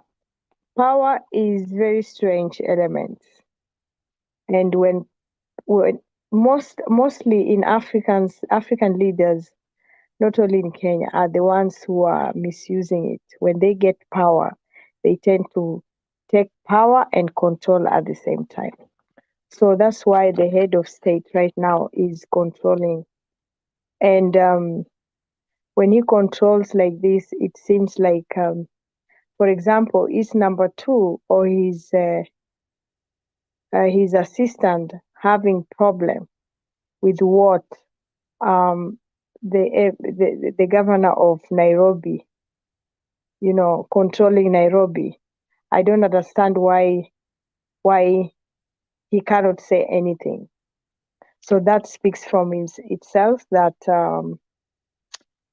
there's something cooking, whereby someone, like we say, everyone is almost the way Roba spoke, or BJ, or even Stone, you said.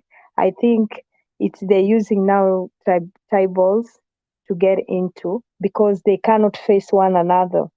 Number 1 cannot face number 2, and number 2 cannot face number 1. Number 1 cannot face number 2 because number 2 will tell him, my people voted for you. You understand? And it's not something he wants to go right now. So like psychology, so it's like the way the other guy said, they're buying time. They're buying time. That's why they don't know what to do. Like I'm asking myself, now it's January. I don't know if they had a meeting together, number 1, number 2, and those other leaders, the CS, if they had a meeting together on way forward, on maybe to speak about the Hustlers Fund that they implemented, which if it's going or it's not working. So it's like they like right and left, like people wake up and every day that's why there's so much press conferences and everybody speaking and buying time for citizens. Citizens are the ones who are wanaumia. And so my point is, now when you have power and control, so you can either use it or abuse it. So that's why they're using it, thinking they're using it, but they're abusing it. And those who voted for this Kenya Kwanza, they really trusted them, and the way they did their manifesto, like a hustler. So hustler, which means they'd not done any research about hustler. And that's why they came up with people have to borrow. And borrowing is 500, because they never talk about that when they were campaigning. So that's why. And so whoever who gets the government seems like he's the one who manages the country as the commander, as the way the Constitution says. And when there are cuts and needs to be made, those cuts have to be fed by every citizen. Every citizen, meaning those who voted for you and those who never voted for you.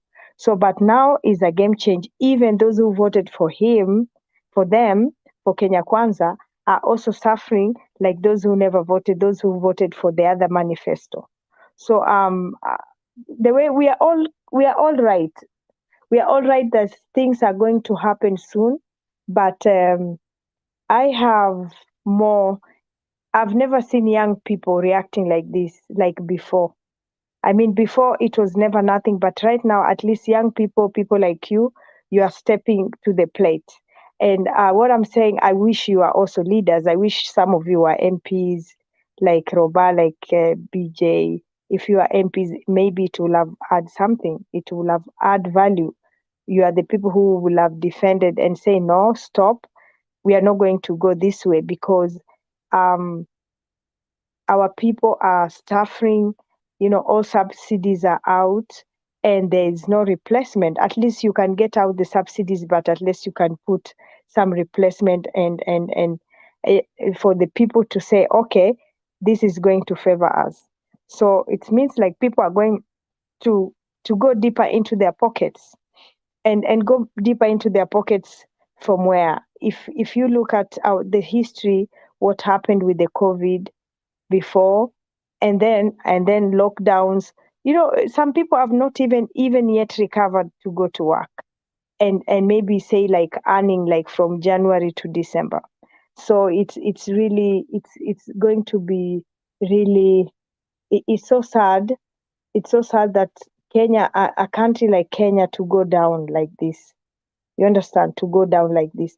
But however, those who still trust in God and those who keep on praying, those, the way PK say, the real God. Because it seems like there are other people who are praying God, but God in G, with G, not with G-O, like in quotes. And the real people who are prayers, they're going to pray so that we get a good solution. And so I'm not going to be long. And I wish you all the best, those who are going to come and debate again. And maybe we see us tomorrow as we're waiting for the way forward. Thank you. Thank you, N Island. Roba, umeona message yangu? Roba?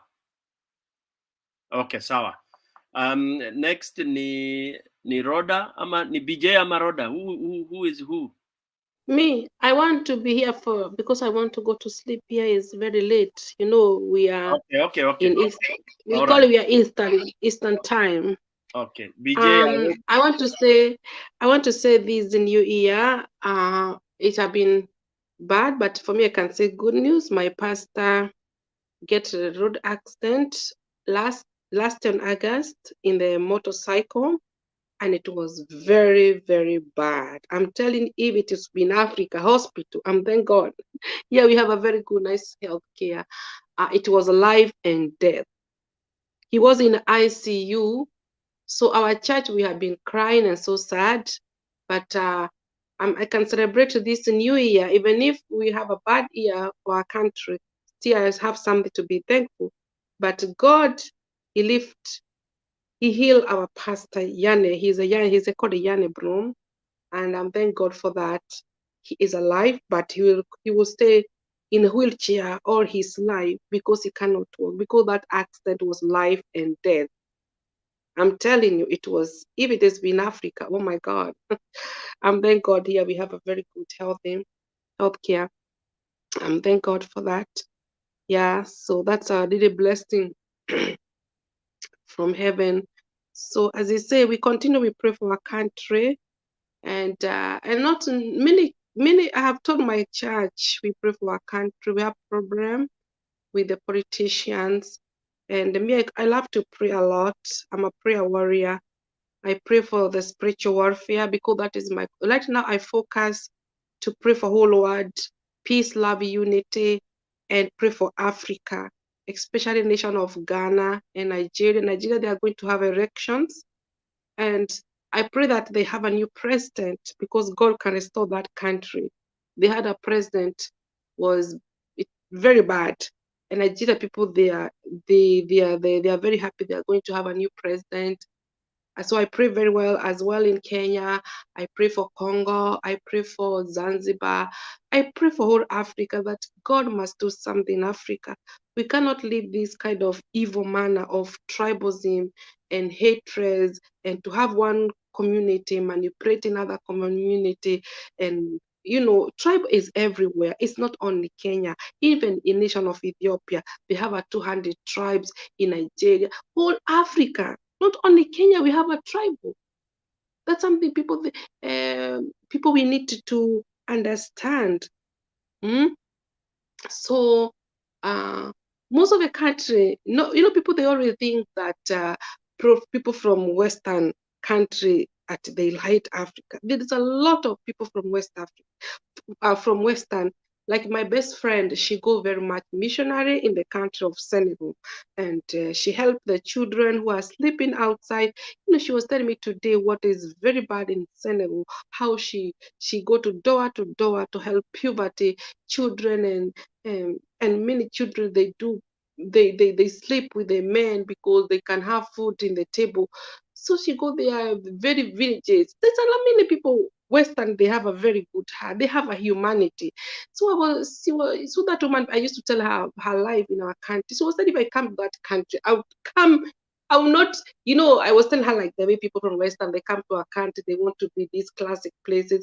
So let me tell you, if I come to your country, I don't want to go. I will go those villages where there is a poverty, So not everybody is evil the way people think. We have a very good people. That woman, she already tell me she believed to be kind and to have a humanity. That's something we need in a whole world. We need each other. We need to support each other, because we are living in the darkness time. We are living in the darkness country. We are living in the darkness world. We need each other. We need to support each other and to be satisfied what we have and what we don't have. God, even the Bible says we must be satisfied. Whether you are single or married, you must be satisfied. Whether you live in one room, be satisfied. Even my friends, they are white people. They tell me like that. People, they think white people, they are very stupid. They are not stupid. They are very clever. Wananiambia mtu akue anafurahia kile kitu kidogo uko nayo. Be satisfied. Because we are living in the darkness. We are living in the world. Too much darkness. War in Ukraine and Russia, in Kenya. We have people take advantage of other community. That is the evil. So we must pray for the whole world. We pray for our country, and we pray for Africa, that God must restore in Africa. We cannot live this evil. That we have one person try to take over, to control for our community. At the community, they cannot be themselves. No, it's God created tribe. The Lion of Judah. That's why we call the lion the Israel. It's in the Bible. So I pray the whole world, every tribe will know God, will deliver, will set them free. His only salvation can deliver. Not this salvation of Ruto. Ruto is not real. Salvation, you have a humanity. You have love inside of it. You have kindness. You have the heart of the forgiveness. That's God we want in Kenya. Not this kind of proudness and arrogance. We want God is looking people who have a humanity. Thank you very much. Have a nice, blessed night, and God bless you, and God bless whole Africa. We continue to stand for whole Africa. Thank you so much, my brother and sister. Good night. Good night, brother. Thank you for your passion.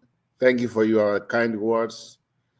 Thank you for reminding us that this world, we are here to pacify. We believe in the Bible. And those ones who are doing some evil things, more especially those who are in power, who have the money, time will come.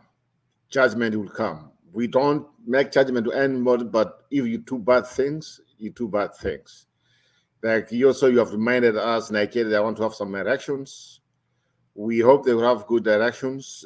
They have also their own problems, like we have in Kenya. They were rooted for a long time through the military. Then from there, they have religious problems.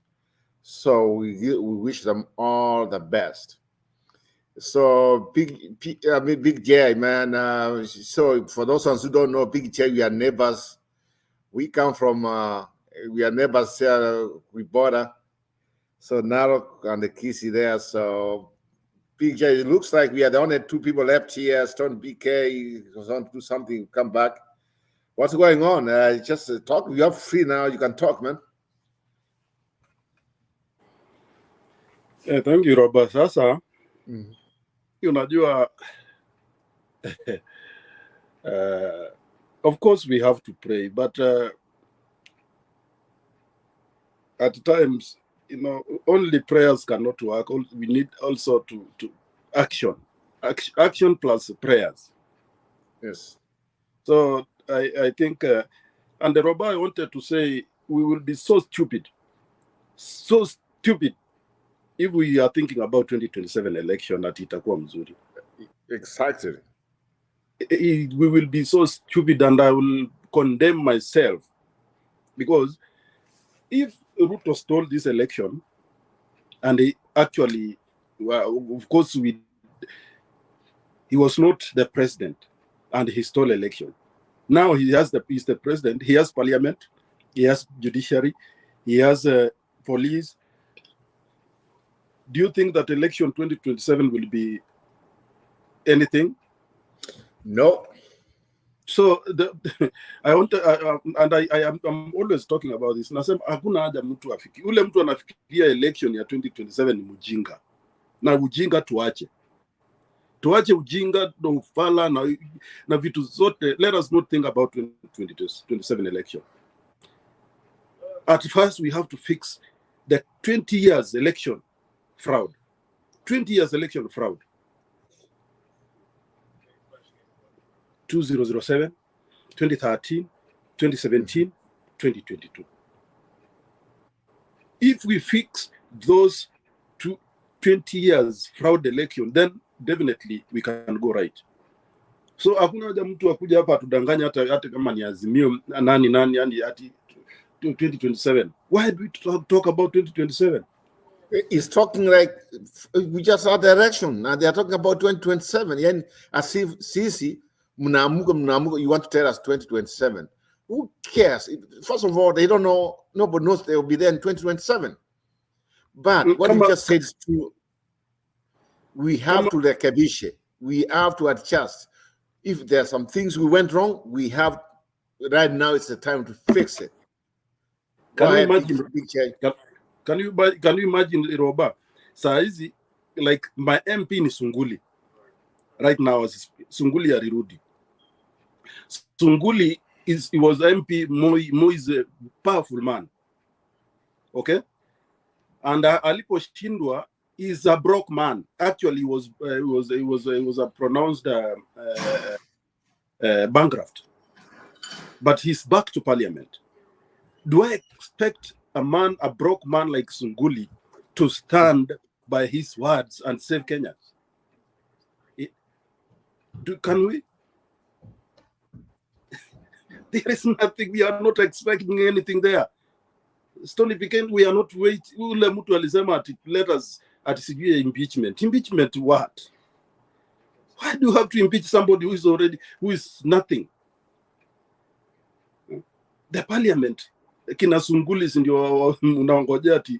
Oh my God! Imagine Kilgoris, Stony PK. We had two young men.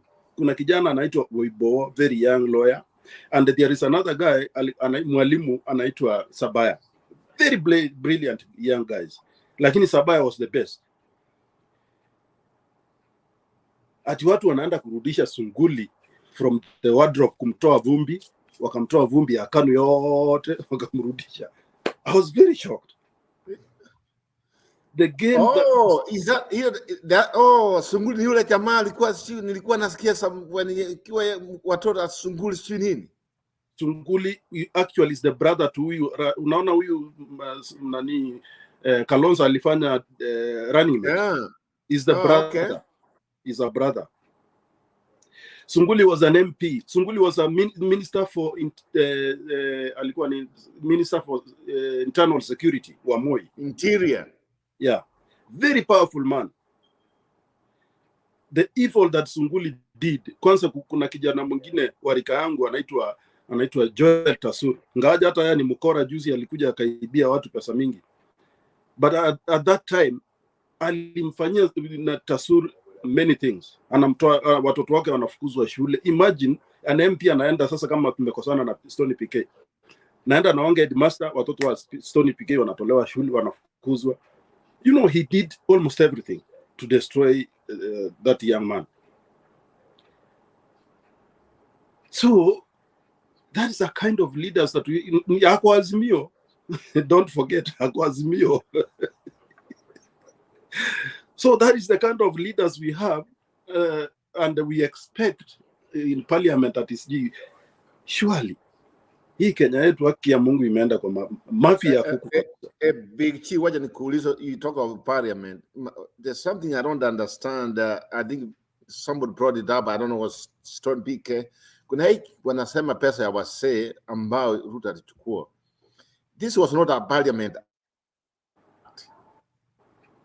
Is there an MP who has come forward and say with they demand, or waweke sheria waseme we have to take care of our old people? We have to take care. Lakini hakuna mtu hata sisikii. So come, I don't know, was it a parliament act? Ama ni kitu ambayo ilikuwa imewekwa tu hapo. Hii mambo ya pesa ya wasee. That's something I don't know. Wacha Roba wacha pesa ya wazee. Hustler fund sio nini ya serikali. Hustler fund is not because it was not haikupitia parliament ikatolewa pesa ya kupea vijana. It's something that come from the moon. Na vijana wanapewa pesa. And by the way, I really, kwangu mimi nashukuru sana, Ruto is a very clever man. Hao hustlers walikuwa wanachukua 50 bob ya Ruto, wanalipa. They have to pay. Yes. Let them pay. Ndio wajuage hii maneno ya kuhongwa kuchukua kitu ya mtu ni mchezo. They have to pay, and they are paying dearly. Because unaambiwa ati uchukue 500, wakati sijui 25%, na ni kitu umerejesta kwa simu. How are you going to claim then that savings later? How?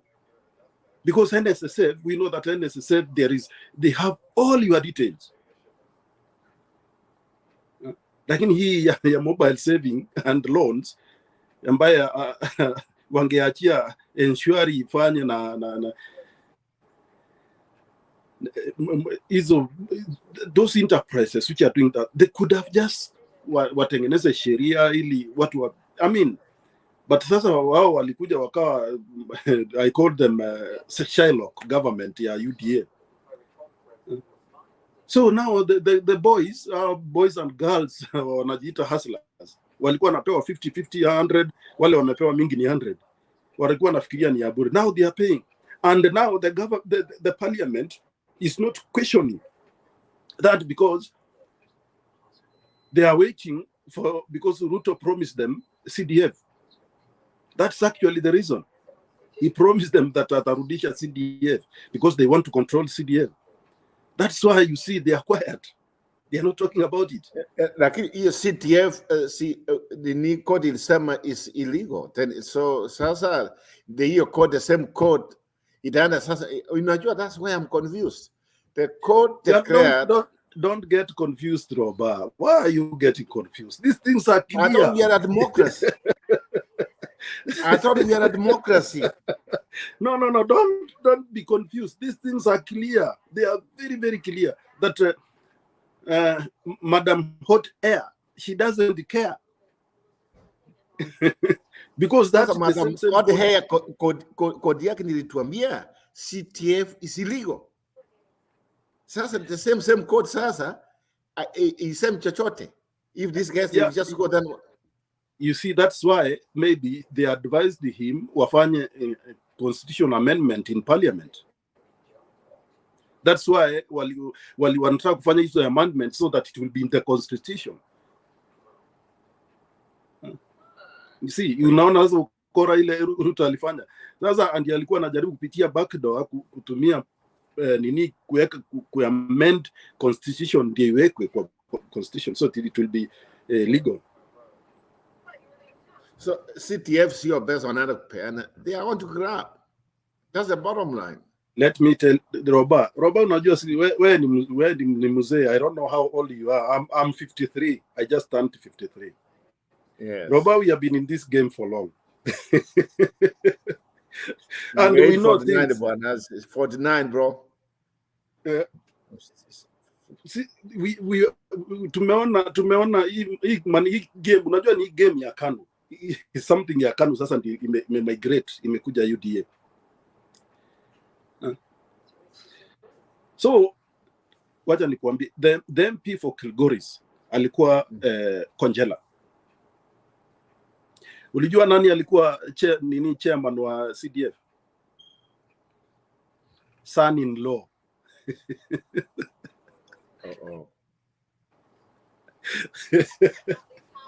So there is a lot of things watu wanaonaga tunanyamaza tu, they think that we don't see. We know everything that is happening. This CDF actually is a, you know, the MPs now, if there is no CDF, they are not strong. They are not powerful. They are not powerful if there is no CDF because they don't have money. And this CDF inafanya hata the other side of Azimio, they keep quiet because even them, they want to have money so that they can control and be elected in the next election. You know the problem with Kenyan election, if somebody is elected now, anafikiria sasa the next election, hafikiri vile atafanya kazi for this 5 years, anafikiria vile atachaguliwa 20, for example, ukichaguliwa alichaguliwa sasa 2022, they are now already shifted their minds to 2027. And that is the foolish thing that we want to remove from the minds of Kenyans. If somebody is not working, let them go home. We need a working government. Mtu anasema ati Uhuru hakufanya kazi. Uhuru alikuwa mlevi. Afadhali huyo mlevi wetu alituwekea barabara Uhuru highway. Mlevi wetu alituwekea factory ya kutengeneza marisasi. Huyo mlevi wetu alitengeneza barabara ilikuwa ina connect Central Kenya, lakini ngawaje juzi ilisimamishwa. Huyo mlevi wetu alitengeneza college ya jeshi. Huyo mlevi wetu, he have done a lot of things. Alitengeneza barabara nini hii ya Mombasa floating bridge. He was also talking about corruption. And corruption, alikuwa anasema corruption is killing us. Uisikii tena. So Uhuru, even if maybe by the stone, sijai mvotia Uhuru, lakini Uhuru, I came to like him. I wish Uhuru angekuwa na deputy president mzuri. Uhuru could have done miracles in this country. Unaona the last 5 years ya Uhuru, what he did after getting support from Baba, everything changed. And that is what they are fighting him for. Because he turned his everything from them. And they are bitter about it. That's why they are fighting now. Unajua hata Sonko, niliona juzi Sonko akipiga Sakaja. You know, hii dunia ya Mungu. Niliona Sonko anapiga Sakaja. Unajua ni kwa nini? Kwa sababu Sonko ako na matatu zile zinapiga kelele Nairobi. Ako na mabazi kwa Nairobi. Na Sakaja za vile ile makelele, so Sonko na anaingilia na Gachagua. And the same people ndio walimtoa Sonko. Tu. So at times, you know, we Kenyans, but then mimi Stony PK, I'm very ready. I wish kama naweza hiyo demonstrations zingeanza kesho ama leo ni tarehe 3. Nilikuwa nataka zianze tarehe 2. And I'm so tired. Thank you.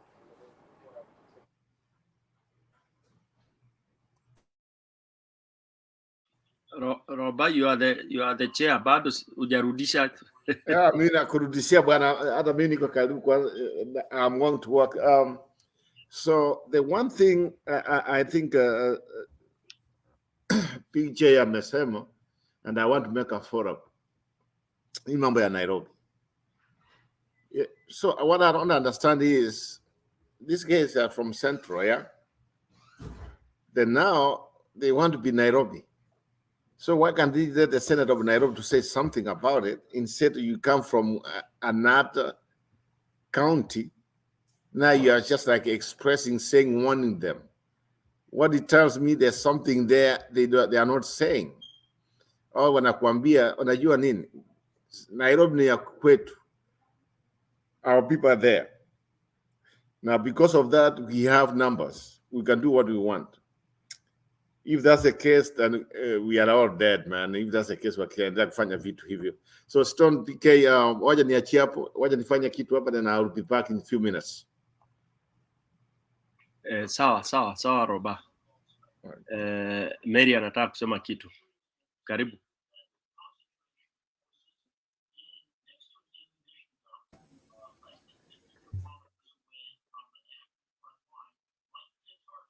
This. Okay. Big J, you mentioned something, and nilikusalimia na Kimasai hukujibu. I don't know where you went, but I'll say this. Sikusikia pole, alikuwa naenda kuchukua kahawa. Mzuri tu. BJ, you mentioned something that when you look at this government, wao wakiguzwa mshipa wao, unaona vile wanatoa sauti, unaona vile wanalalamika. But when wananchi raise their problems, they don't want to hear. That's the point I want to put, and Kenyans should think about that. Sasa tunaangalia wakubwa wanagongana. And when we get, and the answer about those fights that they are fighting right now is because of their problems, not about wananchi. Ni ile sasa imewashika koo yao binafsi, hata sio ya inchi, yao binafsi. So now, Kenyans, you can look at that picture and see that you are at your own. We are telling you, many people here have said you are at your own, which is very true. And they are the one revealing themselves. And they are bringing themselves in front of us. Wanna de-expose their interests. That's the point I wanted to put across. Thank you, Stone PK.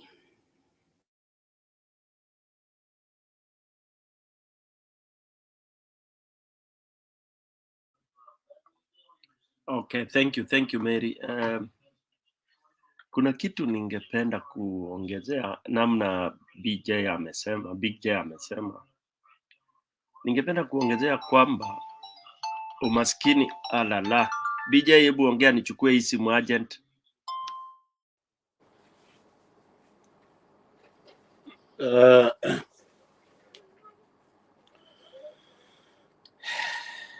You know, Kenya yetu kusema ukweli mali inaenda sio mali kuzuri, because we expected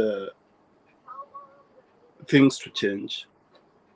No, Stone Picken, you can continue. Yeah, wacha niendelee na hapo ka point kabla sijasahau. Kuna kitu kimoja muhimu sana wakati tunaelezea the evils, yani ile mambo inafanywa na huyu jamaa. Yani amefanya vitu opposite. Unaona umaskini sasa imekuwa kama we ni maskini ni shauri yako. Yani kuwa maskini unaulizwa kwani wewe ni mjinga namna gani? Hakuna empathy kwa poverty. You know, ukiwa maskini unaadhibiwa.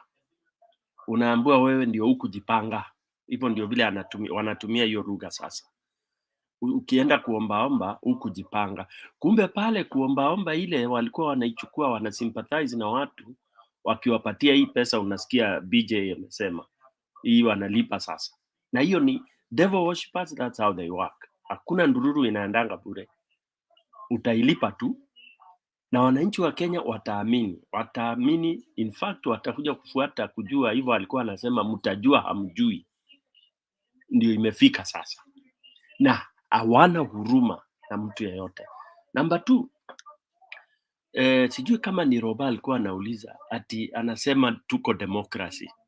Sijui Roba hakunisikiza vizuri. Nimemhesabia zile vitu zimedestroyiwa na Ruto na amefanya purposely. Hii nchi Ruto ameunda in such a way that hakuna kitu utaclaim, hakuna mahali utastaki mtu. Unajua Wakenya sisi ni wachanga sana, hata wachanga kiakili. Alafu siku hizi hatusomi namna nchi zingine zinavyoenda. Kila mara kwa mara nimeambia Wakenya wafanye reference, kama waone kwa nini Venezuela imefail, kwa nini Nigeria imefail, kwa nini Somalia imefail, kwa nini Gabon kumefail, kwa nini, yani Wakenya wamekataa. Alafu urudi uangalie uone kwa nini Rwanda inanawiri. Unaona? Angalia kwa nini hizi nchi tumehesabu nyingi sana, Kongo imeanguka. Utaona vigezo zile vigezo na namna wamefuata msururu huo. Nitumie lugha ya Bernard. Msururu ukiteremka moja kwa moja, the points that contributed to these countries being where they are, including Burundi, utaona kabisa huo mkondo ndio tunaenda, including Zambia. Kule Chiluba alikuwa anafanya ana lead prayers, ana lead prayers, yeye ndiye anasimama, na kitu yake ya kwanza ilikuwa ni ndugu zangu na kikwao tuombe. Anaomba mpaka analia machozi akiwa amepiga magoti. Na immediately Stone PK, even Ruto do cry, and that's what have I'm never saying. known why. No, analia, ni roho inamshika. Yeye ndio yako karibu na Mungu sana. Hapana, hizo ni crocodile tears. Hakuna tears ziko hapo. Sasa alafu kuna kitu, there is power, and that's why one day nilikuwa naambia another father, nikamwambia, has the Satan taken control of our country? Akaniambia, no Stone PK, I don't think it that way. Nikamwambia, no father, me I think Satan has overpowered. He's the one reigning. And I think I started reading a lot of research kwa Bible. I think imesemekana kuna mahali inafika mpaka shetani anakuwa na nguvu nyingi zaidi. Na hiyo kitu nimeona Kenya.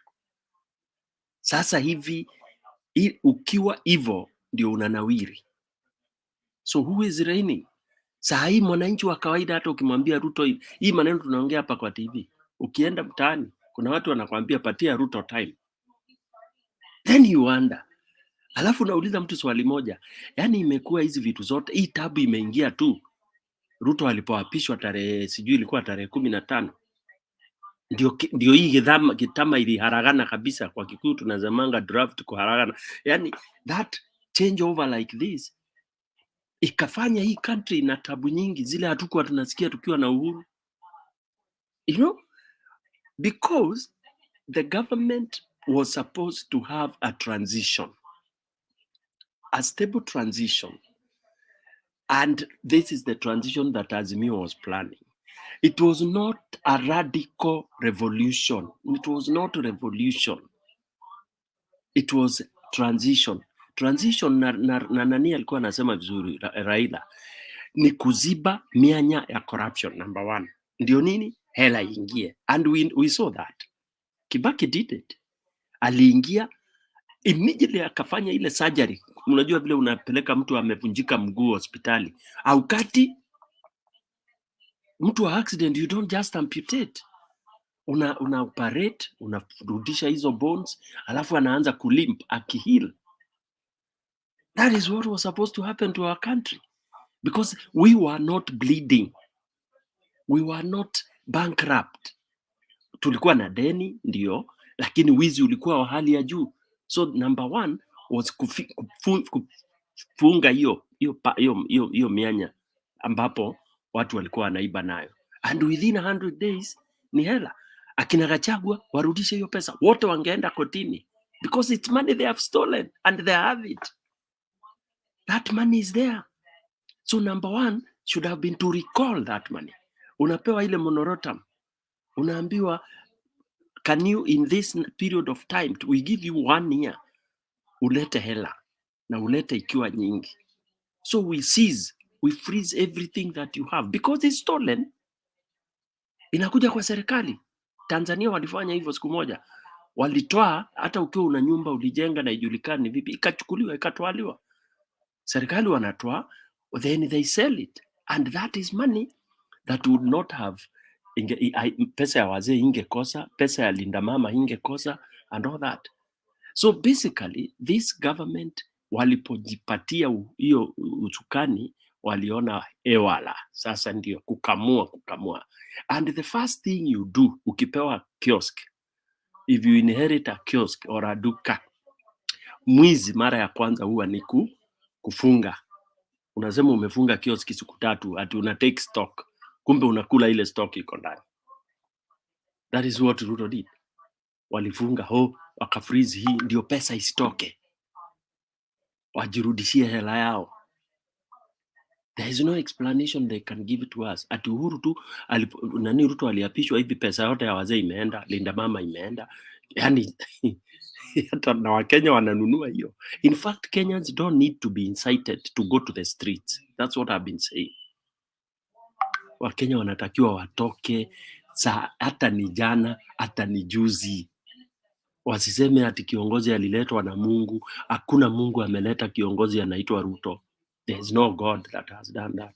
Shetani ndiye ameleta huyo kiongozi. So you will not be wrong. I know Mary unasema peace, peace, peace. You cannot get this thing with peace because peace is not there in the country. Hakuna amani. What we are seeing is ni danger. Ni machungu ya watu. Ni machungu ya watu, and what is happening is what happened in Rwanda. Rwanda walikuwa wamenyamaza hivi. You know what they did? Waliua president wawili atago kwa sababu ya hasira kwa ndege. Wakachoma hiyo ndege, kapiga hiyo ndege ikaanguka, na ilikuwa imebeba watu wengi innocent pia. Lakini wakasema kuna wajali, the collateral damage. Egypt, Anwar Sadat alipigwa marisasi akiwa kwa ile inaitwa nini? Gwaride pale kama Uhuru Park. What happened? Wala walikuwa hapo karibu nao wote. Collateral damage. Mau ndio tupate uhuru. What happened? Watu wengi waliumia. Wengi mayatima, because it can never be brought on a silver platter. Tuseme tu kweli, hata tukimwagika kwa barabara kuna wale wataumizwa na kuna wale watavuka. Akina Njoya walipigwa kama nyoka. If you can watch those clips, they were beaten. Raila huyu. So Wakenya tusiwadanganye ati amani ati tukae tu tutulie amani na tuombe Mungu Ruto atatoka. Hakuna mahali Ruto anaenda. Ruto anaweza tolewa tu na force. Manake amevuka mipaka. Alienda pale tarehe 15 alijua akishika hiyo certificate mtajua amjui. Hapo ndio kwanza tungemulima. Hapo ndio tungekatalia hapo. Hata baba hapo ndio sasa tungeapisha baba. Hivyo tulikuwa tunamwapisha the day before. Tuwe na president wawili kianze kuumania hapo. That is what was supposed to do. Lakini akatugame hapo. Kutugame hapo, ametugame mpaka tukaambiwa twende kotini ya Supreme Court. Kumbe kule ashafunga nanga. Haya, Supreme ndio hiyo ikatuuza. Hiyo siku ya Supreme ruling hivyo, au tungewakamua hapo. That is where uliona walikataza ile tulikuwa tunasema Azimio tukae pale tukiomba. That was a strategy which we had floated. Watu wakaogopa because tungelala hapo, tukeshe hapo, tuongezeke hapo. Then they ruled the way they ruled. Maandamano yaanzie hapo. And we put those judges under arrest. But watu wanadanganywa, amani. Amani will not take us anywhere. We are going to perish as we talk about amani. For me, it is too late. It is either tukubali ikae hivyo ilivyo ama tufanye njia mbadala.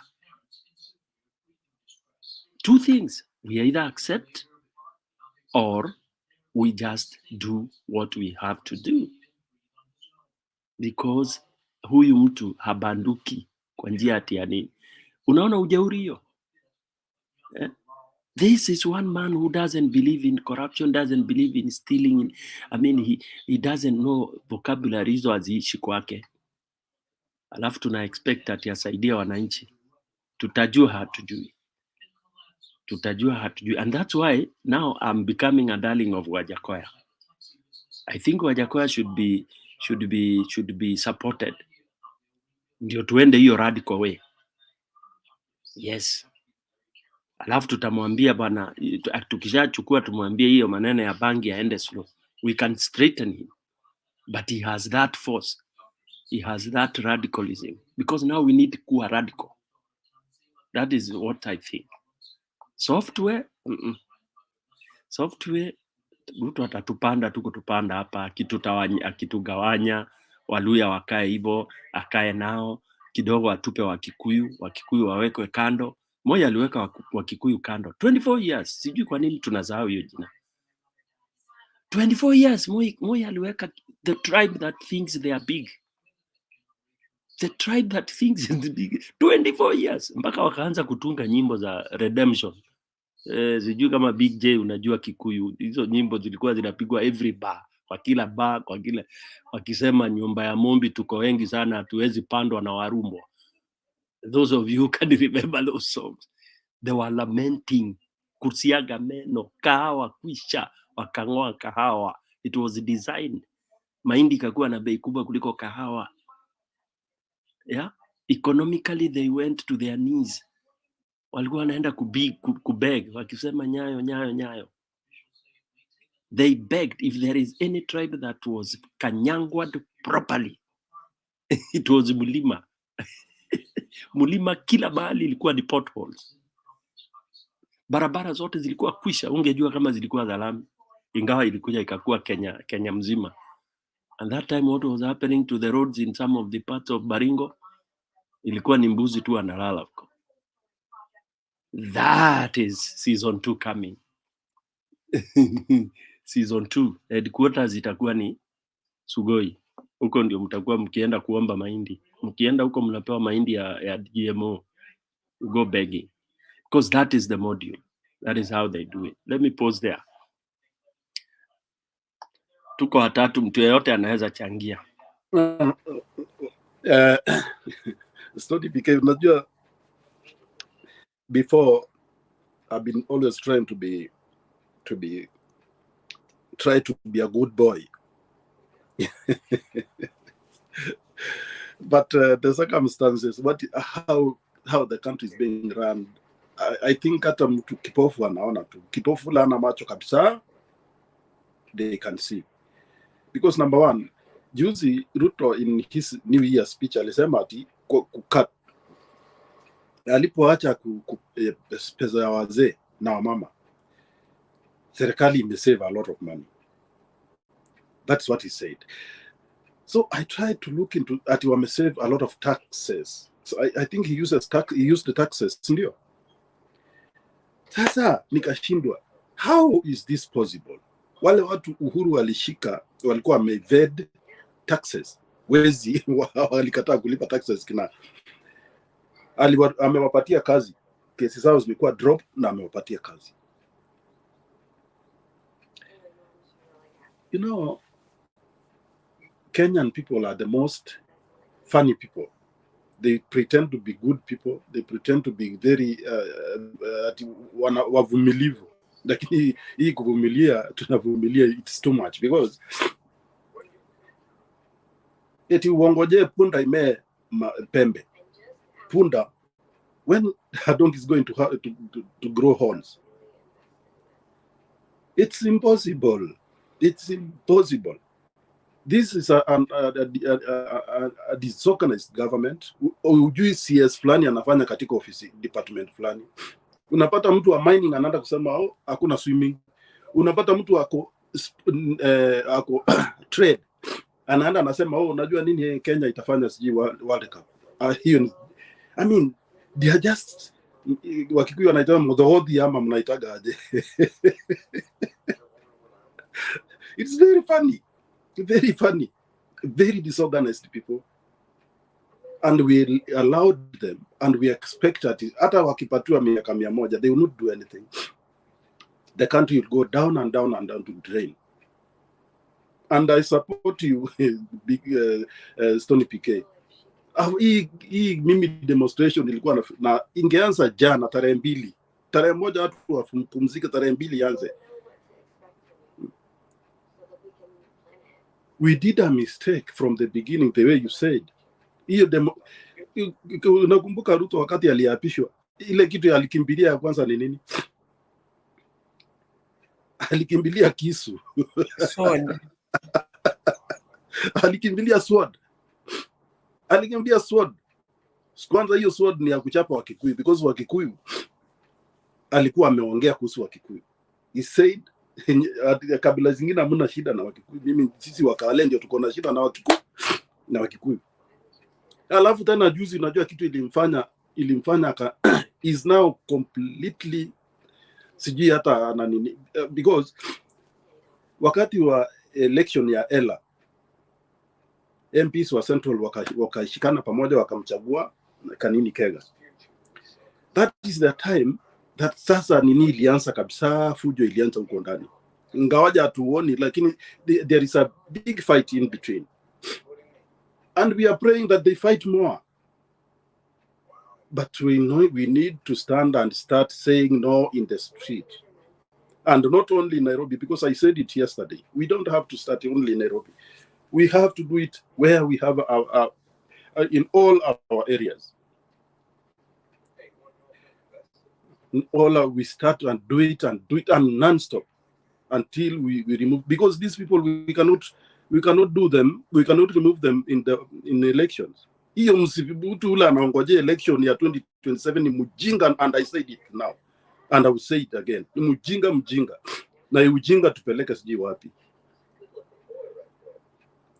Mary Unaza, you can take it if you have something to add. Yeah, Stone PK wrote also about how Moi time was very harsh, which I know it was harsh. Hiyo potholes tumeona factories zikifungwa. Factory tulikuwa tuna visit just within the neighborhood, cereal board zikafungwa. In fact, the country became so dusty that even people looked so dusty and weary and completely, hata watu hawakuwa wanajijua. So wakati huo ndio tukaanza kusikia, imagine mbuzi na ng'ombe wanalala kwa lami, kwa sababu huko hakuna gari, lakini barabara ni mzuri kabisa. Then we came to learn it was in those sides of Rift Valley. And then all of a sudden things started changing. Ikawa wale watu hata zile gari walikuwa wamepewa na loan, Moi akawasamehea, hawakulipa, they did not pay for that. It was a lot of money. Kila mtu alikuwa na matatu, zile matatu zikaenda hivyo wakaekelea juu ya mawe. So you can see, you can favor your people, but they are not for that. And the picture comes and show that you are just wasting. It's a waste of money because you are at the power. And that is how I look at it. Because now, if you look at Ruto, he's on power. Yeye anataka afanye chochote atakacho because ako on power. He doesn't care what you say or what you do. Na vile ulisema, sijui kama ni wewe Big J ama ni Roba, habari ya Waafrika, president wa Afrika, mafikira yao inakuaga sijui. For me, I'll put it this way. African leaders, they take power like their own possession. It's like yani nyumba yao, si ya wananchi anymore, it is theirs. So they would cook anything in that house because that is where they belong and the power is theirs. But the residents, ama the wananchi, that is where we fail, because we have never learned that the power belongs to us, is not for them. It doesn't belong to them, because why do we go elect them? We got to elect them because we want them in power. If they had power, why couldn't they be in power without us going to elect them? So these people are very cunning. They will come with so many ideas to make people, take it or leave it. Watakuja na many ideas, lies. And it is very sad that hata tukiwa vile watu wamesoma, wamefika wapi, ati mtu kweli kabisa, mimi pahali niko, mtu aje na hiyo uongo, ati na nikubali kumfuata. No, not me. I will not be convinced like that. And that is how Kenyans should be. Everywhere, not even Kenyans. Because even these Western countries, they are also lies. I know that. And if they lie, and they are found they lied, they will face the consequences. They are not let go. Lakini kwetu, uongo, na hata after even being elected, uongo mwingine on top. And that is the time when now the wananchi will stand and say, you told us. And that is not even insulting him. You are telling him the truth. You told us in a certain day, certain time, certain location, you told us you'll do this for us. And you carried my vote because of that idea you told me. Why have you not done it? Why is it not happening? Those are the things that you hold somebody accountable, and you are not insulting. So that person needed to understand that when I stand there and tell him that, he shouldn't take it like I'm rude or I'm insulting him or I should be jailed because of questioning him. He is the one who should be jailed because of lying. And that is what the Kenya we have should stand for. Ukisimama hapo umwambie raisi, kweli kabisa umesema hivi, na wewe ndio ulisema hivi, where do we stand? Ati utachukuliwa upelekwe jela. In fact, that is a very bad and very hostile situation that we are in. Because I believe that is what is going on in Kenya. People are afraid to say something individually. Mtu hawezi kusimama mbele ya rais amwambie hapana, ulituambia hivi. Mbona sasa umesema hivi? When are we going to get this thing? Because that is why I voted. That is why I elected you. Bring it on. Bring it on the table. Do it so that now I can feel my vote worked. That is where we are having problems. And I believe, and I tell you, that is where Kenyans are. They are afraid of individual person standing in front of him and telling him this is what it is, because they have seen the consequences, what has happened. Now, instead of going individually, let's unite. Let's stand in a big number. Let's have Kenyans together and start marching to that ideal of the country's liberation. That's the only way. If not individual, let's be majority. Stand firm, and then we can sing the song for our country to be liberated. And I don't think he can do away with that, because that would be in history if he happened to do unthinkable. I know things will happen. If people unite, stand still, I mean, there is no kind of violence like looting or whatever. That standing and not waving, that will give us a score. And that one, I believe it can work. individual person might not stand because they know the consequences, what has been happening to other people. We are human beings. We can be weak on that, but we can be very, very strong, united, and that one works. I have seen countries do that. Remember the time of this guy of Floyd when he was killed. That thing moved this country to a different direction. And up to today, I know it was shaken. They believe on people. And that time, it's not like Kenya, they got mixed. They were black, they were white people, because this is humanity. That's the same thing in Kenya. All tribes unite and stand firm, and that thing will work. Let me stop there for a while.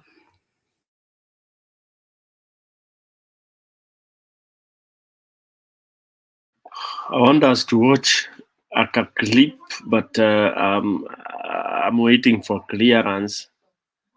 But before then, I would be able to. I want to comment on hii mambo ya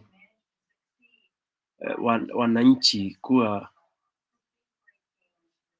wamedanganywa, aswa vijana. Unajua kazi kwa vijana tuliambiwa ati it was not working. Kusema kweli, wengine wetu wale tuko mjini, manake tuna job, tuna nini, we've never, hatukuwahi kuenda kuona hiyo kazi kwa vijana inaendelea namna gani. In fact, I can assure you, hata wale wengi huja hapa kwa hii TV, ukiwauliza kazi kwa vijana, ama kuna mtu aliwahi kusimama aongee na hao vijana waulize kunaenda gaji, hakuna. Lakini kwa TV tunapiga debate ya ajabu.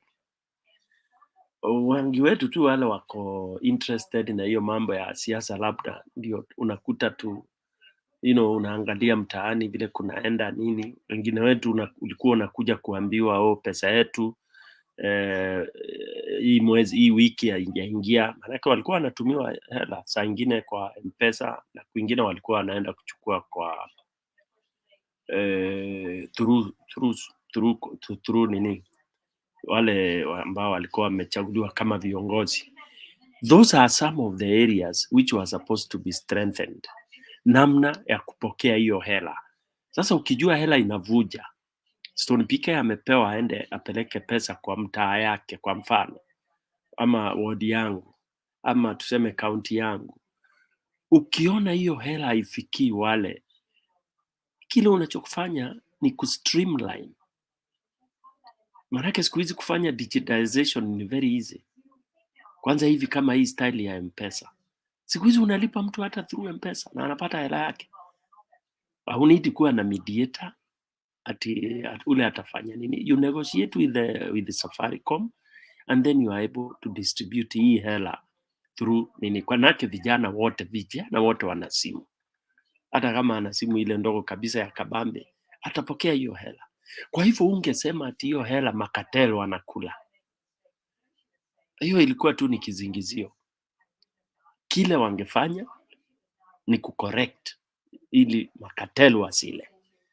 Na hiyo ndio wangekuwa wamefanya ndani ya hizi siku 100. It would have been one of the things. Ile kuingia, kuweka task committee, technicians, wana review hao vijana from ward level, because Kenya is very well fragmented now. Ukitaka kujua kila kitu mpaka ward level unajua. Kuna ward admin. Ward admin ni wa serikali, ni civil servant. Okay? Ward admin wakishikana na chief watakupatia list ya the real. Alafu then you assign overall people, wale wanaenda wakiangalia. You clean the register. Kama ilikuwa kumewekwa majina fake, una clean that register. And that would have been possible within this number of days they are saying they're in office. So there was no goodwill. Hakuna goodwill ya kufanya pesa mwananchi apate.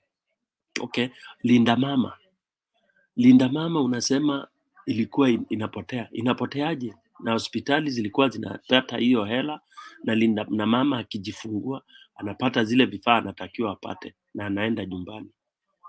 Sasa unasema nani ilikwenda namna gani? So Wakenya wajue wamedanganywa na hakuna lolote lizuri litatoka na huu mpango wote tunaambiwa. Okay?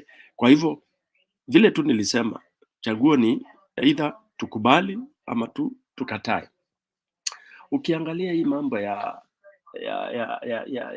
nani hii watu wanaitwa nani hawa ambao wanapigana ati na Gachagua, ati tunaambiwa wanapigana na Ruto.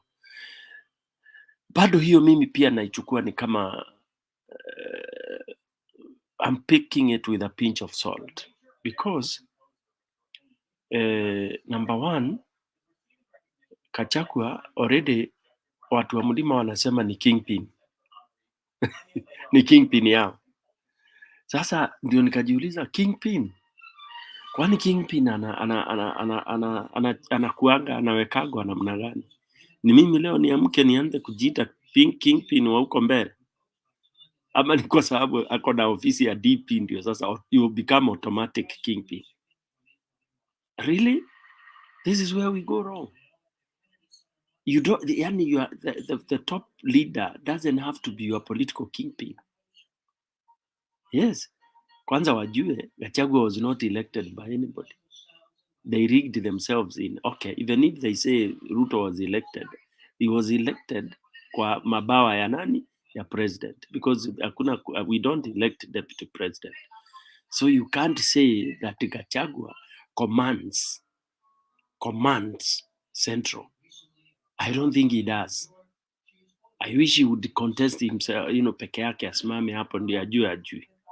So and it becomes shameful when huyu mtu ambao alikuwa anasema ni mbaya nao wameanza wachache wanaanza kusema huyu ati ni mtoto wa Maumau.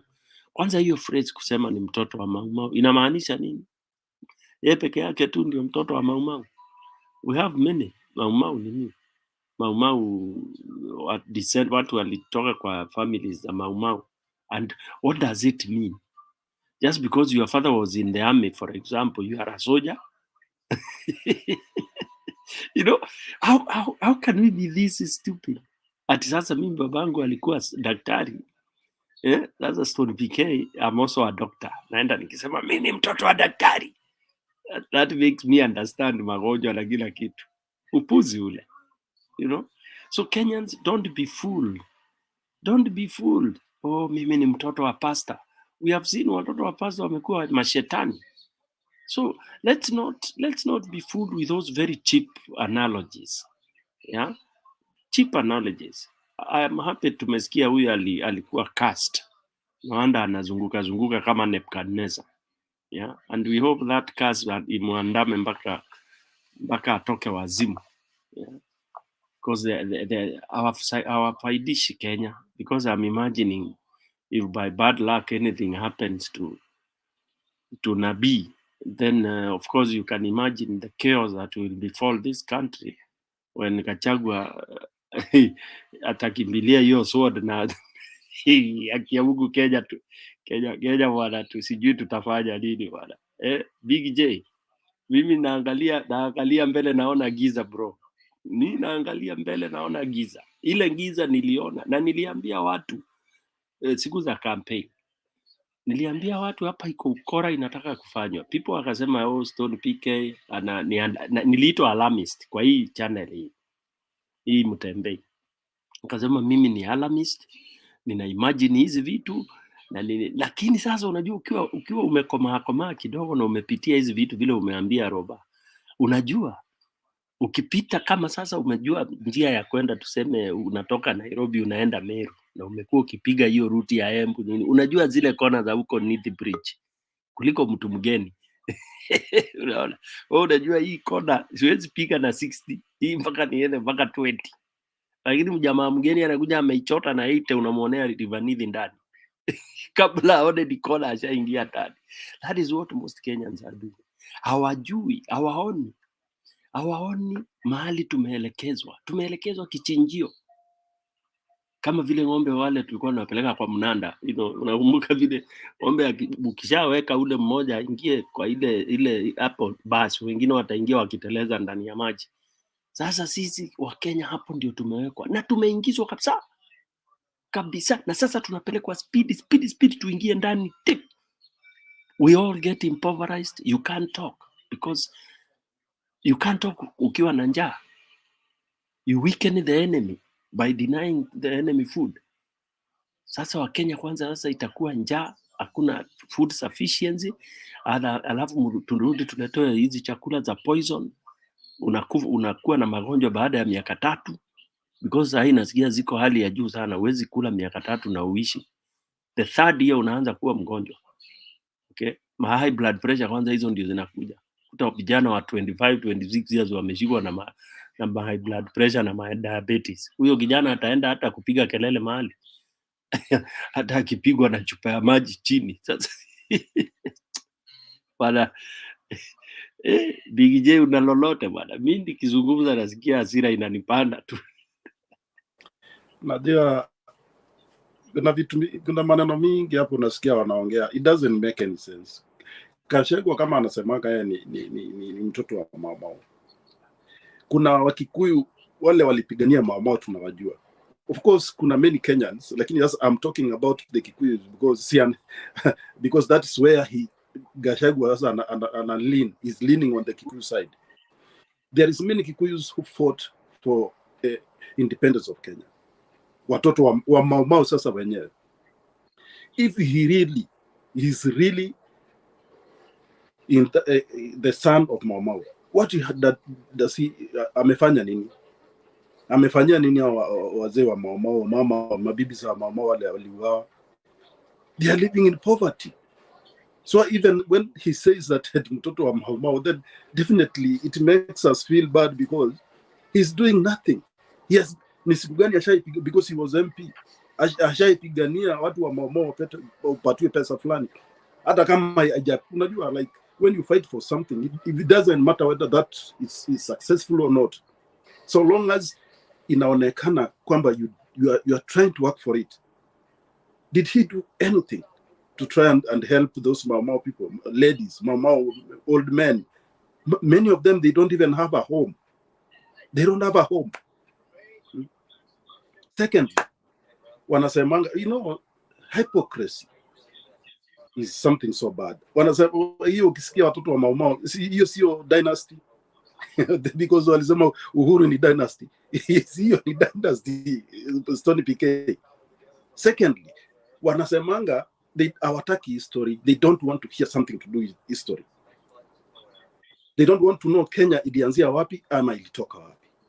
Lakini juzi uliona Twitter, kila mtu wa UDA anasema vile Pela alikuwa when he was young. They were praising him. They were saying, oh, Pele was the only person who won World Cup 3 times. Yani ukiona praises, that means history. If you don't have history, then if you don't know history, if you don't have history, then who are you?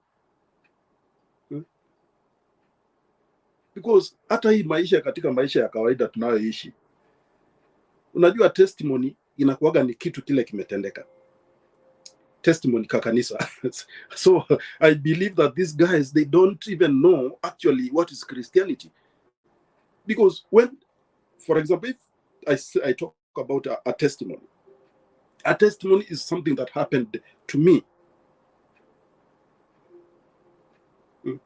So at times I don't understand these people. They are just, I'm really, vile umesema Stony PK, yani mimi hata siku hizi hata nasikia tu napanda mori.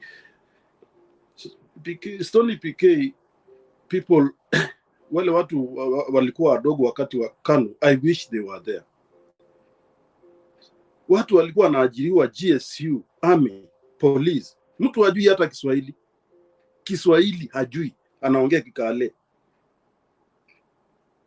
Mtu anakuja unamfundisha vile anafunga viatu. Alafu asubuhi anakupatia orders. Ati you have to do this. Order. Na mtu umefunza kuvaa viatu. Kufunga viatu. hajui Kiswahili lakini anakutolea orders tu. That's why at that time Kenya lost the very good soldiers, GSU, army, police, very good people. They decided to just leave, not to work, because West Kubali, the situation was so bad. That's where now mnataka turudishe na hii serikali ya hot air. Na huyo mama ametoa meno nje kama inaitwa gaje manguzi, kama inaitwa gaje ile kanini kanakaa hivi. You know, these people, I really hate them all, and we have to do something as soon as possible. As soon as possible. As soon as possible. We have to reset our country. We have to change the thinking of our people. Lakini kwanza saa zingine mimi nafikiria naona ni wacha kwanza wa vijana wafundishwe adabu, because hao ndio hawasikiangi wakiambiwa, and they don't know what is his story. They don't know what yani wanakuwa. Let them at first pay the money that they took from Ruto during the campaign. Let them pay, because they thought hiyo pesa ni ile pesa tu ya kawaida unachukua. And now Ruto, you know what he's doing? Anajaribu kurudisha so that he can recover the money he used. He's trying to recover the money he used for his campaign, because there is no any other election. I wish in the future God will give us a good government, so we do the audit. I think this was the most expensive election in the world. Ruto started campaigning 2013, 24, immediately after election, alianza campaign. Spending money. So now he's recovering. If he because some of us, we expect that he was being given channeled money from Uganda. Museveni was giving him money, so that he's refunding now the money to Uganda. There is a very big possibility. There was outsiders, not only American, there was a very close country within in our borders, which ilikuwa inamsaidia in many ways. So anyway, wacha niachie naona Julia ameingia, hata yeye akasirike kidogo. Sijui kama mori iliisha. Najua siku hizi watu ni kama watu wengine wamekuwa kama chumvi, ukiweka kwa sukari, ukikoroga namna hii kwa maji, ukikoroga inaisha. It no longer becomes salt. Unajua inakuwa sasa taste ndio inabaki kwa maji. Thank you, Stone PK. Thank you Big J. Yeah, let me take this opportunity kukaribisha Julia, happy new year. Nilikuwa nimeambia watu hapo mbeleni, tunasema tu happy new year, although it's not very happy, but Waafrika huwa hata saa zile uko kwa kitanda unaulizwa unaendeleaje, unasema tu ni poa. We have that spirit, so we know it's not very fine, but we just try to make it. Nitakukaribisha, nitasema karibu sana, tunaendelea na mjadala, but kabla nikupe chance, wacha nikumbushe, ni BJ ndio yuko. Big J, unajua saa hii rate ile, na sijui nani alikuwa anasema, au ni Roba alikuwa anasema vile vile shilingi inaanguka. Kwa leo iko 126, it's not 121. Niliambiwa ni 126, nilikonfirmiwa na nephew, I sent some money akiwa kule, alikuwa naenda sijui kurudisha gown Eldoret, Moi University. Ni 126. That nani tarehe 3 Januari.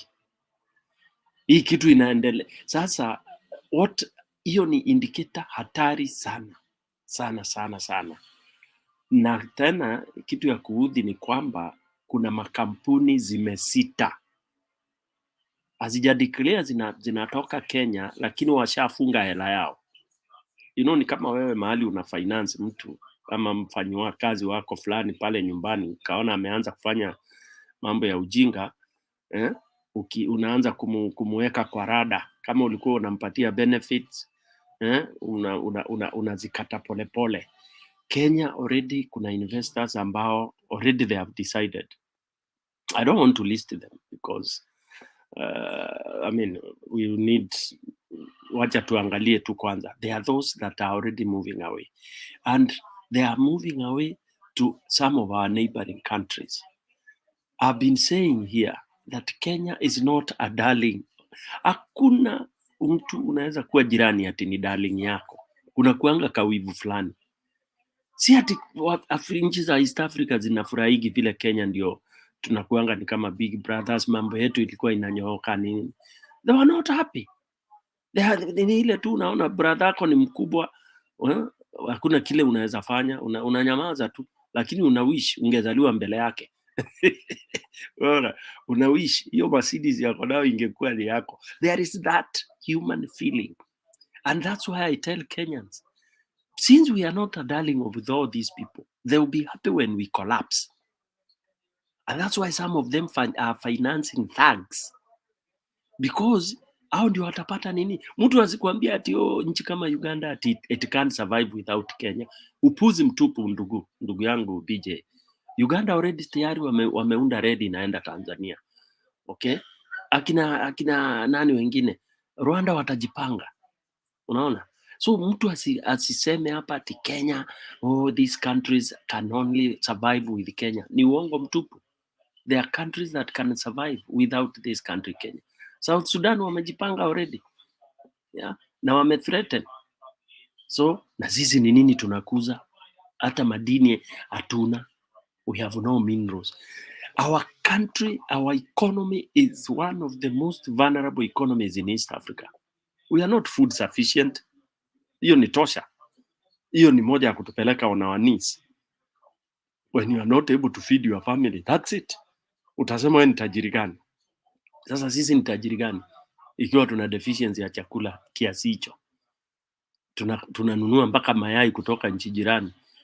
Hata miguu ya kuku tunanunua kutoka nchi jirani. Alafu tunaenda hapa tukiongea tukisema ati tumejitoshelesha, we are very hard working. You are hard working, yes, but you are beggars, you are slaves. You are slaves in other people's countries. Our economy is highly vulnerable. So with the very bogus leadership like what we have, it can collapse within 30 days. I'm telling you. Ikiwa imezingirwa na wezi, hawa wote hawa wamezingira hawa, wamerudishiwa hela zao, sasa ni personal. Zile waliiba Kenya hii zimekuwa ni personal. Unarudishiwa your 800 million kwa account yako na ulikuwa umeiba hapa. Unaambiwa wewe si mwizi. And then we start saying we are very stable. We are going to be in very big, sitaki kusema hiyo S, but unless Kenyans do it, na nitazidi kuambia tusiogope.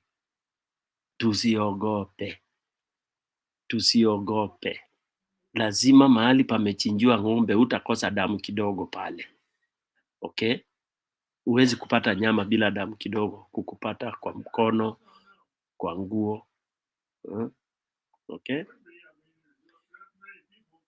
So tuseme hivyo. Wacha nimkaribishe Julia na yeye atueleze yake. Julia, karibu. Happy New Year Stone, Big J. Mimi wengine sijui nimeona watu wengine utaki waingie PK, sijui kakistokrasi. Huyo ni nani? Umeona huyo mtu Stone mwenye ako hapo kwa, sijui whether you want to add them. Hapana, ana nini? Sijui ni nani. Huwezi muona. Maybe ni Gachaga wameingia. Nilisikia wanaingia kwa hii TV sana. Wameimulika. Maybe Gachaga sijui unisikia ukisema mapema Gachaga wants to be the kingpin. Sijui you people, did you see this Nyeri senator swearing and stamping his chest? Ati hawauziwangi uoga. Uliona hiyo nini hiyo clip Stone PK? Niko nayo, uko nayo? Okay, the one I seen I just saw somebody discussing that. Hata ilikuwa imechezwa hapa. Ilichezwa. That's good. That's good. Ati hawauziwangi uoga. Mimi nashanga sasa na is chest stamping for? And then I'm asking myself, Stone PK, watu wa Nyeri sana sana Mathira, yani wametuangalia sana, wakaona sisi ni mabubu kabisa, that we are so dumb, that we think Gachagua is our hero. And then he's saying, he's saying that ati when Gachagua alishikwa akawekwa kwa cell, hamkumtetea. Tukipigana Gachagua kinyang'anywa pesa yake, hamkumtetea. Sijui tukipigana, is that the heroism? So tulikatana tumpiganie nini? Somebody tell me something. What were we supposed to fight for Gachagua for? Mimi nimeshangaa sana. Me I'm wondering this why watu wa Mathira. Wacha tu hata niseme watu wa Mathira. Mathira kwa sababu Gachagua ni wa Mathira uko Nyeri. I think they are becoming an embarrassment to Mount Kenya region because when I saw that Senator Chair stamping on behalf of Gachagua, I was very embarrassed, and I'm wondering, Gachagua is whose hero or whose king? I mean, Gachagua even cannot win Nyeri governor. You people mniambie kama Gachagua can defeat this Nyeri governor wakisimama pamoja. Hawezi kabisa. He cannot win for Nyeri governor. Ama pike we think that man can win. Tuseme asimame Nyeri kama governor, anaweza shinda kweli? Hata hawezi kuwa namba 3. Sasa nini nasumbua watu wa Mathira? They were just stamping, and I was very embarrassed. So, but just like you are saying, PK, things have been coming to my mind. I have been seeing a situation, sijui kama ni ndoto ama ni fikira zangu, a situation where Gachagua can stage a coup, not a coup d'etat. He can use parliament to throw his boss out. And then because parliament kuna watu wa Azimio tayari wako na hasira, wanaweza ungana na Gachagua. Na pia kuna wale watu wa Mlembe Nation who are thinking that they have an opportunity in the future. They may join that camp. Na kuna wale watu wa Ukambani wenye wanaona Kalonzo wako na future. I'm seeing a situation where Gachagua can raise a 2/3 majority in parliament.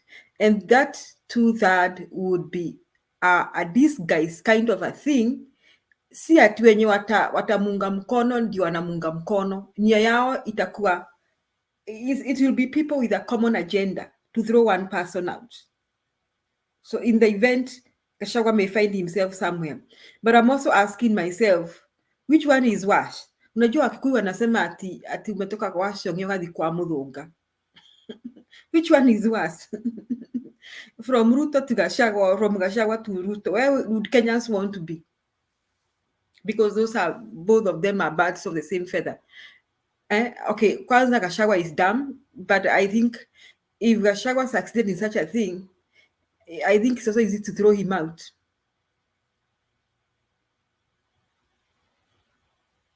But Ruto could be worse than Gachagua in how he's treating Kenyans. But Gachagua is dumb enough. So sioni kama anaweza survive kwa hiyo kiti. Hata kimanuva, ati amemanuva. But I'm seeing a situation where Gachagua can do such a thing. Mimi naona, nyinyi, what are you seeing? Why is this fight about Sakaja? Is it Sakaja Gachagua is fighting? Or Gachagua is fighting another person? Ama nyinyi mnaonaje? Because I don't think Gachagua is fighting Sakaja. I think vita ya Gachagua inaenda mbali. Ni vile mke wako PK anapenda kugombanisha watoto on your behalf. Wewe unaonanga hiyo story kwako nyumbani? Watoto wamewakiwa.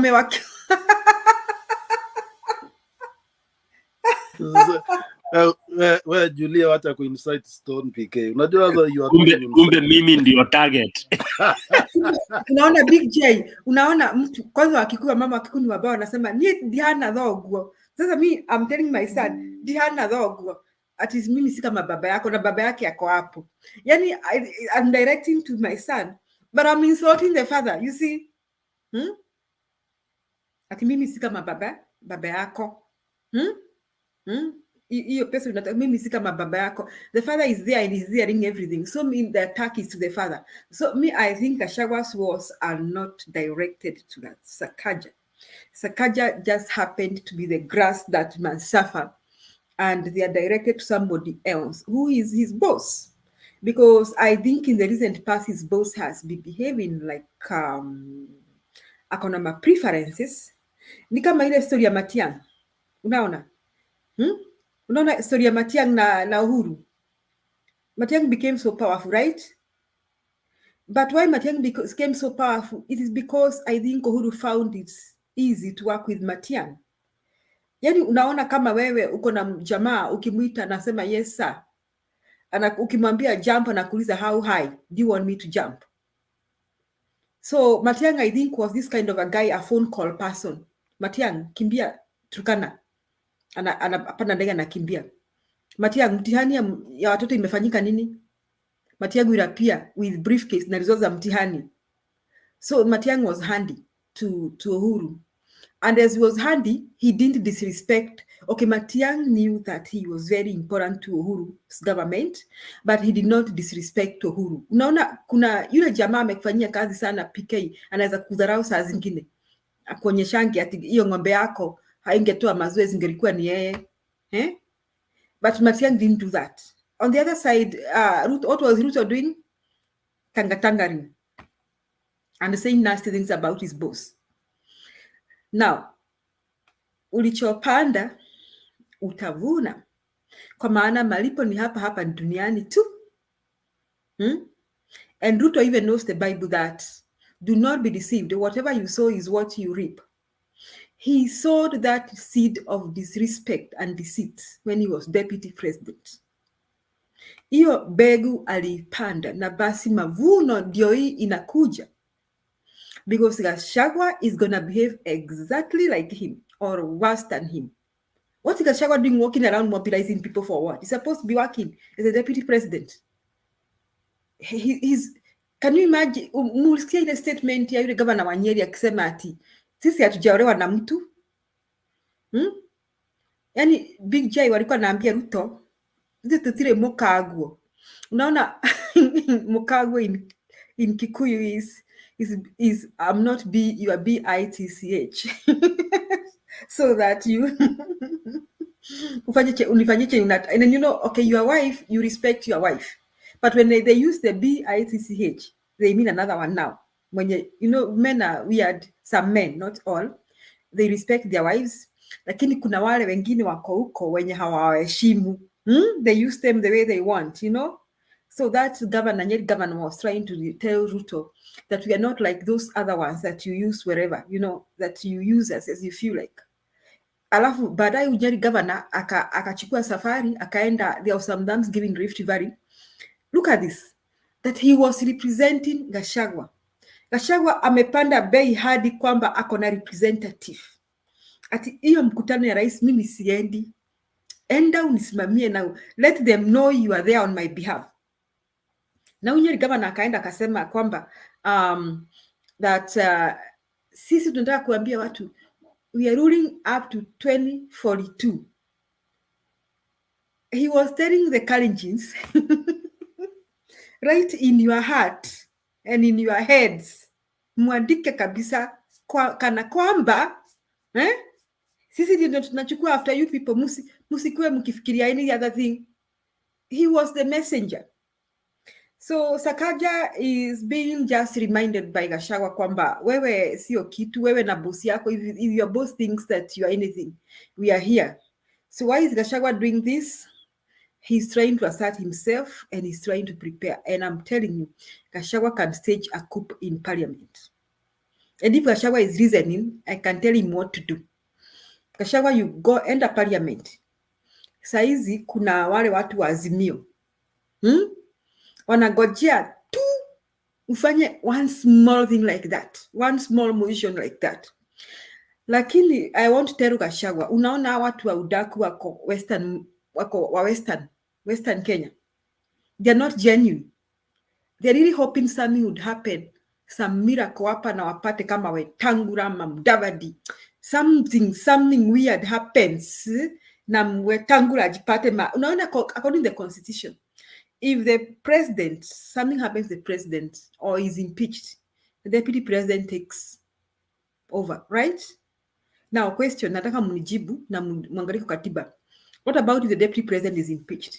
Who is next? The Speaker of the National Assembly. Si mnaona hiyo line? Si mnaona ile hesabu inaingia na watu wa Western Province? Why do you think Halwale is playing independent now? Did you see how Halwale conducted the Meru governor case with a lot of independence? Yani Halwale alisimama kidete akasema, akaoneshana kwamba sasa mimi si UDA na si Azimio. It is me, Halwale. I also saw something with the Speaker of the Senate. And for the first time, PK, I respected that man. I saw Cheragai doing a lot of nonsense in Senate. Lakini that one I'm a bit confused, Stone PK.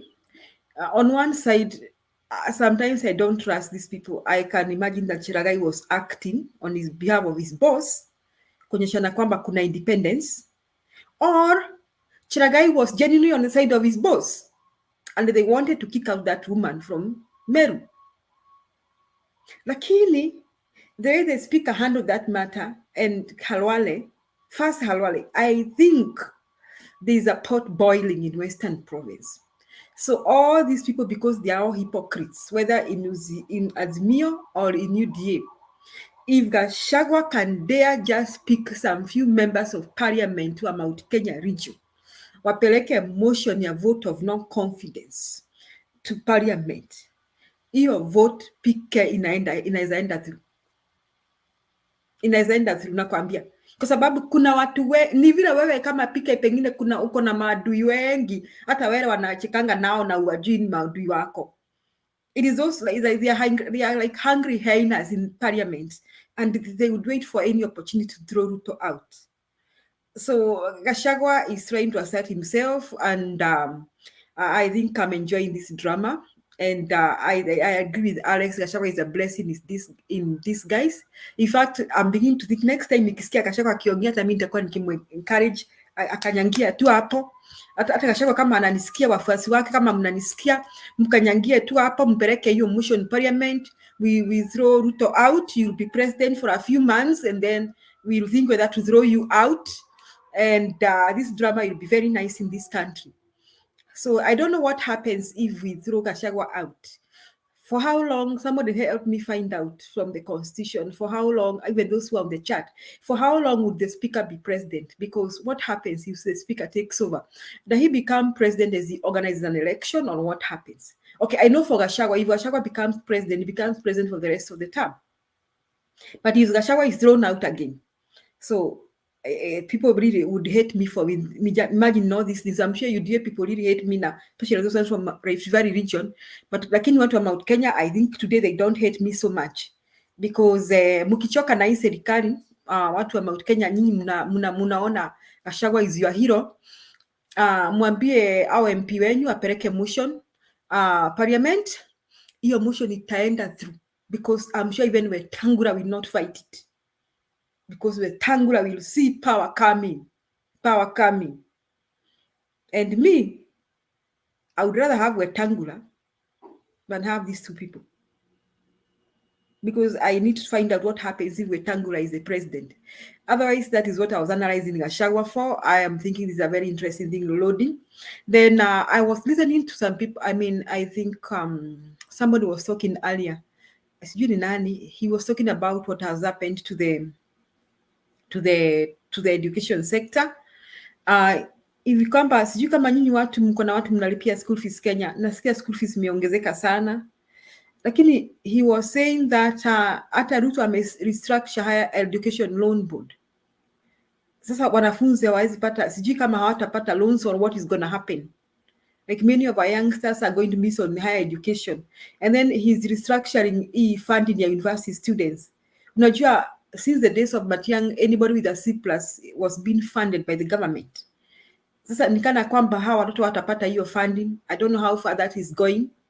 I heard you, I don't know the speaker on Bernard analyzing Sasa hata sijui class 6 wanaenda wapi ama wanaenda wapi na wanafundishwa na nani? Wanafundishwa na walimu wa primary au wanafundishwa na walimu wa secondary? Na hao watoto wako class 8. I mean, I don't know. You people if you are married, at least your wife looks at how you run things. Hata hiyo gari yako PK ikikwama, usifikirie bibi yako hawezi ng'ang'ana abadilishe mguu. Ni vile tu tunajifanyanga tu saa zile mko. Lakini kukiharibika sana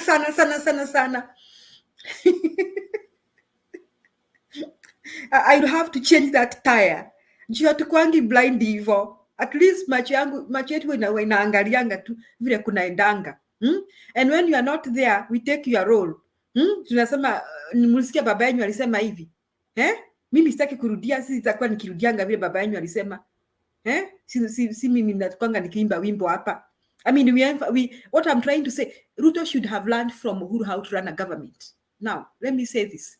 When Uhuru was president, we did not struggle. We were struggling, yes, to pay our children's school fees, but at least he was trying to help us. When Uhuru was president, yes, we were struggling to pay for Kenya, our power, I mean electricity, but Uhuru was helping us. You see, when Uhuru was president, kulikuwa na linda mama. Mnakumbuka Beyond Zero campaign ya Mama Margaret Kenyatta?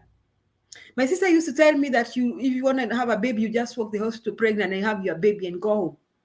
And even if you had cesarean section, you'd still not pay nothing. Uhuru was trying to make our life better.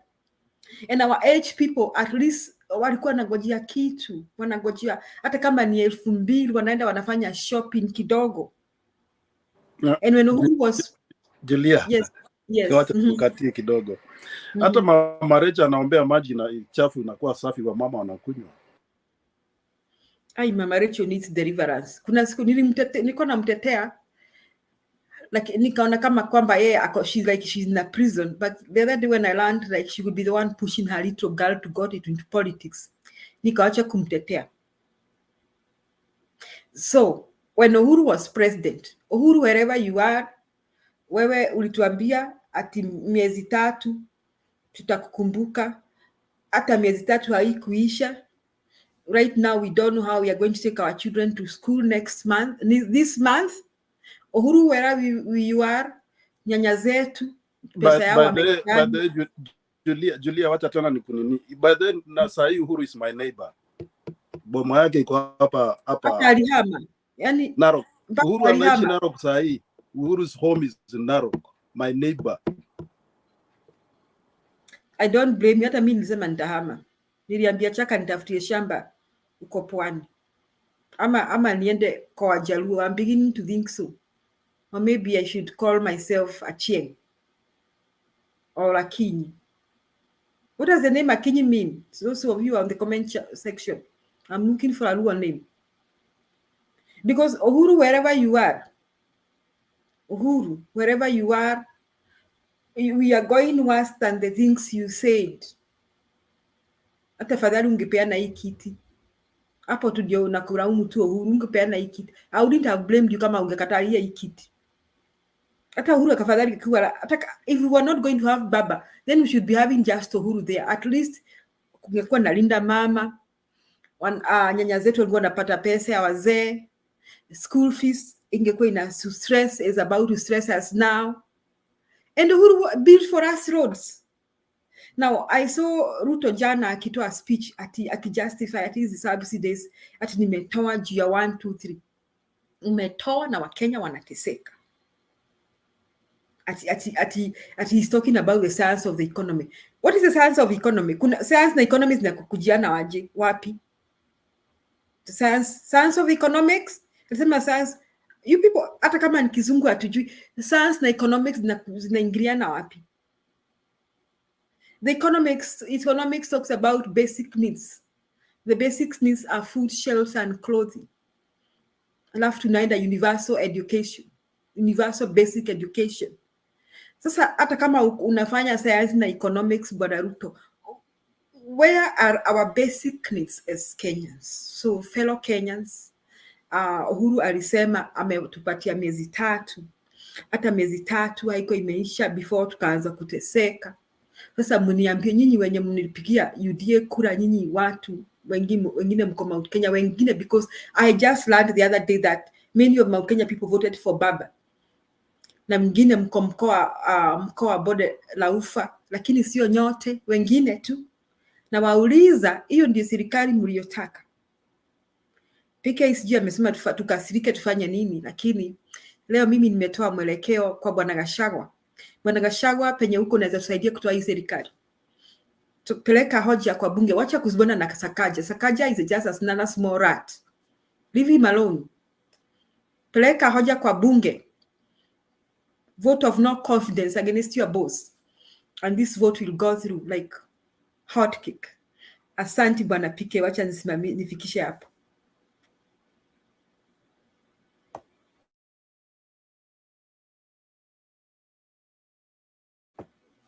Mary Naina PK anapiga ama Big J.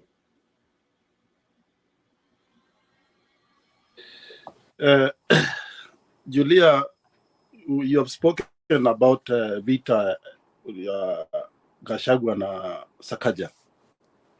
I did speak about it late,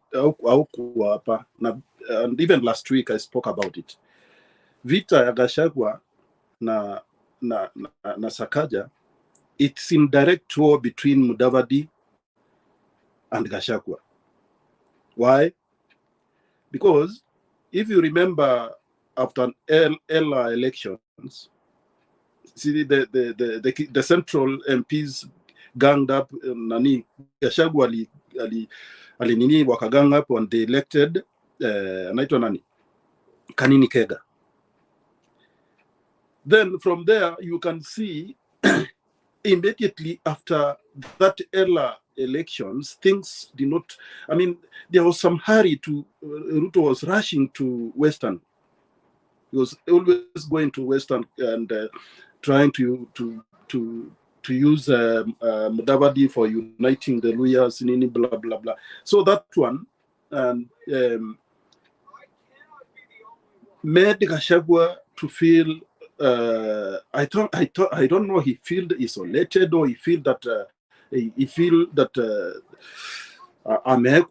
there is something. So this war between Sakaja and Gachagua actually is in direct war between, let us say, between Ruto, Gachagua and Mudavadi. So it's a supremacy war. It's a supremacy war because you can see the Luyas came to defend Sakaja. All of them came to defend Sakaja. They are talking about now impeachment, blah blah, a lot of things. So this we are still to see more to come, Julia. Bado, this is just the beginning. Bado. So we have to embrace ourselves and endelea. We have to embrace ourselves and because, as I said earlier, walisema Uhuru is a bad man, Uhuru ni mulevi, but Uhuru did what he is supposed to do, and he did successfully. That's why Kenya is on a roadmap. Nairobi is on a roadmap of a city. It looks like a city because of what Uhuru did. Mombasa and Kisumu, they look like a city because of what Uhuru did. Uhuru worked very hard. Uhuru started some small companies, e.g. for the bullet small arm manufacturing company. Uliona naye, and Uhuru launched it. Ruto went again, juicy, aka launch. So Ruto is just following. I mean, one thing that I've come to realize that this Ruto, walichukua serikali and they don't know what to do with it. Hawajui, they don't know what to do. The only thing that they can do is to blame Raila, to blame the dynasty, to blame Uhuru, the former government. How can you be always talking about the former government? Julia Saizi, for example, nikioa bibi na tuachane na huyo bibi,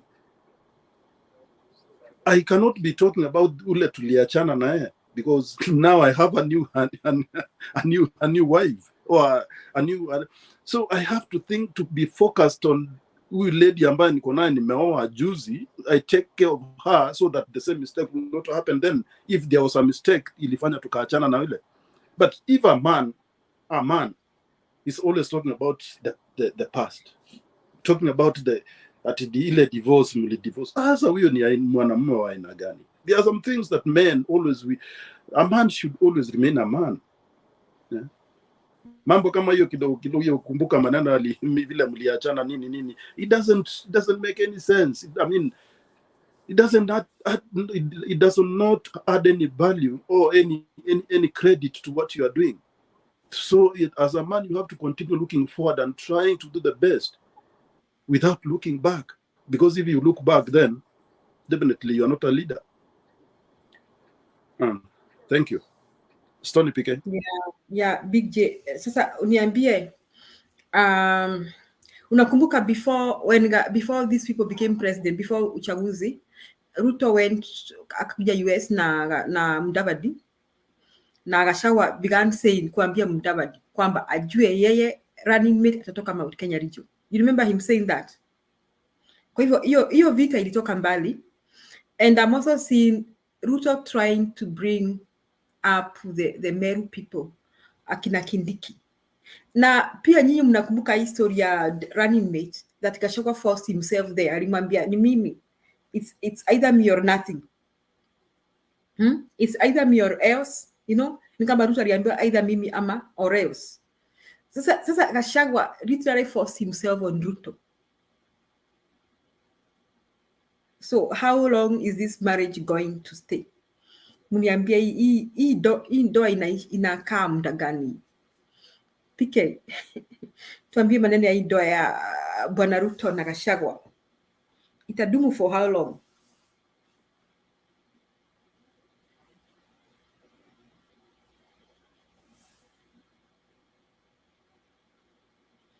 Sijui PK nafanya hesabu ya pesa ngapi hapo. PK, how much money are you counting there? No, you know, I told you there are many people who are now very scared about this TV. I've just received 2 calls here of people asking me who I am. How do you call somebody and you don't know who? Calls from where? From Kenya or from the US? One is from Kenya. Alafu? Na hiyo ingine it's a funny number 562 sijui ni ya wapi. Anyway, it's nonsense. So yeah, you asked me a question. You know, I'm trying to study this mkorogo hii. Ninaita ni kamkorogo. Manake watu wamejua Kenya sisi ni wajinga. Naangalia ako kamkorogo ati Sakaja anaitwa nani huyu Gachagua, and then Ruto amenyamaza tu. Alafu ongezea, go on, I want you to analyze this thing where Mudavadi is coming in, lakini angalia story ya Senate hapa tunatoa governor wa Meru Yes. Sasa huyu governor wa Meru nani alitaka kumtoa? Why were these MCAs so sure that she'll be kicked out? Then where did they hit a snag? Snag ilikuja wapi? Snag ilikuja. Angalia behavior ya Cheragai huko Senate. Kunaendaje huko? What is happening in this spot? Endelea sasa PK. Sasa nikikuanzia na ya Meru, manake Meru naijua sana. Ni jirani yetu and I have a lot of interest there. Ya Meru initially UDA walikuwa wanafikiria watatake that opportunity. UDA, they would love Meru governorship to go to them. Lakini ikakuwa hatari. Wameru wanasema kama nani anaenda watarudisha nani? Unajua walikuwa wanasema wataweka nani automatic. Nani huyo? Munya. So things became even worse. They became worse, they became thick. That is what was going to happen. They remove Mama waweke Munya. Sasa Munya unaona naye unajua Merus are undermined in a way, wanakuanga vichwa ngumu, yani they are vichwa ngumu and rude. Huwezi wapeleka hivi ama hivi. yes. Eh? Yani they can punish you very badly. That is who they are. Na hii walideclare openly, wakasema okay, acha tungoje. So this happened midway. Before, UDA was very Linturi walikuwa wako sure this thing will sail through. Okay, na waka-engineer kabisa. There were some issues here which could have been discussed before. Okay, arbitration could have taken place properly because some of those accusations ni housekeeping. Now, if people really wanted to reconcile the MCAs and the governor, it would have been very easy and very possible. Hao watu unawapeleka retreat, unawapeleka through group dynamics, through the objective of them being leaders and what their responsibilities are and what their objective is. Because MCA's objective is not different from that of governor. It is to serve the people. Any project in any ward is to the complement of the governor, from top to down, and even from down to juu. So hakuna ile ati hii project ni ya Stone PK na Julia ndio governor si yake. You know, hizo ni ujinga zinaletangwa tu kwa divide and rule. So these people 3 days of proper consultation. Siku ya kwanza wapigane mangumi ni sawa, it's allowed. You know, siku ya pili waanze kuambia mwingine, unajua mimi ulinipiga chini, ulinipiga hapa kati. Siku ya tatu ni kuanza kushake hands. It would have been solved, but nobody wanted it to be solved because UDA thought it was a chance for them to capture Meru, and then Meru wakagutuka. Hii vita haikuwa inatakana ifike huko, imefika. Yeah, and then it backfired. All right. Nikija ya Gachagua. And Stone PK, when did it backfire? Because these people knew kwamba sisi hata Senate, si ni kama UDA iko na Senate. How is the Senate distribution? Ni kama, I mean, is it 50-50? Ama Senate iko aje? Senate nini wako juu na mmoja tu. I think Azimio wako juu na mmoja. And you see kuna era wa kununuliwa. Watu wamenunuliwa wengi. Sasa I think they were sure kwamba wakienda Senate hiki tutaenda through juu, there are those who will be bought definitely. Yeah. So when did the rain start beating this motion? Sasa hapo ndio nilipoona Senate wameanza kuwa ni kama lukewarm. They are neither here nor there. And it's like some withdrew along the way. You know, there are those who decided to remain mum. No comment, no nothing. Okay. Ikabaki wachache tu ndio wana spearhead that thing according to where maybe the boss told them to steer it to. Wakasema hii kitu tuachane nayo, tutumie njia zingine zile. And why was Cheragai dying alone? Cheragai, what Cheragai was doing actually, it was a planned. It was something planned. Kujifanya tu. Hiyo ni mpango ilikuwa imepangwa kuonyesha kwamba ati kuna democracy within. Yes, kuna democracy. That was the plan. They planned so that they will show people that there is democracy within UDA. I thought so. Mpaka akafukuzwa nje. Nikashangaa since when? Hata hiyo kufukuzwa nje, ebu analyze what made him afukuzwa nje. UDA wanafikiria sisi wa Kenya ni wajinga sana. Nilisema hii ni comedy. Wanaweka comedy, ile kucheza na sisi. Drama, pretending hivi. Yeah? Ati Cheragai amezusha, even the way he was being said, because he asked a question. When did you send somebody out because of asking a question? That didn't make sense.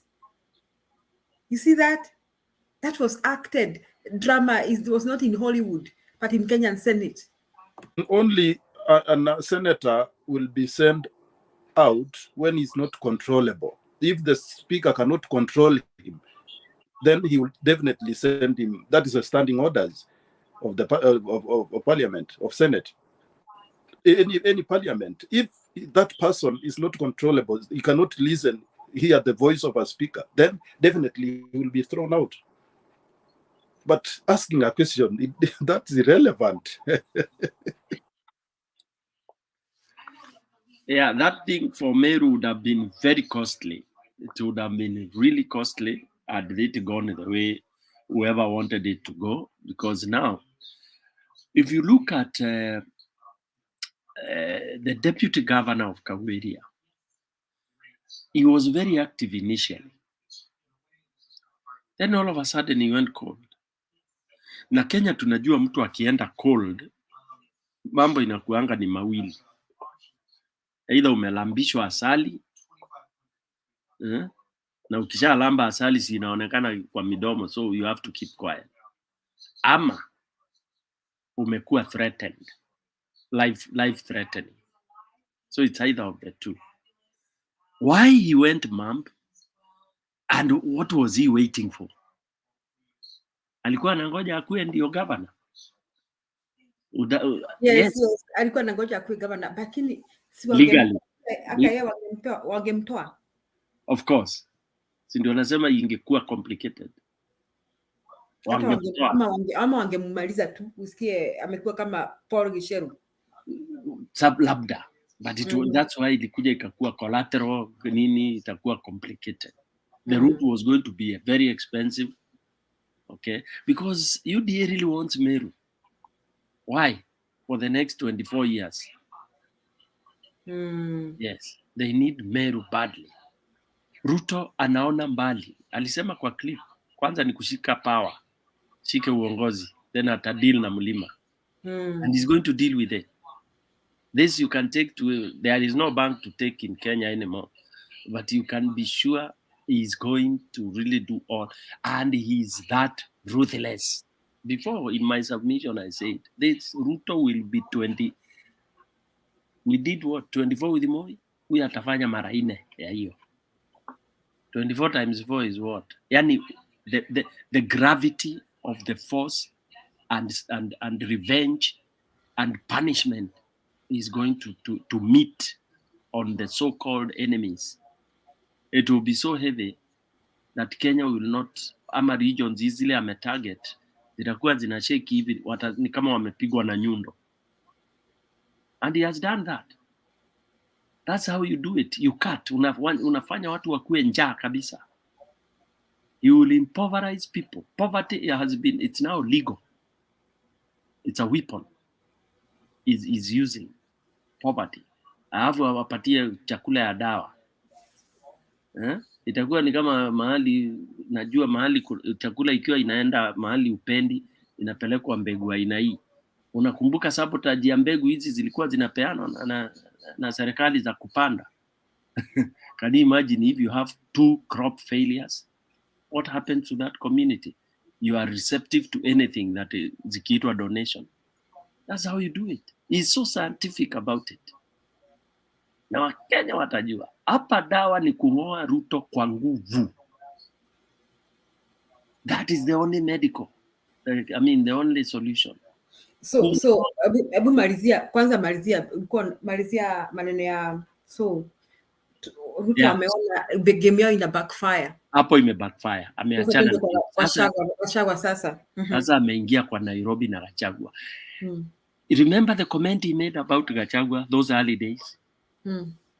It was not a joke. And if there's one thing Ruto is regretting today, is having Gachagua as his deputy. Yes. Kikulacho, Muswahili anasema kikulacho kinguoni mwako. Gachagua alimtumia tu ile pale ilikuwa hatari, and this is where now sometimes we say Ruto is smart. At the spur of the moment, when that pronouncing of the deputy took that long, he sacrificed Kindiki for future. Naona Kindiki akataka kupiga nduru, why did he cool? Have you ever asked yourself that? What is it that ilimfanya akatulia? And he was so mad. Akatulia. Now Gachagua kupata hapo, akasahau ameingia hapo by default. Si design. Sasa anafikiria ati tulichaguliwa tulididi. Ruto alimweka hapo tu kwanza anyonge aruke hiyo. Lakini unaona Ruto anasahau. Unaona nyinyi, wacha nimkompare Ruto na nyinyi na kina nyinyi hapa. Saa zingine mnaoa wanawake for many reasons, hata si kwa mapenzi. Some is because you impregnate them, others because your father needs you to have a wife. Alafu unasema wacha nikae na huyu, nikikaa nitajipanga. Huyo mama anakuja, unajua Kikuyu Big J, tukiolewa tunasemanga mimi ndio mke wa mbuzi na kondoo na ng'ombe. Sitaki kujua maneno ya wale wengine. I'm here to stay. Ukisikia mama akisema yeye ni bibi wa kondoo na mbuzi na ng'ombe, kuisha maneno. She's not going anywhere. Hata usifanye nini, huyo mama kuna mali anaenda Big J. Sasa Gachagua amesema yeye ndiye bibi wa kondoo na ng'ombe. So if Ruto was thinking Gachagua is a walkover, bwana, kuna mtu walkover. Endelea PK. Sasa hiyo kitu Julia amedescribe ndio inaitwa getama. Getama ni draft. Sasa ulikuwa unafikiria tumepeana hiyo moja ndio akule upige tatu, anagutuka aimezi, ndio huyo bibi unasikia. Sasa Gachagua yeye alipopata hiyo by default akajua basi I start mobilizing my army. Na army number 1 ameanza hiyo tribal.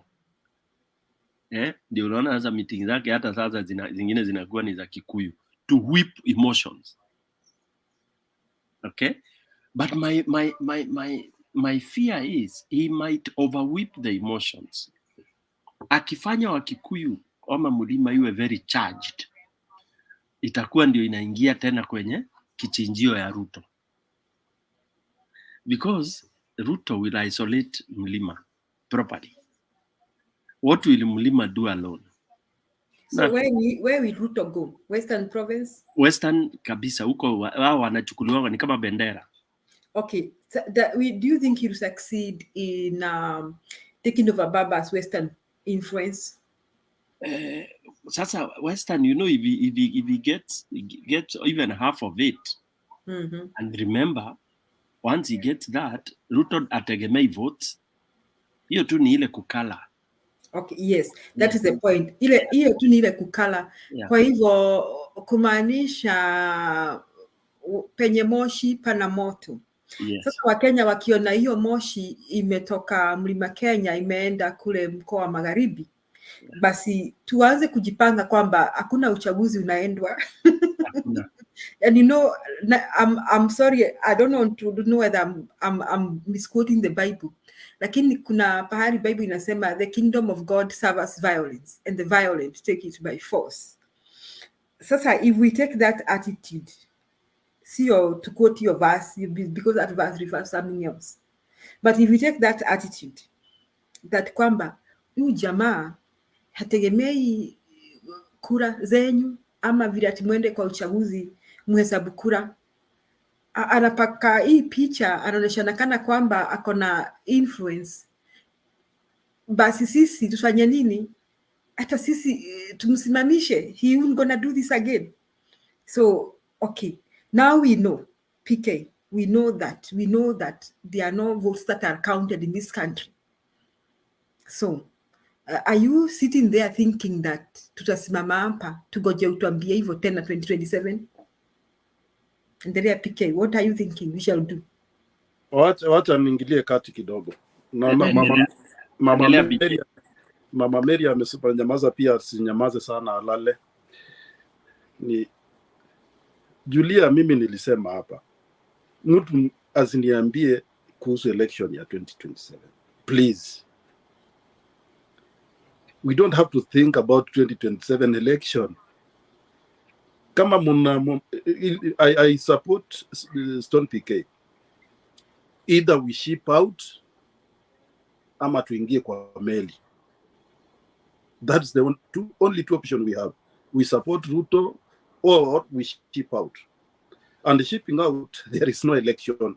We cannot go again for election without not doing the audit and know. See, the 20 years election that we have done, there was no counting. 20 years.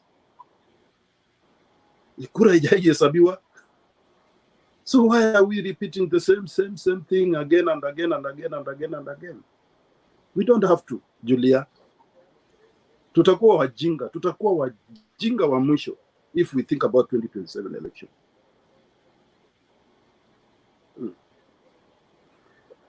Thank you. Asante Mama Mary, Pike anaendelea lakini unataka kuchangia. Sasa Pike yaendelee. Pike is need to conclude on something about the Gachagua Mudavadi. Hii Getama anasema the Tama is a web. Yeah. You need to conclude on the Gachagua Mudavadi Ruto web Sakaja governor wa Nyeri. Sasa Kawira tutaka kumtoa Kawira, tumechange mind katikati ya safari, tuelekea wapi? So Mary Wainaina, alafu tusikie PK. This is very interesting. Okay, habari Julia, sikuwa nimekusalimia. Happy New Year. Happy New Year, Mary Wainaina. Now, Gachagua, what I see is that ameingia kwa serikali kwa njia ambayo hata yeye hakuwa anafikiri atafika hapo. Ingawa kulikuwa na mlimano kati yake na president, I suppose. There's much money Gachagua had spent to make ends meet in Nyeri. I would say Nyeri was enough for him to ask Ruto a question. Kithure Kindiki does not look like he spent money on bringing anything up. It's only by that he is so educated and he's a lawyer, and he was the choice for many of the UDA. What I'm seeing, hii ni kitu hawawezi kuleta hadharani tuione. Hapo hakuna wedding nzuri kati yake na president. I don't think they cannot expose themselves. Wanajaribu tu kutuonyesha hiyo meno. Kumbuka the other time when president was describing people how they don't know how to use silverware on the table. You ilikuwa another way of putting Gachagua that this is weird, and it's like he should learn. And that video really put him very low person. I mean, disgusting the way he was eating, and even his wife was watching. Even the wife is like, what? So this description from from Ruto, he is a kind of looking like he's so civilized than Gachagua, and Gachagua is not civilized. Now, that is one part. When you go to Gachagua to Sakaja, I see like, okay, we may have Mount Kenya business people who might be feeling about Sakaja, but I doubt completely. I doubt. This is something that is between Gachagua and Mudavadi. Because I think Mudavadi is more aligned with the Sakaja, and Mudavadi seems to be playing low profile on how he could come up and become somebody recognized. And Gachagua is always insecure because he knows the relationship between him and his boss. And his boss, he was like relying, seeing like he can put Mudavadi as prime minister. And this would have been like a parallel office with Gachagua. This it's like same level. I'm just trying to connect how Ruto is trying to play his role, and he bites and he run away. Then he leaves you guys sort you out, or you scream, then people will come and listen to you what happened, but Ruto is not there. So he makes a statement that makes like Mudavadi feel like he's wanted, and Gachagua feels like he's wanted. Now, these two guys come to feel insecure of each other. Though Mudavadi is not feeling insecure, because Mudavadi, I don't understand him. He look like he look far. He don't look active. He look dormant somehow. It's like somebody will be called, please wake up, let's go. That's the way I see Mudavadi look like. Now, when I see Sakaja is trying to do his best, because he knows most of the MCAs within Nairobi, they are from Azimio, most of them. And he don't want to play his cards wrong, so that at least he don't want to lose his job or be impeached.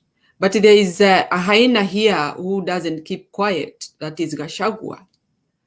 And Gachagua is lamenting things that are really not pleasant even to Kikuyus. It's only it's a small section of those few who are talking and supporting him. It's not Kikuyu supporting him. He is talking something that I don't understand, why he is feeling like he's a strong person with the Kikuyu. I don't think so. Me being one, I'm out. So those are that is the scenario I'm trying to put myself on my own opinion, and seeing that there is a game being played here for these two guys, Gachagua and Mudavadi. And if Gachagua plays bad, he will face the wrath. Now, let's go to Kawira. Kawira, there was a plan for her to get out, but it didn't work. The reason being that, as Stone PK said, it would have been expensive, but this did not come from the MCAs. It came from the top.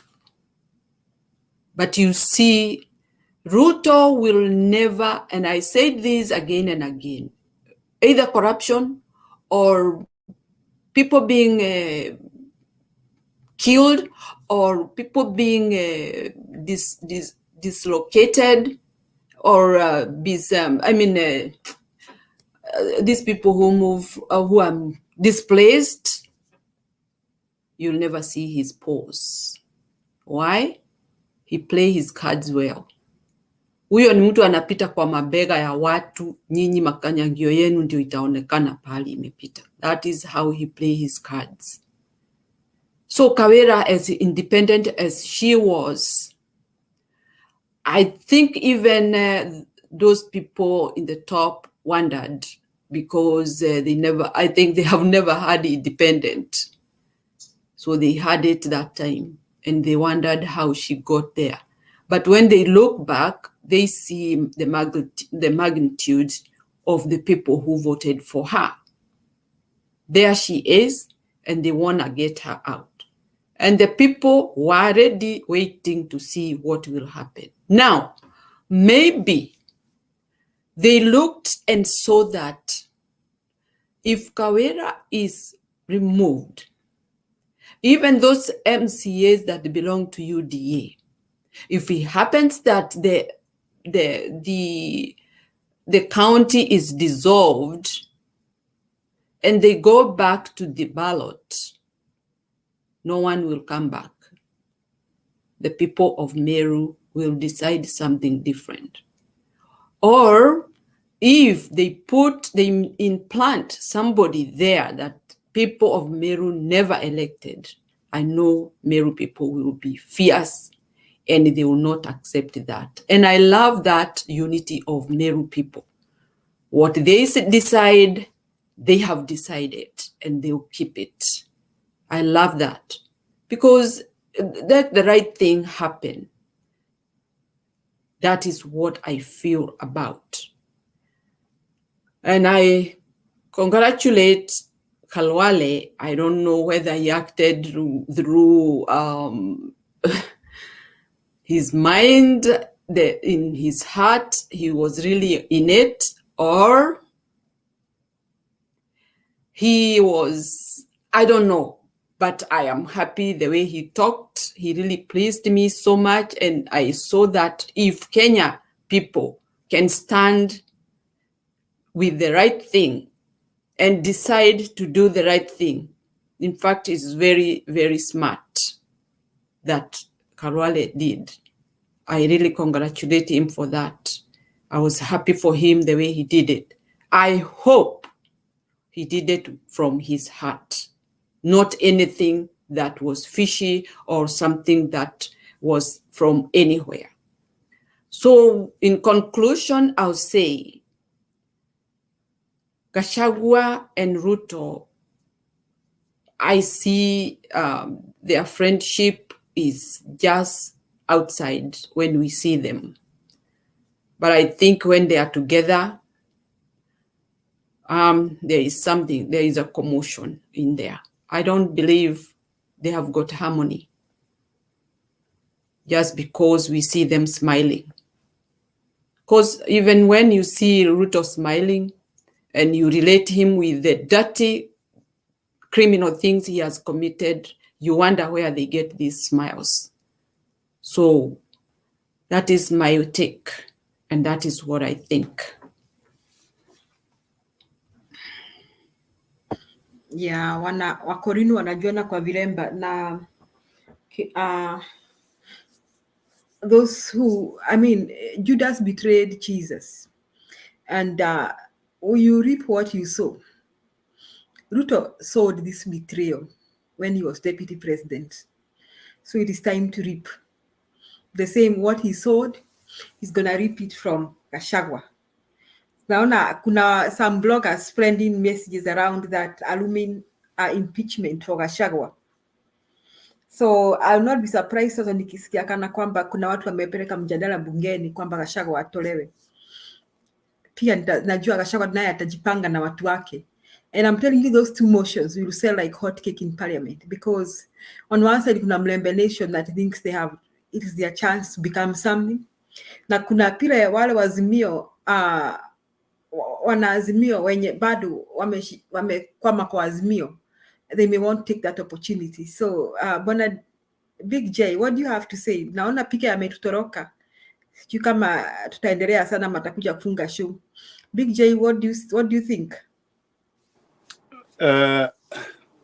You know, things are getting so complicated somehow because there is, politicians, you cannot trust a politician in any way.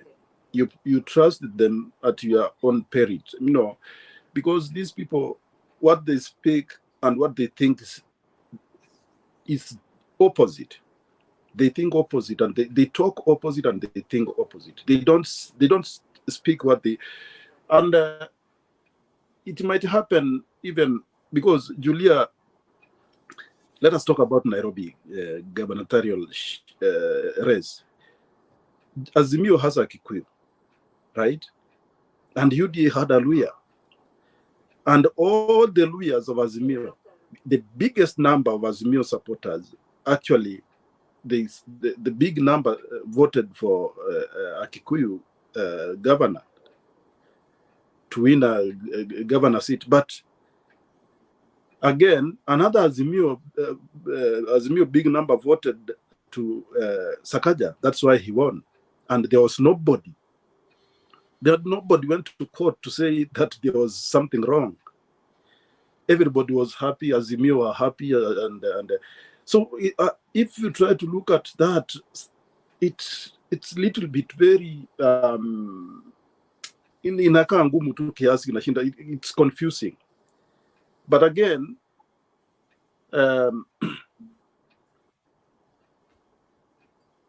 that so-called impeachment of Gachagua, I think it is not. I don't think it will go well, because already now we can see that, for example, maybe the Luya people, they think if they impeach him, maybe Mudavadi will be given to be running mate of Ruto. there is something like that in their mind. If, for example, Gachagua is impeached, then Mudavadi will be appointed as a running mate. That's why you remember Mudavadi was talking about after 2027. He was talking about Ruto is still going to win 2027 election. How is he going to win? He's going to win because they are deep state. I think you remember, Julia, that statement. Mm-hmm. So if you look at the whole thing, it's well created. There is something. I think we know there's a little truth about the whole thing. There is this supremacy war of Gachagua, and I think that is the reason why now kuna vita between Gachagua anapigana na nani, because at number one, Nairobi is very, very important for anybody. For Gachagua, for Mudavadi, Nairobi is very important. But the only problem of Nairobi is that in Nairobi you cannot use a tribal sim. That means useme Waluya, useme Wakikuyu. The Nairobi people are so different. Wanaka style yao tofauti. So even if Gachagua want to defend himself or to fight Mudavadi, he should find, he could have, I think if I was to advise him, angetafuta njia ingine ya kupigana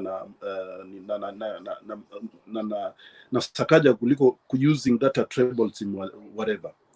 So I think for me, hii vita ni ya supremacy, and I think kuna kaukweli fulani kwamba wataenda watapeleka impeachment, atakuwa impeached, and they, according to them, they think that Mudavadi will be given to be the running mate. But again, let us look at the Meru. Now, Ruto is counting on Meru people. Aliwapatia CJ, amewapatia mkubwa wa polisi, amewapatia minister wa interior, amewapatia who else? I think there are 5. Amewapatia very senior 5 people from Meru. So again, there is something there. So we cannot understand. I mean, even Ruto himself is playing a very, because he knows hata akipatia Mudavadi, the Western people, Western sio watu wanakuaga, they are always not like central, wanazaenda upande moja, they are always divided. So he cannot trust them that much also. But he trusts the Meru people.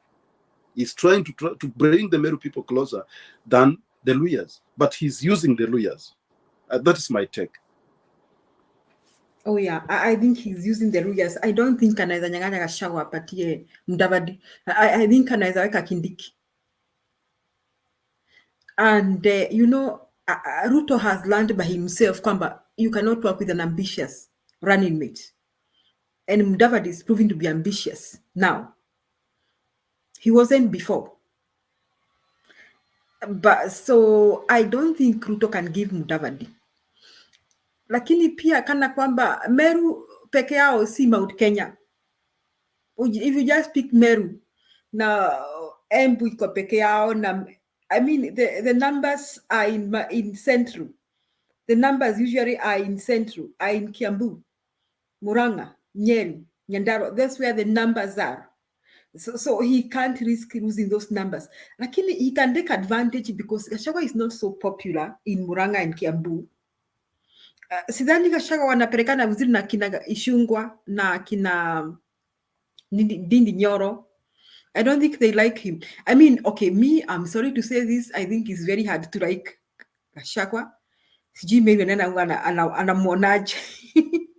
It's an uphill task. Unless wewe umetoka Nyeri ama kwenyu ni Mathera, yani you have that kasuba kwamba ni mtu wa kwenyu. Lakini if you are in the rest of Mount Kenya region, and then Big J, wacha nikwambie, Mount Kenya pia kuna ukabila wa ndani. Sasa wacha ukabila wa Kikuyu na kabila zingine. Kuna ukabila wa ndani kwamba sisi tuko na hii tabia kusema mimi ni Mkikuyu wa Murang'a. Na ukiniita Mkikuyu wa Nyandarua wa Nyeri ninakasirika sana. Ninakwambia umenisikiza vizuri ukasikika mimi naongea kama mtu wa Nyeri. Have you listened to me? So that you have concluded that I talk like people from Nyeri because we speak differently. We have different accents when we speak. Very conspicuous differences. If you hear people from Kiambu and Murang'a almost speak this, they have the same accent and intonation. Kwa hivyo watu wa Kiambu na Murang'a wamekwa pamoja. Watu wa Nyeri wanaongea tofauti, na si Nyeri yote. Kuna ile Nyeri inaitwa there is Nyeri, this part of Kiriaini. Mazira. Kuna Kiriaini, Rwa Kiriaini speak like Murang'a people. That is Nyeri. Okay. Kiriaini. Murang'a. Yeah. Kiriaini, part of Kiriaini is in Murang'a County, and I think Kiriaini is also in Nyeri County, but those people wa Kiriaini wanaongea kama watu wa Murang'a. Lakini kuna wale watu wa Nyeri, Mathera, Karatina, akina Gachagua wanasikika vizuri sana in their accent. And now Big J, it is usually like this. If you dare say I'm from Nyeri and I'm from Murang'a, I usually feel insulted. And I'll be so mad. How did you call me Nyeri? Did you listen to the way I was speaking? Unaona tuko na huo ukabila. Sasa kuna watu sasa wamehama, wametoka Nyeri, Murang'a, Kiambu. And they went to live in Nyandarua, and the others are living in Nakuru. Now we know others live in Kieni. Yes, as soon as they speak, we know. Hawa ni watu wa Nyeri wamekuja Nyandarua ama wamekuja Laikipia. Hawa ni watu wa Nyeri wamekuja kuishi Nakuru. Hawa ni watu wa Nyeri wamekuja kuishi Nyandarua County. And the Kiambu people and Murang'a people too, as soon as they speak, we know. Then now, sasa hawa wamegawana hivyo. Sasa kuna watu wa Kirinyaga. Now, people from Nyeri, Murang'a, and Kiambu believe people from Kirinyaga and Embu are not so intelligent. They think that people from Kirinyaga, Embu, Kondatharaka, Meru, they think upande hiyo watu si werevu sana. Sasa wanasemanga utasikia nyanya yake kuambia ati kayuko matatadia. Yani kwani wewe akili yako utumia akili yako umejifanya kama watu wa Ndia. Ndia is in Kirinyaga. So why are you not using your head? You are behaving like people from Ndia. So hata Wakikuyu wenyewe wako na ukabila wao. So that is why now it is maybe so hard to sell Gachagua to the rest of Mount Kenya region. But Julia, let me add on that. I think also Gachagua is trying to play a soft game, which is, in Nairobi, the investment of business people, men and women in Nairobi, they are from Kirinyaga, they are from Kiambu. And Murang'a more. They are from Murang'a more. Yes. Very few people from Nyeri, very few. Yes. In fact, they are more from Murang'a and Kiambu. Murang'a and Kiambu, the businessmen and women, and actually even people who are living in Nairobi, big numbers big Kikuyus, let me use that word. They are from those counties. So what Gachagua is trying to do is trying to show them that he's supporting them. Because one, again, if you see the rich people, quote unquote, the richest people in Central, they are from those counties, not from Nyeri. So there is if there is something that Gachagua is trying to play. Okay, like maybe I don't know, it's advice or something. He's trying to play this game and show the people of Kiambu, Kirinyaga, and Murang'a that look here, I have your back. I will support you. I will not accept your businesses to be, interrupted in Nairobi. So that is one way of trying to woo them to support him in such a way. Big J, I think Gachagua is generalizing and assuming anybody called Kikuyu will be on his back. I mean, they will support him. That is my thinking, because if he doesn't have a business, if most people are from Murang'a, Kiambu, and Murang'a, Kiambu, is that two places? Murang'a, Kiambu, and where, Julia? Murang'a, Kiambu. What do you mean? The business people who are in Nairobi. Mostly they are from Murang'a and Kiambu. Murang'a and Kiambu. Mm-hmm. Now, he assumes that these people, because he speaks Kikuyu, and these are Kikuyu people with business, he assumes that they are going to support him when he says whatever he is saying. And it is very bad, because now the card he's playing, it's something like will make other tribes in Nairobi to feel like, why should they, and Kikuyu might not be so many in Nairobi. There could be other tribes together, not Kikuyu, other tribes together. They could be more than Kikuyu who are in Nairobi. But now he's playing his card so bad that he wants people to feel like Kikuyu are the majority in Nairobi, and so whatever he says will happen. How about if Kikuyu don't back him up? Because not everybody who is supporting him, what he is doing, simply because he may cause misunderstanding because between those people who are living in Nairobi and they have been living together like that. That is what I think Gachagua is playing, very bad card.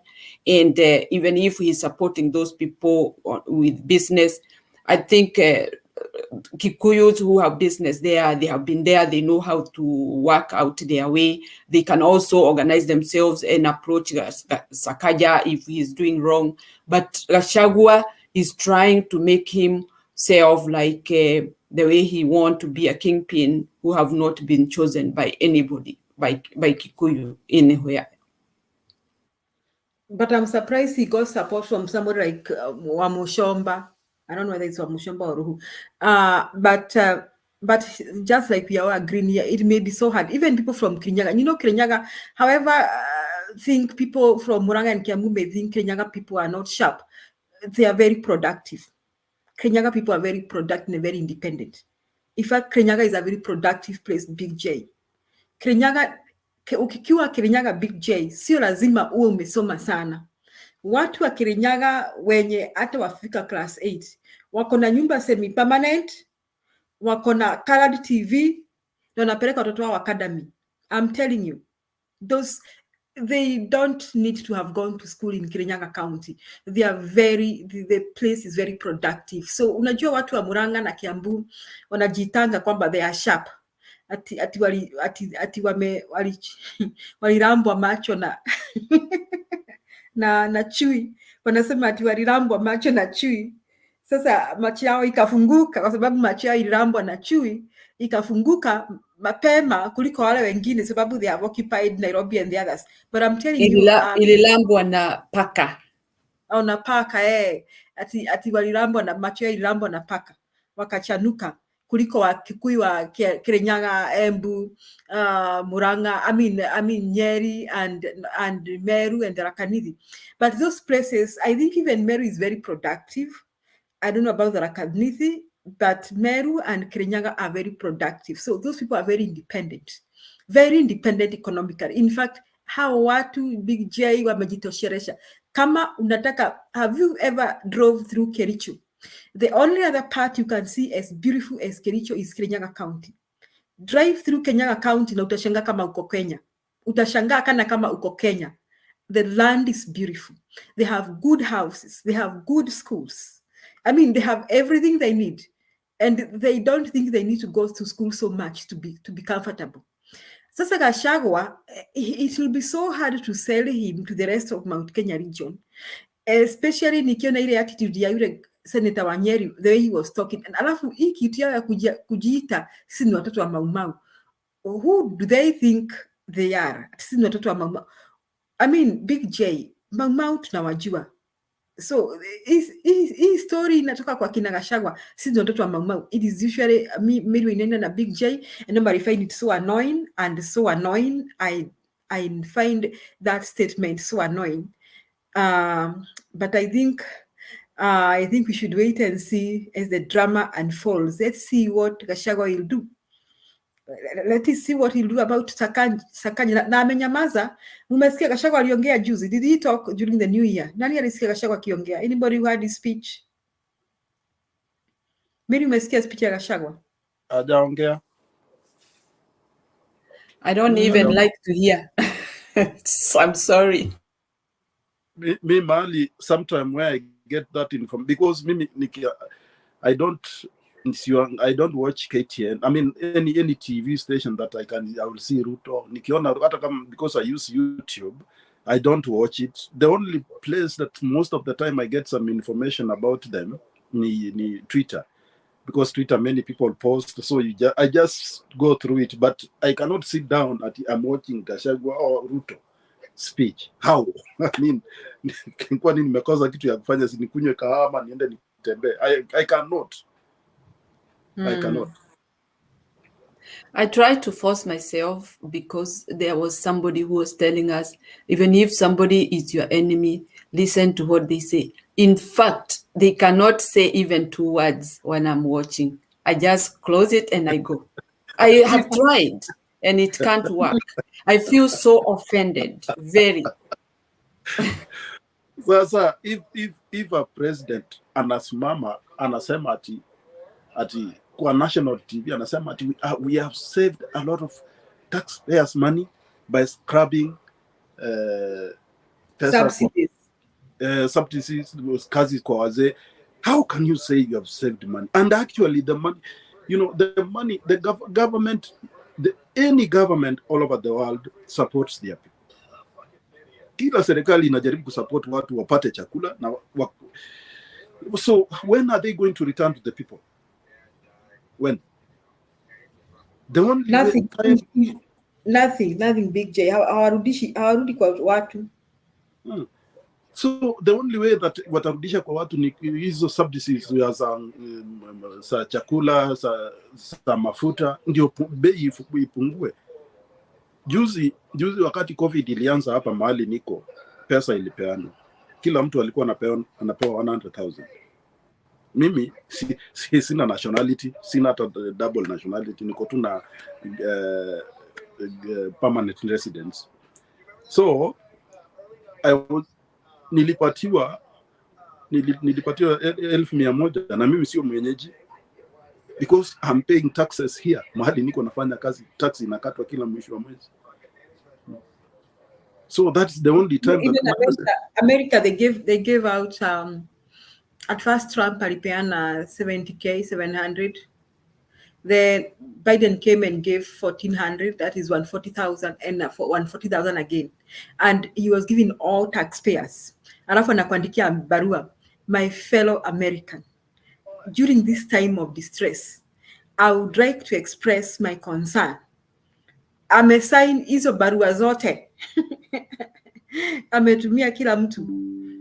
I mean, can Kenya do that, Big J and Mary Naina? How can they do if they are the one? Uliona the CSS wenyewe they are trillionaires. Hakuna mtu akuna chini ya 100 million. Those are the people. He told these hustlers. Lakini mimi kitu kimoja Julia inanifurahisha, Mama Mary. Hustlers walipe pesa ya Ruto. Ile pesa walichukua watalipa. because wamekuwa wakichukua hiyo pesa yake wakati anafanya campaign na anawapatia 100, 200. They are now paying it and they will pay. And I want them to be pushed ndio wakue hiyo tabia ya kuomba waache. Even when I saw this Nyeri senator swearing and hapana, unajua huyo Nyeri senator, wacha ni kwa, let me talk about him. Hao ni wale watu sasa, unajua they know Gachagua akona pesa. And Gachagua needs support, yani dearly. Anataka, now if you want, ule mtu anataka kukula pesa ya Gachagua sahi, Mkikuyu, support, you will eat his money. So the Nyeri senator ni pesa anatafuta, si ati anamsupport. You want to eat his money. Kweli. Wow. So when I look at all those things that were taken out, subsidies, it's all what has effect on mwananchi, and you wonder how people are going to survive in the country, honestly, because one is secondary school, pesa ya wazee, linda mama, unga, kazi mtaani, fuel subsidy, electricity subsidy, bank transactions. Can you imagine, even in the bank, you're going to get your little money that you have, you are being charged. And there are also some other charges you get there in the bank before even you get the money. So every corner where mwananchi is supposed to benefit from the government, you are cornered. That's where all the pins have been put. So whenever you step there, know that they are ready for you and you cannot escape. Look at electricity. We need electricity in the houses because already we have it in. Now it's going to be so expensive and people will need it. Look at fuel. Fuel, people need to move from one place to the other. Watu wanataka mafuta ya taa kama hawana electricity ama ya kutumia kupika. Now, when you go to a matatu, now you have to pay high transport. So there is nothing that is favoring anybody in Kenya. Whether you want to travel, you either cut off traveling, then you are off out of your way because maybe that is the way you go to work. So come to think, if you are using matatu or you are using Uber or you are using any kind of transport that you are paying, you are being charged, but your salary is just the same what you had before. How are you going to make these ends meet? Every corner of every mwananchi has been cornered. I don't know how we're going to survive in this. It's expensive and very sad because Kenya seems to be one party, because if we have many parties, they would be arguing in parliament and say that we are not going to accept this. That's what I think, if we had many parties, because it seems like UDA is now ruling everywhere. If these other parties cannot shout and say, no, we are not going to accept it because our people are suffering, they are facing this and that, we are in trouble.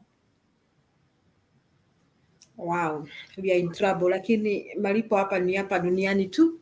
Hawa watu Mary wainenda na Big J, we warned them before the election. We tried to talk sense to people, even though we don't believe that the election, was fair, free and fair.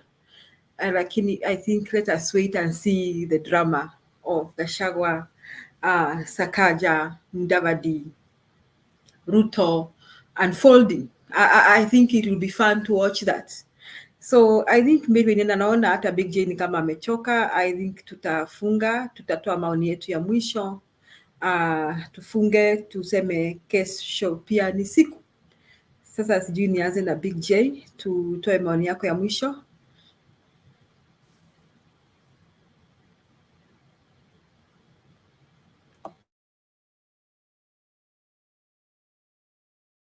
Uko mute Big J, you mute.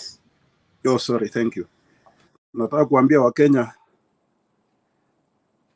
kwamba mfungeni mishipi, barabara bado iko na mawe, iko na milima, iko na mabonde, so tighten your belt. And the only way that we can help ourselves, muache ujinga ya kusema tungoje 2027 tupige election. Let us stop that thinking.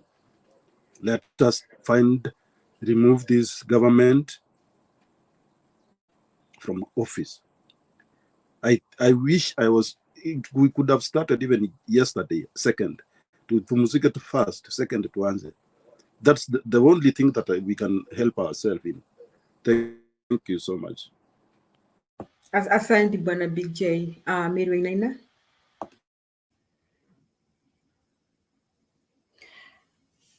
Yeah, my point to Kenyans, hata nyinyi pahali popote mko mnajionea maisha vile inaenda. Tumekabidhiwa rais ambaye nyinyi hamkufikiria mambo ndivyo itaenda, na hiyo tumewekewa hapo ikawa ni mawe kubwa, lakini tukishikana bega kwa bega tunaweza pindua hii maneno na iwe maneno ya kutusaidia. Na jinsi ya kuchange the situation ni sisi wenyewe tutoe sauti moja, na tujue hakuna mzigo mzito watu wakishikana. Ile mambo inaendelea inauzisha watu wote wa Kenya, kwa sababu sio UDA ama Azimio, hii inauzika kwa Mkenya. Hakuna mtu sasa anacheka. Tumeona mambo imeharibika na imetokea, na saa ile tuko hapa tukiongea tunawaambia the real thing. Kwa hivyo wa Kenya tujimudu na tushikane na tutoe amri moja, ati sisi hatutaki hiyo serikali ambayo inatuumiza jinsi namna hiyo. Kwa hivyo nawaombea Mungu muwe na umoja katika roho zenu, na mfikirie nchi ni yenu, si ya watu wengine, na kuishi kwenu ni kuzuri kuliko kuishi nchi za kigeni. Nchi yetu tunataka iwe huru, ndio tuweze kufurahia maisha yetu na watoto wetu. Mlale salama, lakini tuungane, tujenge nchi yetu na tuitoe katika minyororo ya hawa ambao hawana huruma. Asante sana. Asante Mary Wainaina. Jilia, naona Yes. Alex analalamika, anasema ati mnafunga mapema, tuende wapi? Alex hapa